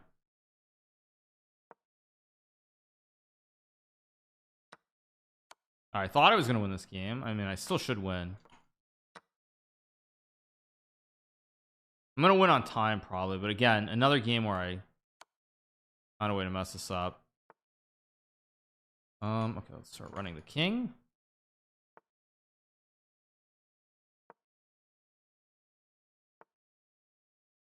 This way.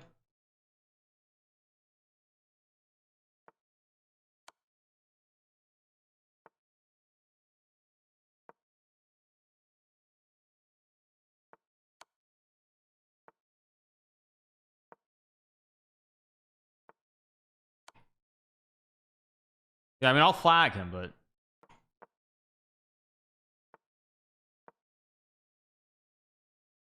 yeah, not a good win, but it's still a win. Wins are still +3, so I'll keep going until they're not +3.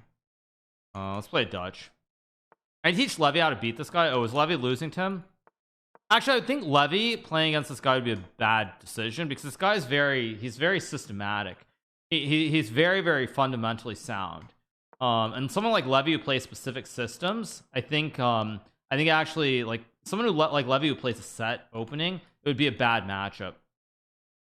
Yeah, like for Levy, this is a very bad matchup because Rustamov, I mean, he's very good at his openings, and if you don't have many openings to try, you don't have variety, you're going to struggle against him. So that actually doesn't shock me what you're saying about Levy struggling against him, because that's what I would expect to happen actually.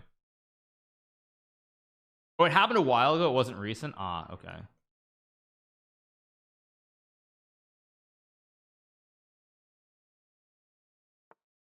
It was bishop e3, which I don't really understand. I'm gonna play. I mean, he's really begging me to take. I'll take. I mean, I don't know what he's taking, queen or pawn. He takes with a queen. Interesting. Okay, so I go queen e8 to play e5. And he has bishop h6, but I don't know why I'm supposed to be scared of that exactly. b4, which also doesn't look right to me optically. Knight c7, b5. Okay, so I see what he's trying to angle for.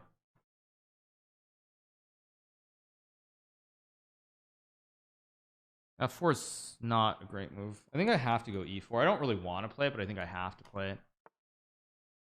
He goes there, which just looks weird to me. This looks very strange. I mean, you can play b5, but I just take and go back.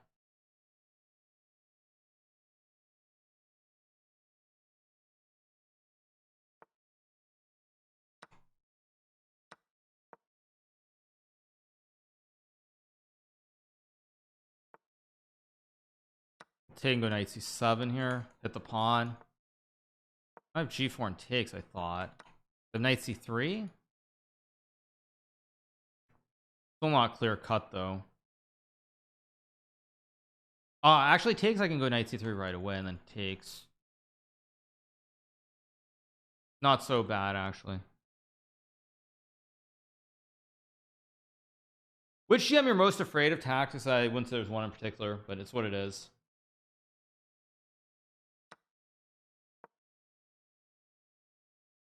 Mainly that I'm doing much better here is I'm keeping control of the clock situation in a way that I was not before.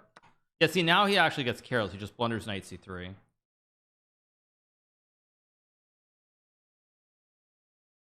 My clock situation, I'm handling the clock so much better now.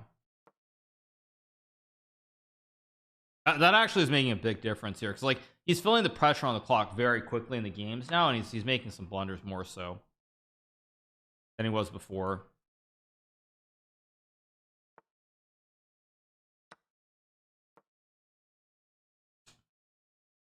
Another good one. Now let's mix it up. Let's play English. It plays this too.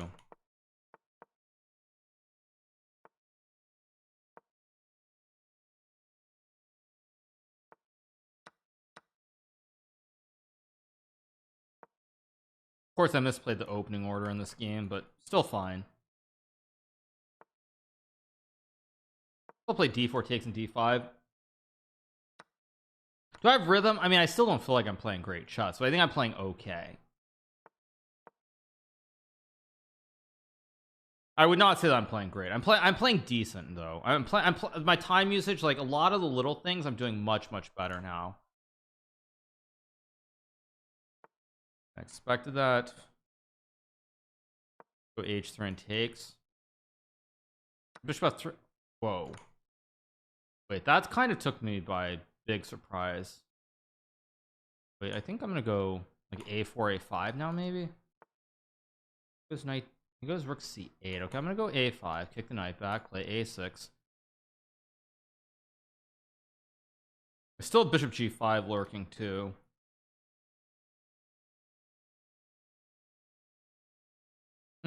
So he takes, I take. Yeah, the main thing is he's just under pressure very quickly now. So like when he's under pressure like this, it's not as easy to just come up with moves. So I take and go bishop a3, of course. Rook a7. I mean, I have d6 too.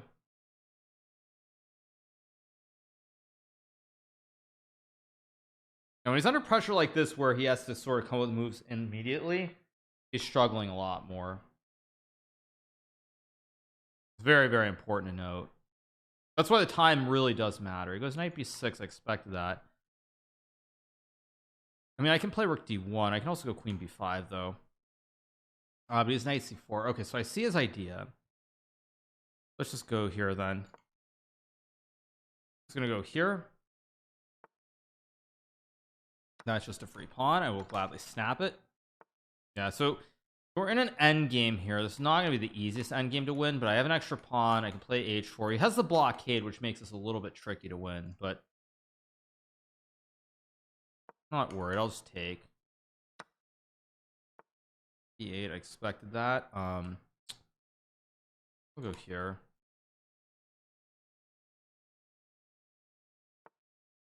E2. That doesn't really concern me because I think I can just go like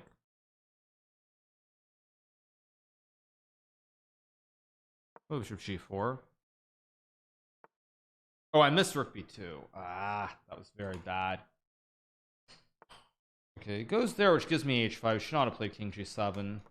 But all these mistakes he's making are 100% because he's feeling the crunch on the clock now, and he's not in a groove, so he's on the crunch on the clock, so he's making these moves a little bit quicker than he would like to. That looks kind of insane, actually.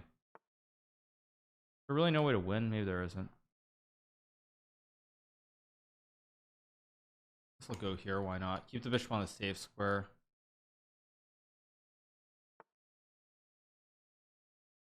Go here. Put pressure on the knight again. Let's go here. Rook c6. Big threat now.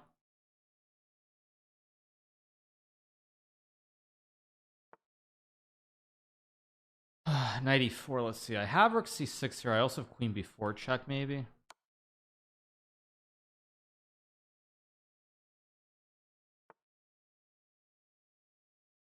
Go here. I take and play rook e1. Rook e1. Or do I go bishop g? Actually, no. I think I go bishop g2. This is better. Keep the f4 idea alive.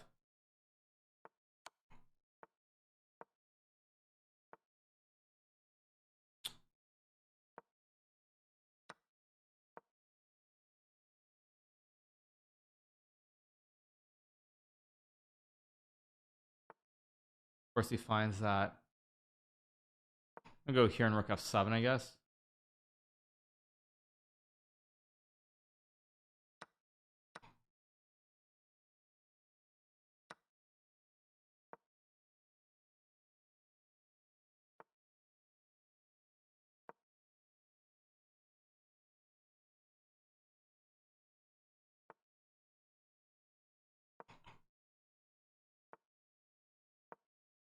I mean, I have checks. Oh my gosh, is there really no way to win here? Unbelievable. I'm gonna have to flag him. Ridiculous that he found the way out. Great defense by him, but I'm still gonna flag him. Nope, no draw, dude.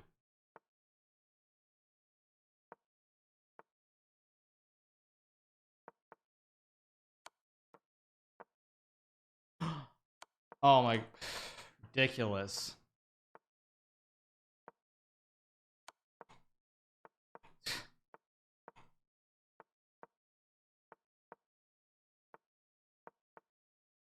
Now I win the rook.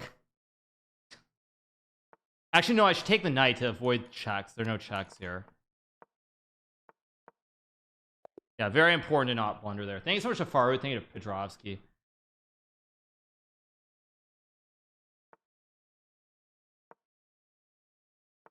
Terrible. Okay, let's play traditional chess now.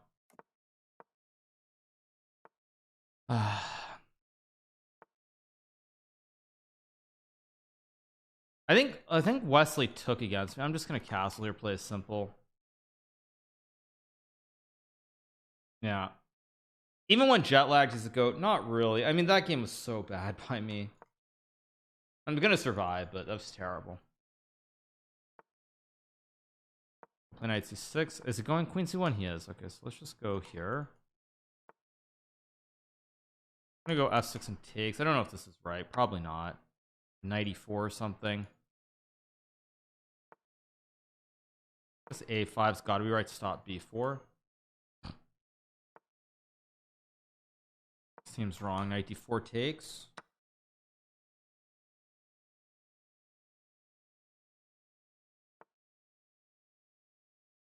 Do I go bishop d5 or I assume I go b6 here. This must be right.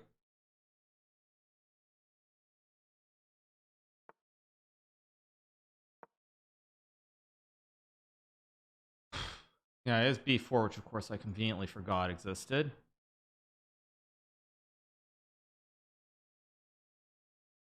Knight d5 though looks completely fine.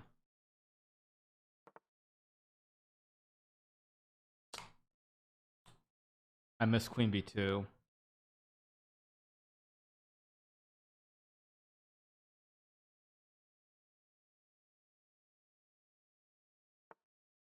He plays h4, which I don't think really concerns me. I mean, I'm just going to keep developing. The h5 I'll probably just take. It goes b5, which I also think is a mistake. I don't know how serious a mistake is, but it feels wrong. The threat. I don't actually understand what his threat is, so I'm going to play a4 here.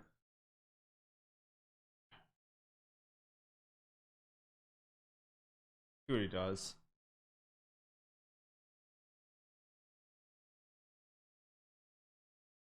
Life is good. Life is good, you guys. Okay, it goes 92. So we'll play. Okay, 5 to hit the pawn. This must be right. b1, logical. We'll play. And I have bishop g4. I guess rook d8's got to be the correct first move in the sequence.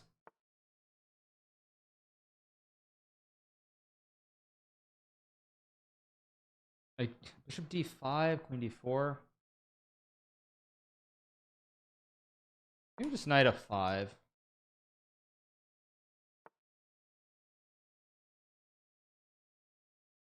I'm trying to figure out which square to go to. We'll go to e7. Go here.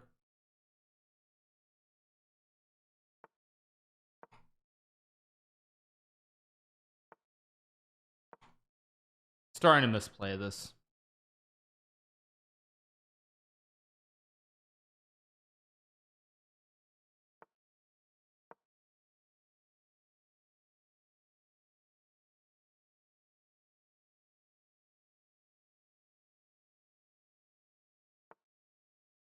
There's rook c4.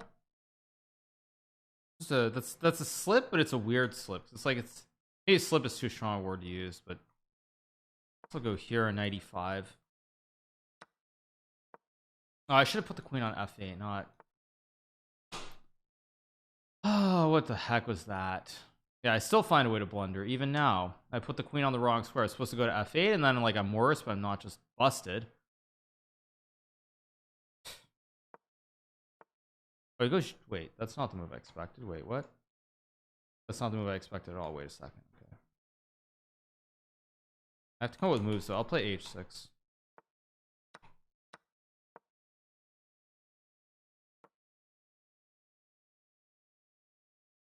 I just need to survive somehow, anyhow. I just have to find a way to survive. That's all I have to do here.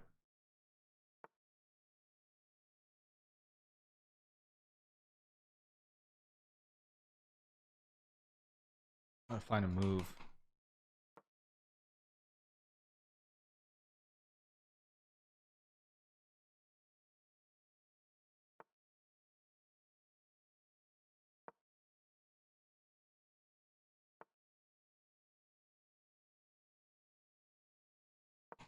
Gotta just hang on.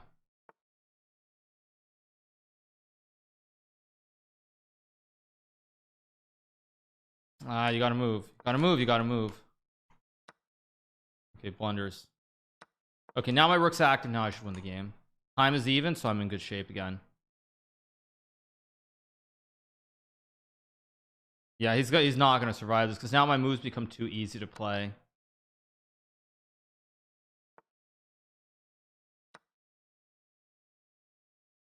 Yeah, my moves are too easy. He just loses. There we go. He's just a bathtub for the 2 months. Every night, game over. All right, better, much better. Much better. See, once I was able to spin it around, then it became much easier to play.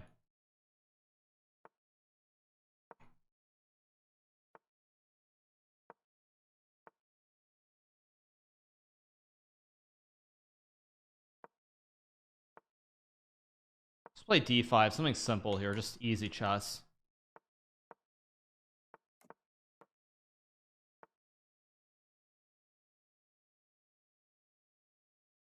I'm gonna play knight d2. This is not the main line, but it's something. I'm gonna play rook e1 and then e4. I mean, I just don't believe that he knows this line that well. I've played this against Maxime and Wesley in some of the SEC events. Play a5. Might be wrong though. I think it is wrong, but whatever. I think h3 was the right move there.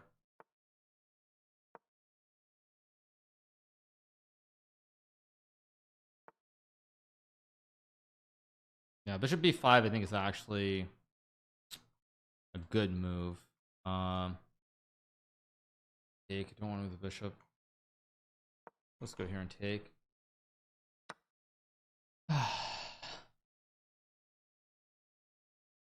Just drop back, keep it simple.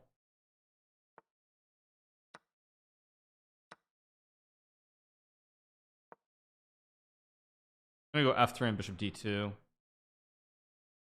Let's go here, maybe bishop a5. Go back. It's a free pawn. I'll eat it gladly.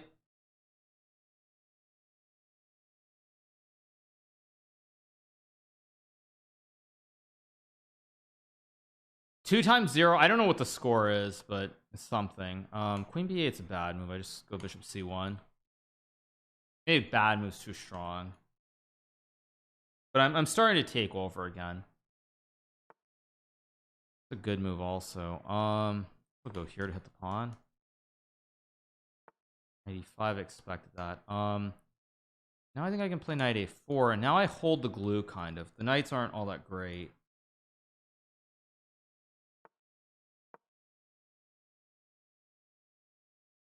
I need to play like h3, maybe f4 somewhere in here. Definitely turned it around though. Maybe I should put the bishop on c3 maybe. Okay, that looks like a blunder. Maybe blunder's too strong a word again to use, but that doesn't look right. It feels too loosening. Takes rook e7 or something, rook e4. Doesn't look right.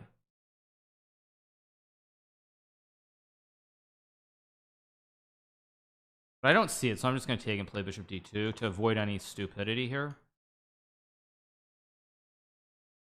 Got that though. I think I can go here.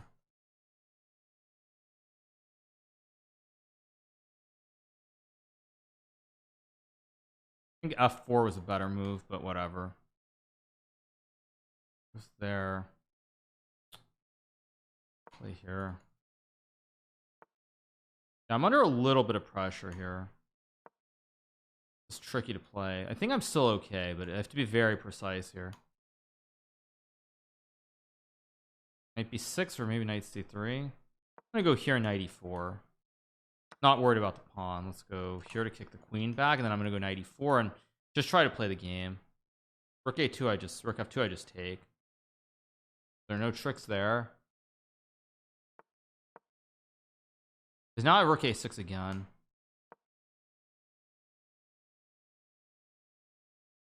Also bishop c3. I mean, I'm starting to come to life here. Okay, I don't see it. So if I'm losing, so be it. Because now there's no knight c2, rook e2, knight f3, I just take.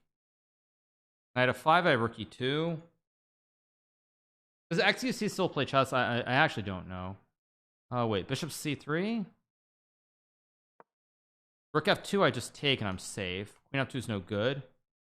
Queen c2, I just take. Rook f2, rook e1. Probably good enough. But he's too low on time again. This is the main thing. When he gets too low on time, like, that's the main point. When he gets super low on time like this, he just can't keep up on the clock.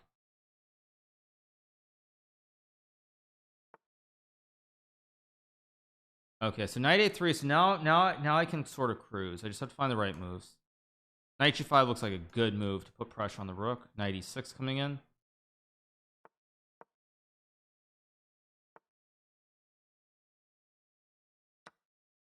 I mean, I am just up 2 pieces, or not 2 pieces. I'm just up 2 pawns. I'm up 2. Actually, I'm not up 2 pawns somehow, but I still flag him anyway. Even though, again, I completely misplayed this.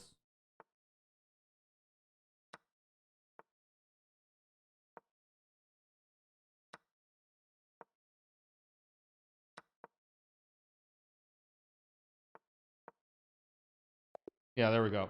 Much better, much better.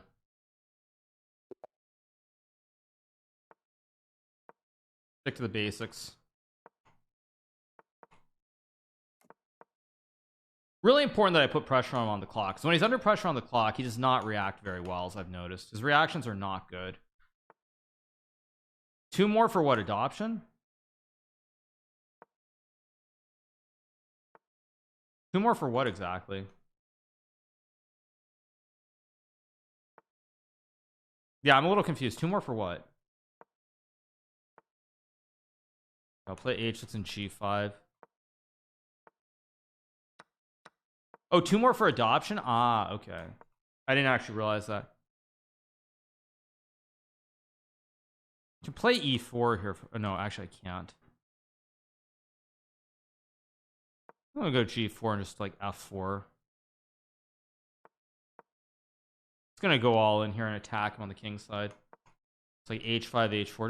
Just this is pure pure barnstorming on the king side.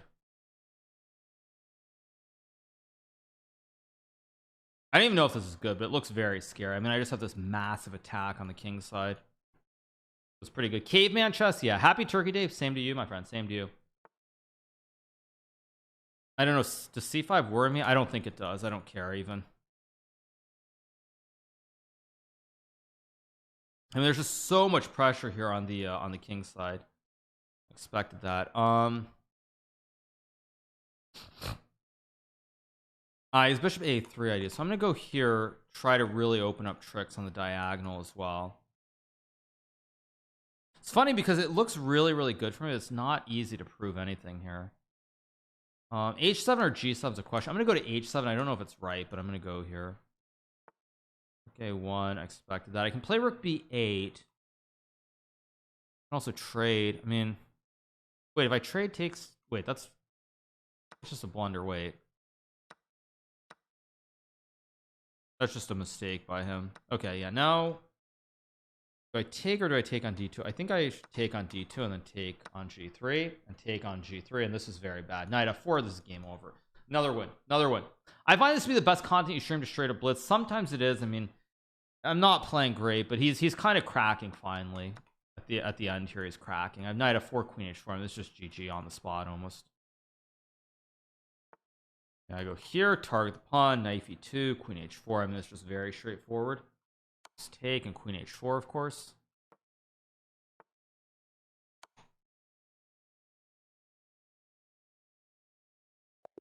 Okay, resigns. Let's keep going.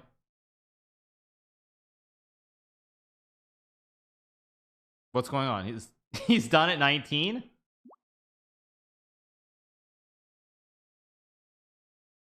Wait, he's randomly done at 19? You can't be serious. I know it's...